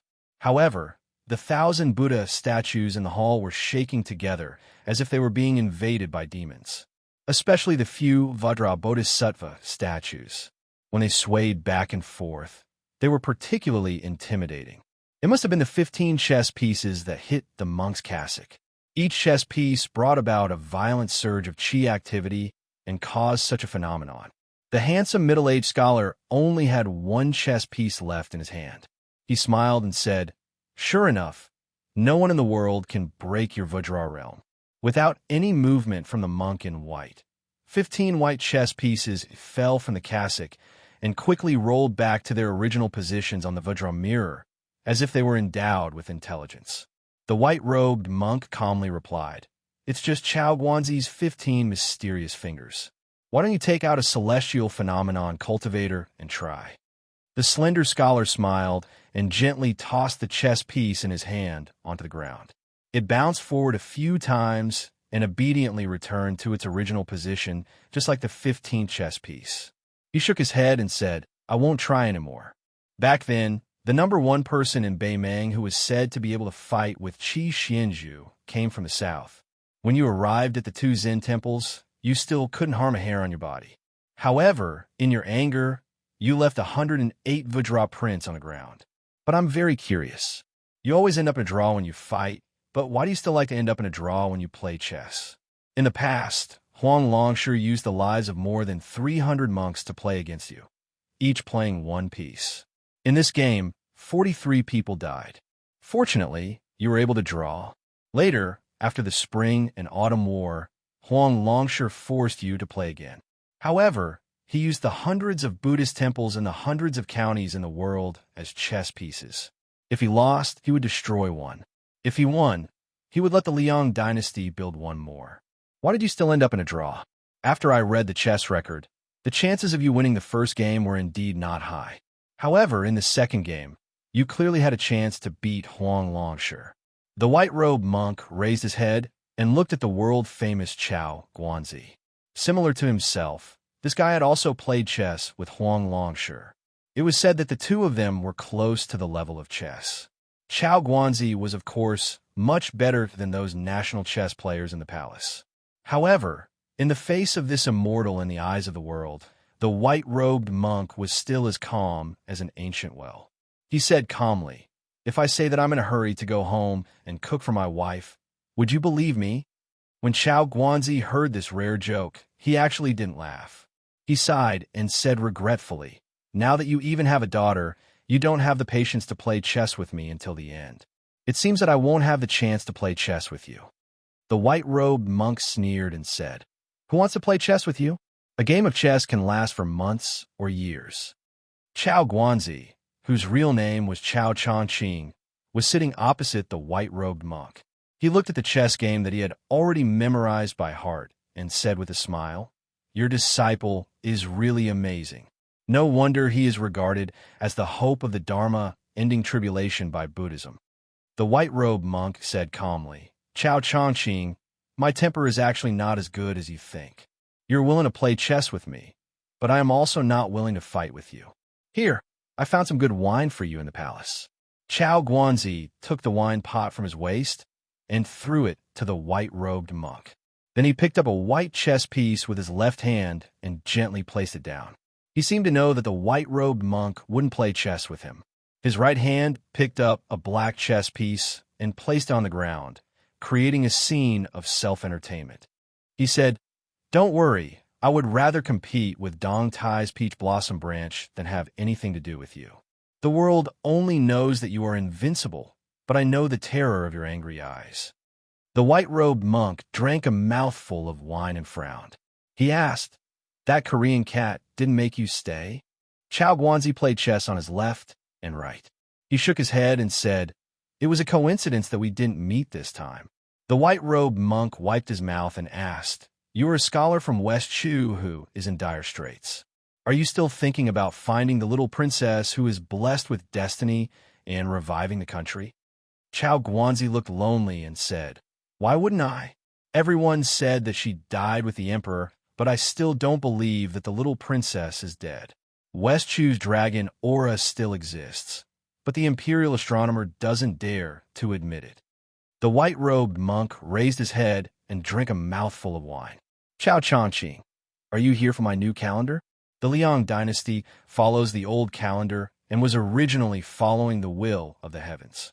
However, after annexing the 8 countries, it is obviously no longer appropriate. The imperial astronomer is busy with this, but I am not in a hurry. Are you thinking of doing something? Leaving a chance for your little princess to revive the country? Chao Guanzi suddenly stood up and bowed deeply. He didn't straighten his back for a long time.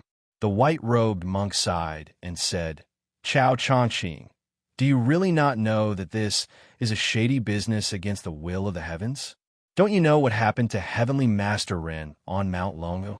Chao Guanzi, who had almost become the champion of Jianghu in one fell swoop and whose pride didn't lose to anyone, still didn't straighten his back. The white-robed monk hesitated for a moment and said in a deep voice, "It's not that I don't want to help, but the general trend is irresistible. The Old West Chu can't succeed at all. So what if the Grand Preceptor, Sun Shiji, works from the inside and outside? Do you really think that everyone in the world is a fool who waits for death? Su Shao, Gu Jiantang, the 6 vassal kings are not dead. Now, Zhang Julu and the one in the palace, Chao Changqing, O Chao Changqing. The sage only said that you should turn the tide, but the tide has passed and the general situation has been decided. What can you do? Not to mention you, even immortals like Qi Xuanjin can't do anything." Chao Guanzi straightened up and was speechless with a miserable expression. Outside the 1,000 Buddha Hall, lightning flashed and thunder roared. Soon, it was raining heavily. The white-robed monk looked down at the white chess piece that Chao Guanzi had placed on behalf of his disciple and decided to ignore it. How could this be Chao Guanzi's flawless chess piece? For a moment, he felt a little sad and sighed deeply. Fine. This pot of wine is good. I can only guarantee that the little princess of West Chu won't die. As for the rest, I can't help. If you want to take a mile after taking an inch, I will go down the mountain and ask the palace for a pot of wine to return to you." Chao Guanzi bowed again, turned around, and walked into the rain. This was what it meant to go forward despite thousands of people. The heroic spirit of the Confucian school existed forever. Even though the white-robed monk was in Buddhism, he still felt a little sad. The little monk, who was about to fall asleep, was awakened by the thunder and hurriedly ran over with an oil paper umbrella. He saw that there was an extra pot of wine in his master's hand and thought of the middle-aged scholar who had just walked out of the 1,000 Buddha Hall. He asked in puzzlement, "Master, is this wine given to you by that scholar?" The white-robed monk nodded. The stupid North-South put away the umbrella and grinned. "I put one up and took one.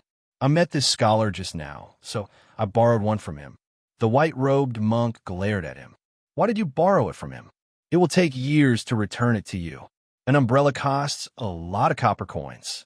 The little monk was troubled. "Then what should I do? I preached in the temple, but the head abbot didn't give me any copper coins. If that thing asks about it tomorrow, it will be bad."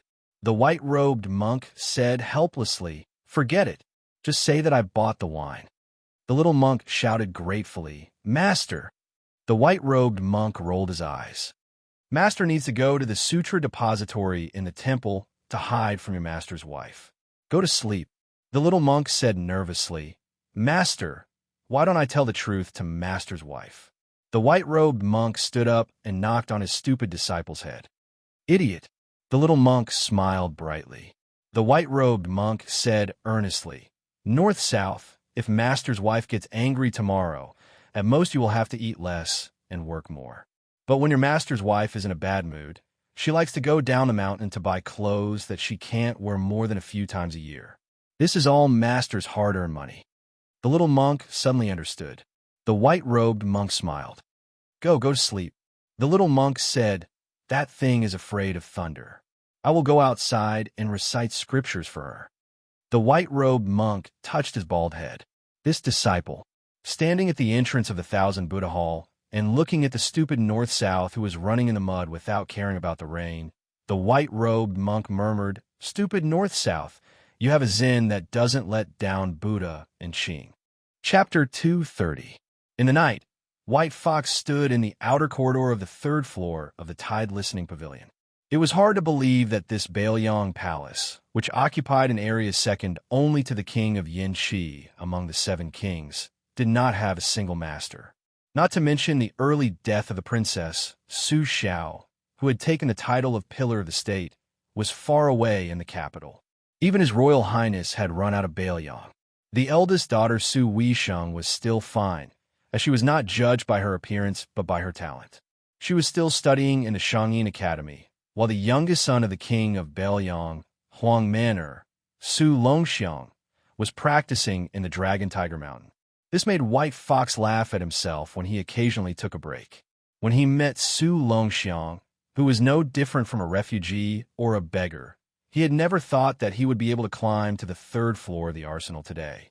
He had already prepared for the worst-case scenario of doing business with the king of Baoyang, which was to read all the books in the Tide Listening Pavilion. Later, he borrowed Su Fingyin to embroider the winter and spring thunder sabers, but he did not regret or feel any heartache. For him, there was nothing to be reluctant to let go except to keep his life to practice the saber. White Fox put his hands on the cool railing, thinking a lot. Like the rest of the people, he used to have a big prejudice against Su Xiao, who had conquered the world and built this honorable mansion. However, after staying here for more than a year and looking back at the hunchbacked and slightly lame old man, he always had a heartfelt admiration. The 11 barbarians inside and outside, those who dare to call themselves soldiers, will be beheaded immediately.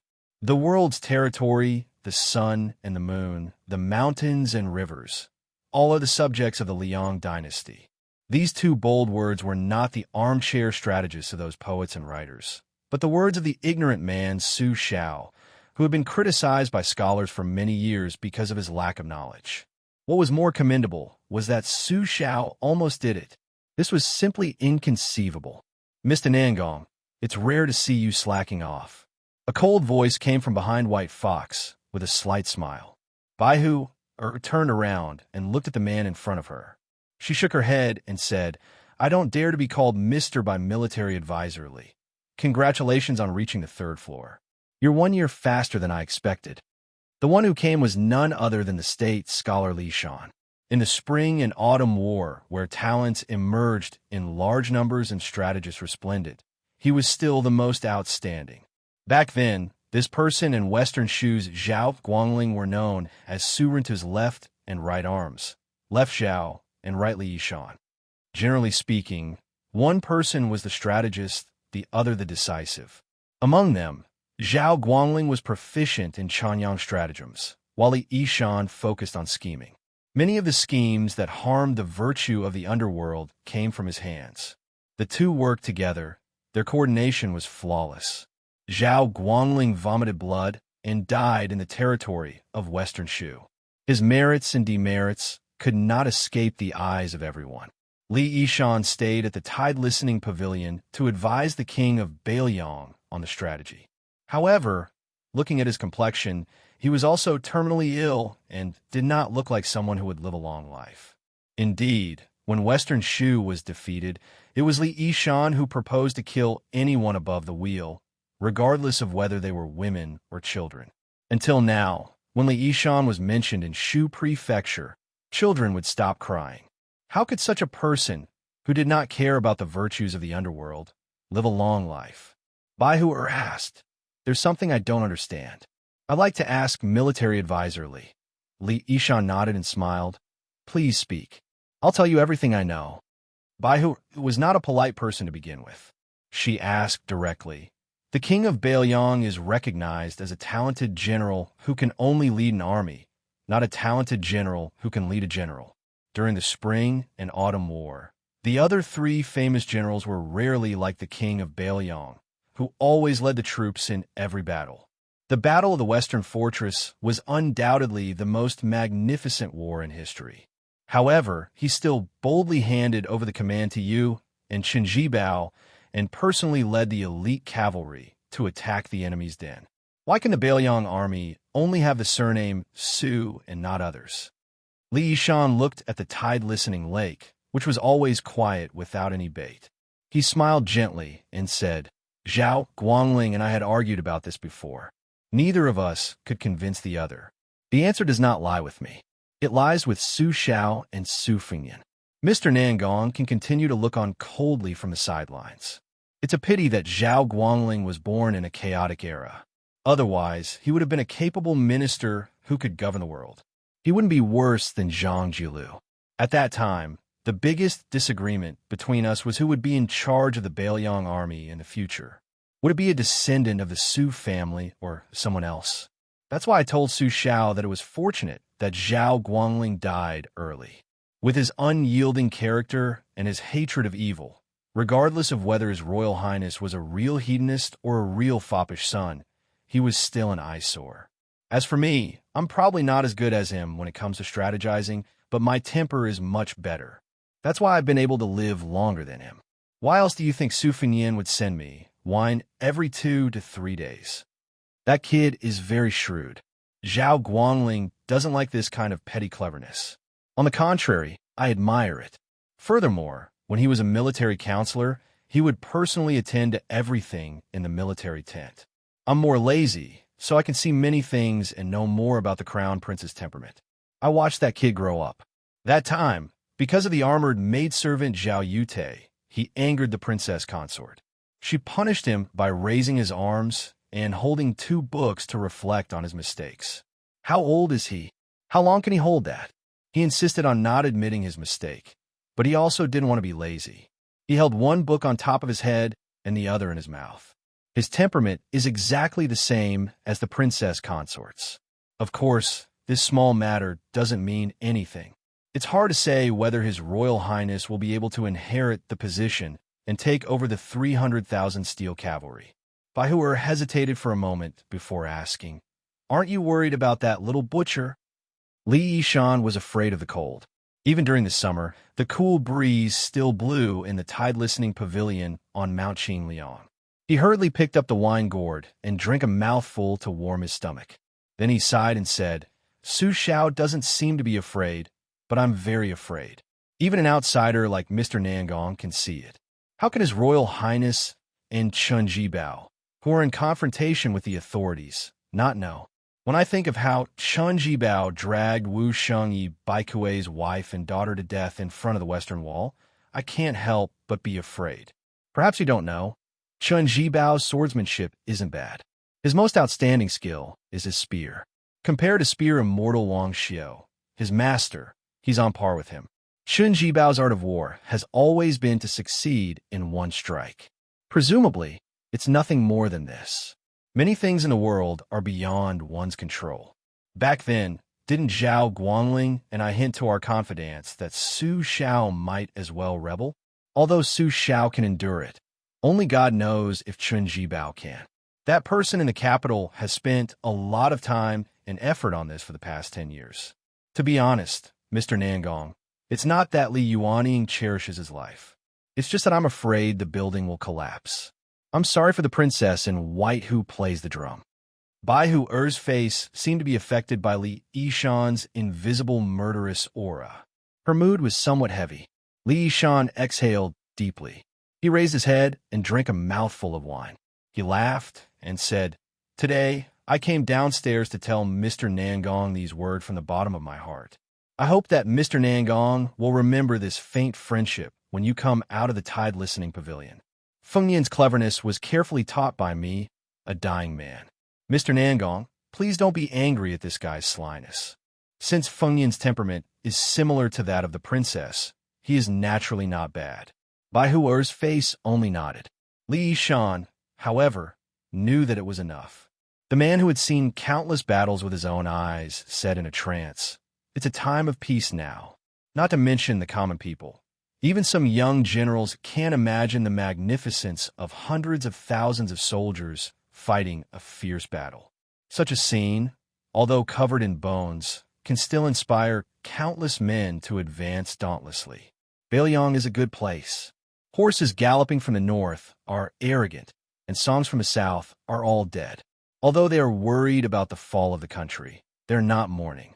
I just don't know if I can see Feng Yin leading an army and trampling the 13 provinces of Beimang in my life. The wind, the rain, the thunder, and the river are still incomparable to the hooves of the horses in Baoyang. Li Yishan turned and left the outer corridor with a smile. Bai Hu Er's face looked at the skinny back with mixed feelings. Bai Hu Er's face looked into the distance again and frowned. He seemed to be regretting that he did not agree to leave Liangzhou together. He was annoyed by this unprecedented emotion. He snorted and forced himself to suppress it. After calming down, Bai Hu Er's face narrowed his peach blossom eyes that were more beautiful than Su Fengyin's. He looked in the direction of the eastern sea and gritted his teeth. The second in the world? Chapter 231. Only one chapter for today.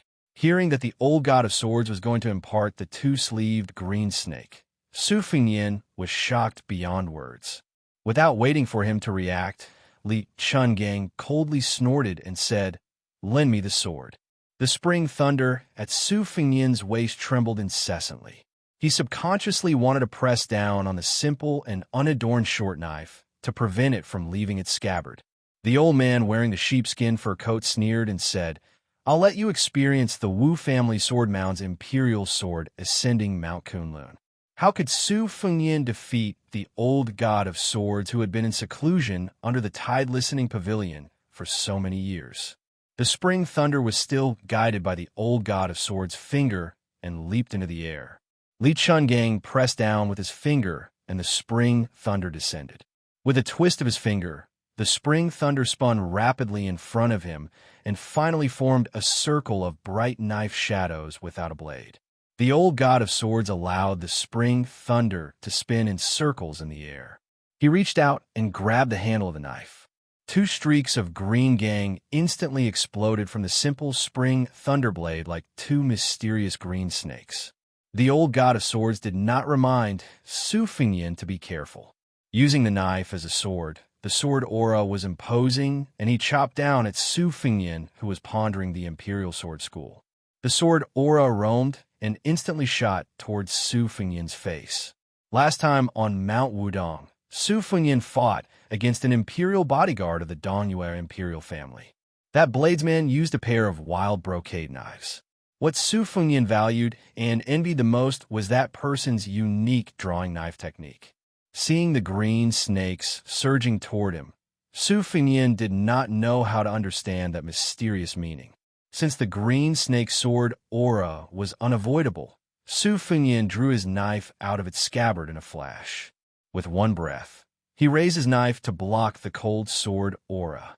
Standing at the top of the slope, Su Fengyin was pushed to the waist of the slope by the two intertwined green snakes. Dust flew up from the ground. His Royal Highness sleeves and shoes were all destroyed. However, the old man with the sheepskin coat took advantage of his position to bully Su Fengyin. One sword after another, the sword aura grew stronger and the green gang became denser. Su Fengyin did not even have time to catch his breath. Fortunately, the fourth floor of the grand yellow courtyard allowed two cheese to produce green lotuses. Together with the green snake out of the hole, he was forced to retreat from the waist of the mountain to the foot of the slope. The old god of swords narrowed his eyes as he stood at the top of the slope. He asked, "Your drawing of the blade is a small trick." If this old man is not wrong, this is the famous technique of the East Yu imperial family. It has never been written down in a secret manual and is only passed down by word of mouth. How did you learn it, kid? The qi in Su Fengyin's body was surging like a tidal wave. His grand yellow courtyard had just stabilized, so he immediately felt extremely uncomfortable. He said bitterly, "I once saw a member of the East Yu imperial family use drawing of the blade once. You can say that I learned it secretly." The old god of swords nodded and did not think much of it. He only smiled and asked, "Have you rested enough?" Su Fengyin made a prompt decision and said resolutely and decisively, "Not yet." The old god of swords was not a kind person. He laughed, and the green snake in his hand rose again with an even more ferocious momentum. It was not that Su Fengyin did not want to avoid the sharp edge, but that he could not escape at all. He could only use the most clumsy method to meet force with force. Fortunately, Li Chungang seemed to be holding back on purpose. Every time he attacked, he was not ruthless. Compared to the 300 Zhonglong sword forces on the official road, his aura was more like a soft knife cutting flesh. He probably wanted to see how many green lotuses the grand yellow courtyard could produce. Su Fengyan gritted his teeth and sank his feet into the mud. He used the sword move-covering armor imparted to him by his aunt to resist the green snake sword force. Unfortunately, the old god of sword aura was so powerful that Xiao Dong could not bend any further under the pressure of layers of sword aura. With a bang, Su Fengyan and Xiao Dong flew backward. They tumbled a few times before they got up, and another green snake slithered over. Su Fengyan risked his life to change to the sword move from the flying sword of Dun Wang to fight the enemy. When he was sent flying again, his mind was in a daze, and he had a glimmer of understanding. The superior way of his sword was divided into the control of the sword and the creation of the aura. It gave up the sword will and sought the sword moves. Therefore, the sword tomb of the Wu family was the best. However, there was a flaw. The more profound a swordsman's cultivation was, the more he needed a divine weapon. For example, when Wu Luding left the tomb, he brought the Su of Gojoseon with him. As for the latter, the long sword itself was only a support. The aura of the sword was the way of the king. For example, when Li Chungang used the umbrella and the water droplets as his sword, he could already predict that everything in the world could be used as a sword. However, when he truly faced the green snake with two sleeves, Su Fengyan realized that the reason why Li Chungang was able to reach the peak of the way of the sword was because of the old god of swords' control of the sword and the creation of the aura of the sword. The green snake slithered in a seemingly straight line, but in reality, it could freely change its direction under the guidance of the qi. It was because of the exquisite control of the aura that it could create such a grand scene. The old god of swords held the spring thunder in his hand and slowly walked down the hill. "Kid, you're not dead yet." Su Fengyan's ferocity was aroused. He pretended to be fat and laughed. "Not yet." Again, Li Chungang dismissed it with a laugh and said softly, "The small injustice in the chest can be dispelled with wine. The great injustice in the world can only be dispelled with the sword.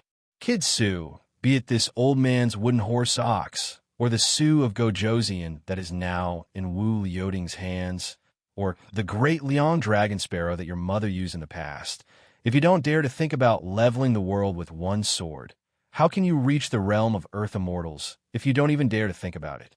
When you get used to this old man's two sleeves green snake, you will naturally have your own spirit.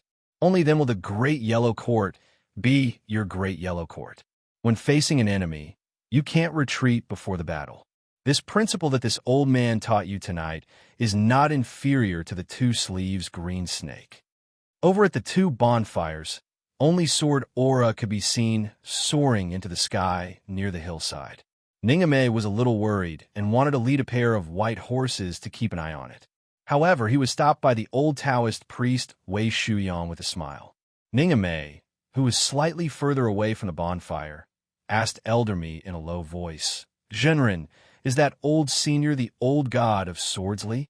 The old Taoist priest, who was close to 70 years old, had a look of longing on his face. He seemed to remember the frivolous days when he imitated Li Qingdan and roamed the Jianghu. He stroked his beard and laughed. "Yes, it is the old god of swords. Now that I think about it, it is indeed like a dream. I didn't dare to imagine that I would be able to travel with this old senior in this life. How fortunate!" Ningame had always been a shy and introverted person with a good temper in private. He smiled, as if he didn't know how to continue the topic. To him, Li Chungang was just a first-rate immortal on land that the older generation of Jianghu martial artists talked about. He was nothing more than a 100-year-old child with the face of a baby, who could travel 100 miles in an instant, and whose swordsmanship could look down on the world. Now that he had actually met him, he was somewhat unprepared. The old man's eating and sitting posture were really unconventional, especially when the old senior's sword, the wooden horse and ox, was broken by Wang Xianji of the martial Emperor City. In addition, for some reason, he only had one arm left. He really couldn't help but sigh. To Ningame, he had personally witnessed the green snake's sword aura being so irresistible. If he had both arms, what would it be like? However, how could one sleeves two green snakes? Wei Shuyang seemed to have seen through Ningame's thoughts.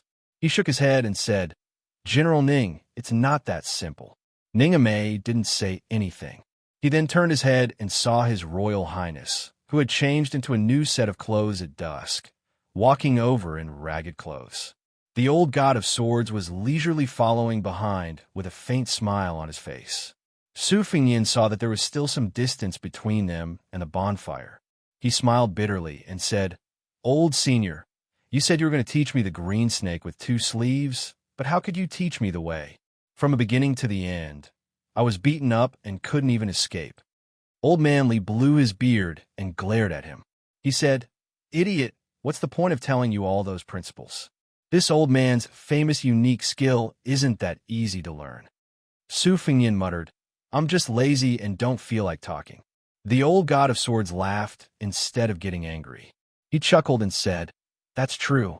The green snake with two sleeves is called two sleeves. Not to mention the sword intent, there are already 66 sword moves. If I were to explain them to you one by one, this old man would have to waste a lot of time and energy." Su Fingyin put on a pitiful expression that said, "I knew it."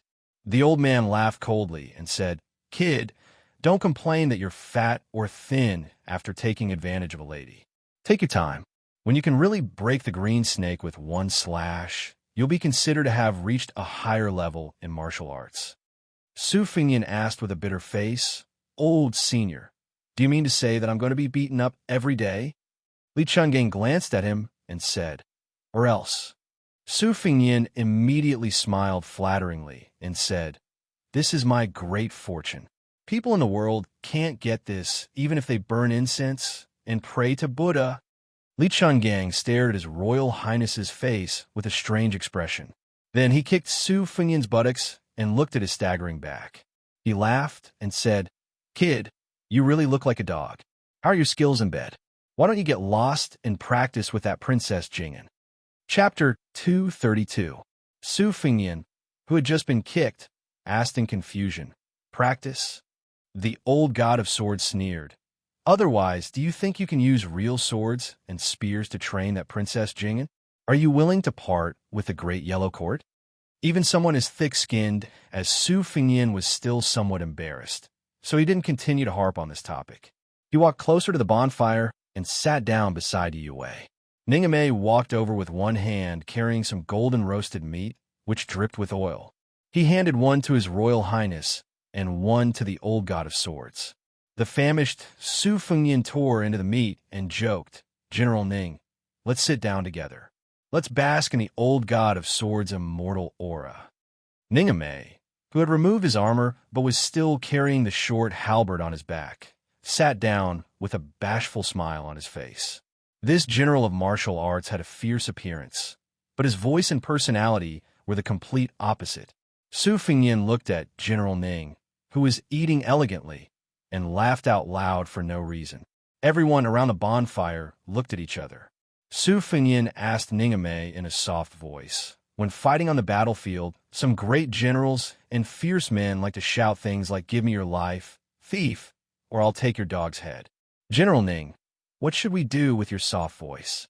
I've been curious about this for some time now." Ningame's rough face reflected the light of the fire, so it was hard to tell if he was blushing. He scratched his head and laughed. "When I first became a colonel, I also wanted to learn from those brave and skillful seniors in the art of war and shout in front of the battlefield. Later on, I fought side by side with the great general and was the vanguard general to break through the enemy lines. As soon as I shouted something, the great general stopped me and scolded me harshly. He said, 'If you want to use a halberd, then use a halberd.' What nonsense are you talking about?" Moreover, it was like a woman burping. The great general scolded me and told me not to embarrass the Bailiang army. After that, I didn't dare to shout in front of the battlefield anymore. If you want to kill, then kill. Just kill. I knew you would be scolded badly by Su Xiao. Su Fingyin held his belly and laughed. His ragged appearance was no better than the beggar he had been 3 years ago. As he laughed, he swung the barbecued meat in his hand. Princess Jingyan, who was not far away, looked a little absent-minded. Needless to say, King of Jing and Zhao Hong had always been high above the masses, spotless and sanctimonious. Even heir apparent, Zhao Sun had always had a crafty style of not getting tired of eating good things and not getting tired of delicacies. From the large decorations in his room to the small jade pendant on his waist, all of them were treasures and had absolutely no fate with the word tacky. Su Fingyin glanced at Princess Pei and then smiled at Li Chungang, who was wolfing down the food. Old senior, how is General Ning's halberd skills? Can it be said to be at the point of perfection? Hearing this, Ning Amei immediately became restless. As expected, the sharp-tongued old man with the sheepskin fur coat spat out a piece of bone and laughed. Point of perfection? That empty-handed Wang Mingyin who stole the halberd should have already transcended mortality and become a saint.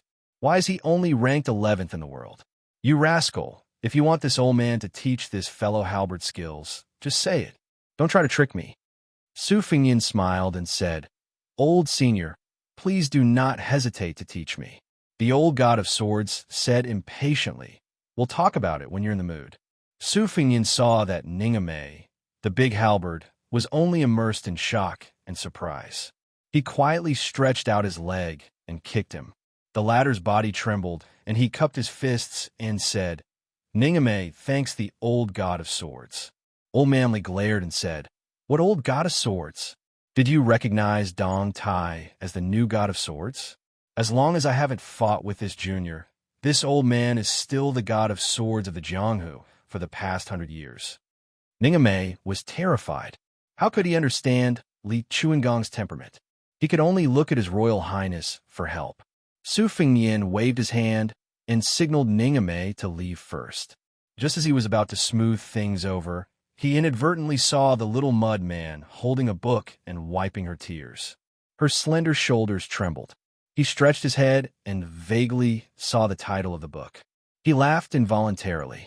It was Wang Chudong's The First Snow, but he did not know which volume she was at. Su Fingyin sat over and gently snatched the book. He glanced at it and looked at the pages. Jiang and I was already at the end. She was probably feeling sad because of the line, May all lovers in the world be together. Without waiting for the little mud man to fly into a rage, he tactfully returned the book to her and teased, It's all a fictional story. You can even cry after reading it? Countless infatuated men and women in the world have shed tens of thousands of caddies of tears for this book. You're nothing more. Jiang and I held the book, The First Snow, tightly with tears in her eyes. Choking with sobs, she scolded, Do you think everyone has a heart of stone like you? Li Chungang joined in the fun and said, This old man had time to take a few glances. The love in the book is still okay, but this Wang Dongxiang's poem is really good. It follows the sages of the past and has a deep understanding of the essence of poetry. However, there are a few pieces that are not up to standard. I don't know who he learned this bad habit from, but there are large sections that are copied from the three mysteries of Lao Zhuang and Yi, especially some of the rare words peeled from the Buddhist scriptures. If this old man were to comment, he would be suffering from a Zen disease. However, after the spring and autumn war, hundreds of thousands of scholars fled Zen. Therefore, it can't be said that this Wang Dongxiang is not talented enough. He is just following the trend of the times. Suddenly, Su Fingyin and the old man tacitly stared at each other, making the people around them look at each other in dismay. These two fellows had strange smiles on their faces at the same time, but Li Chuangong's smile had a hint of regret. Both of them sighed at the same time. Even Jiang and I could not help but tidy up her emotions. She curiously muttered, What happened to these two fellows?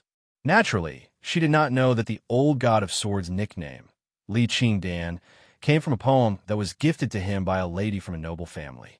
That lady was no different from Wang Dongxiang. At that time, she was also a prodigy like a poet in the scholarly and literary world. However, The most brilliant poems in her life were all written for Li Chungang, whom she admired. Unfortunately, Li Chungang's heart was undistracted.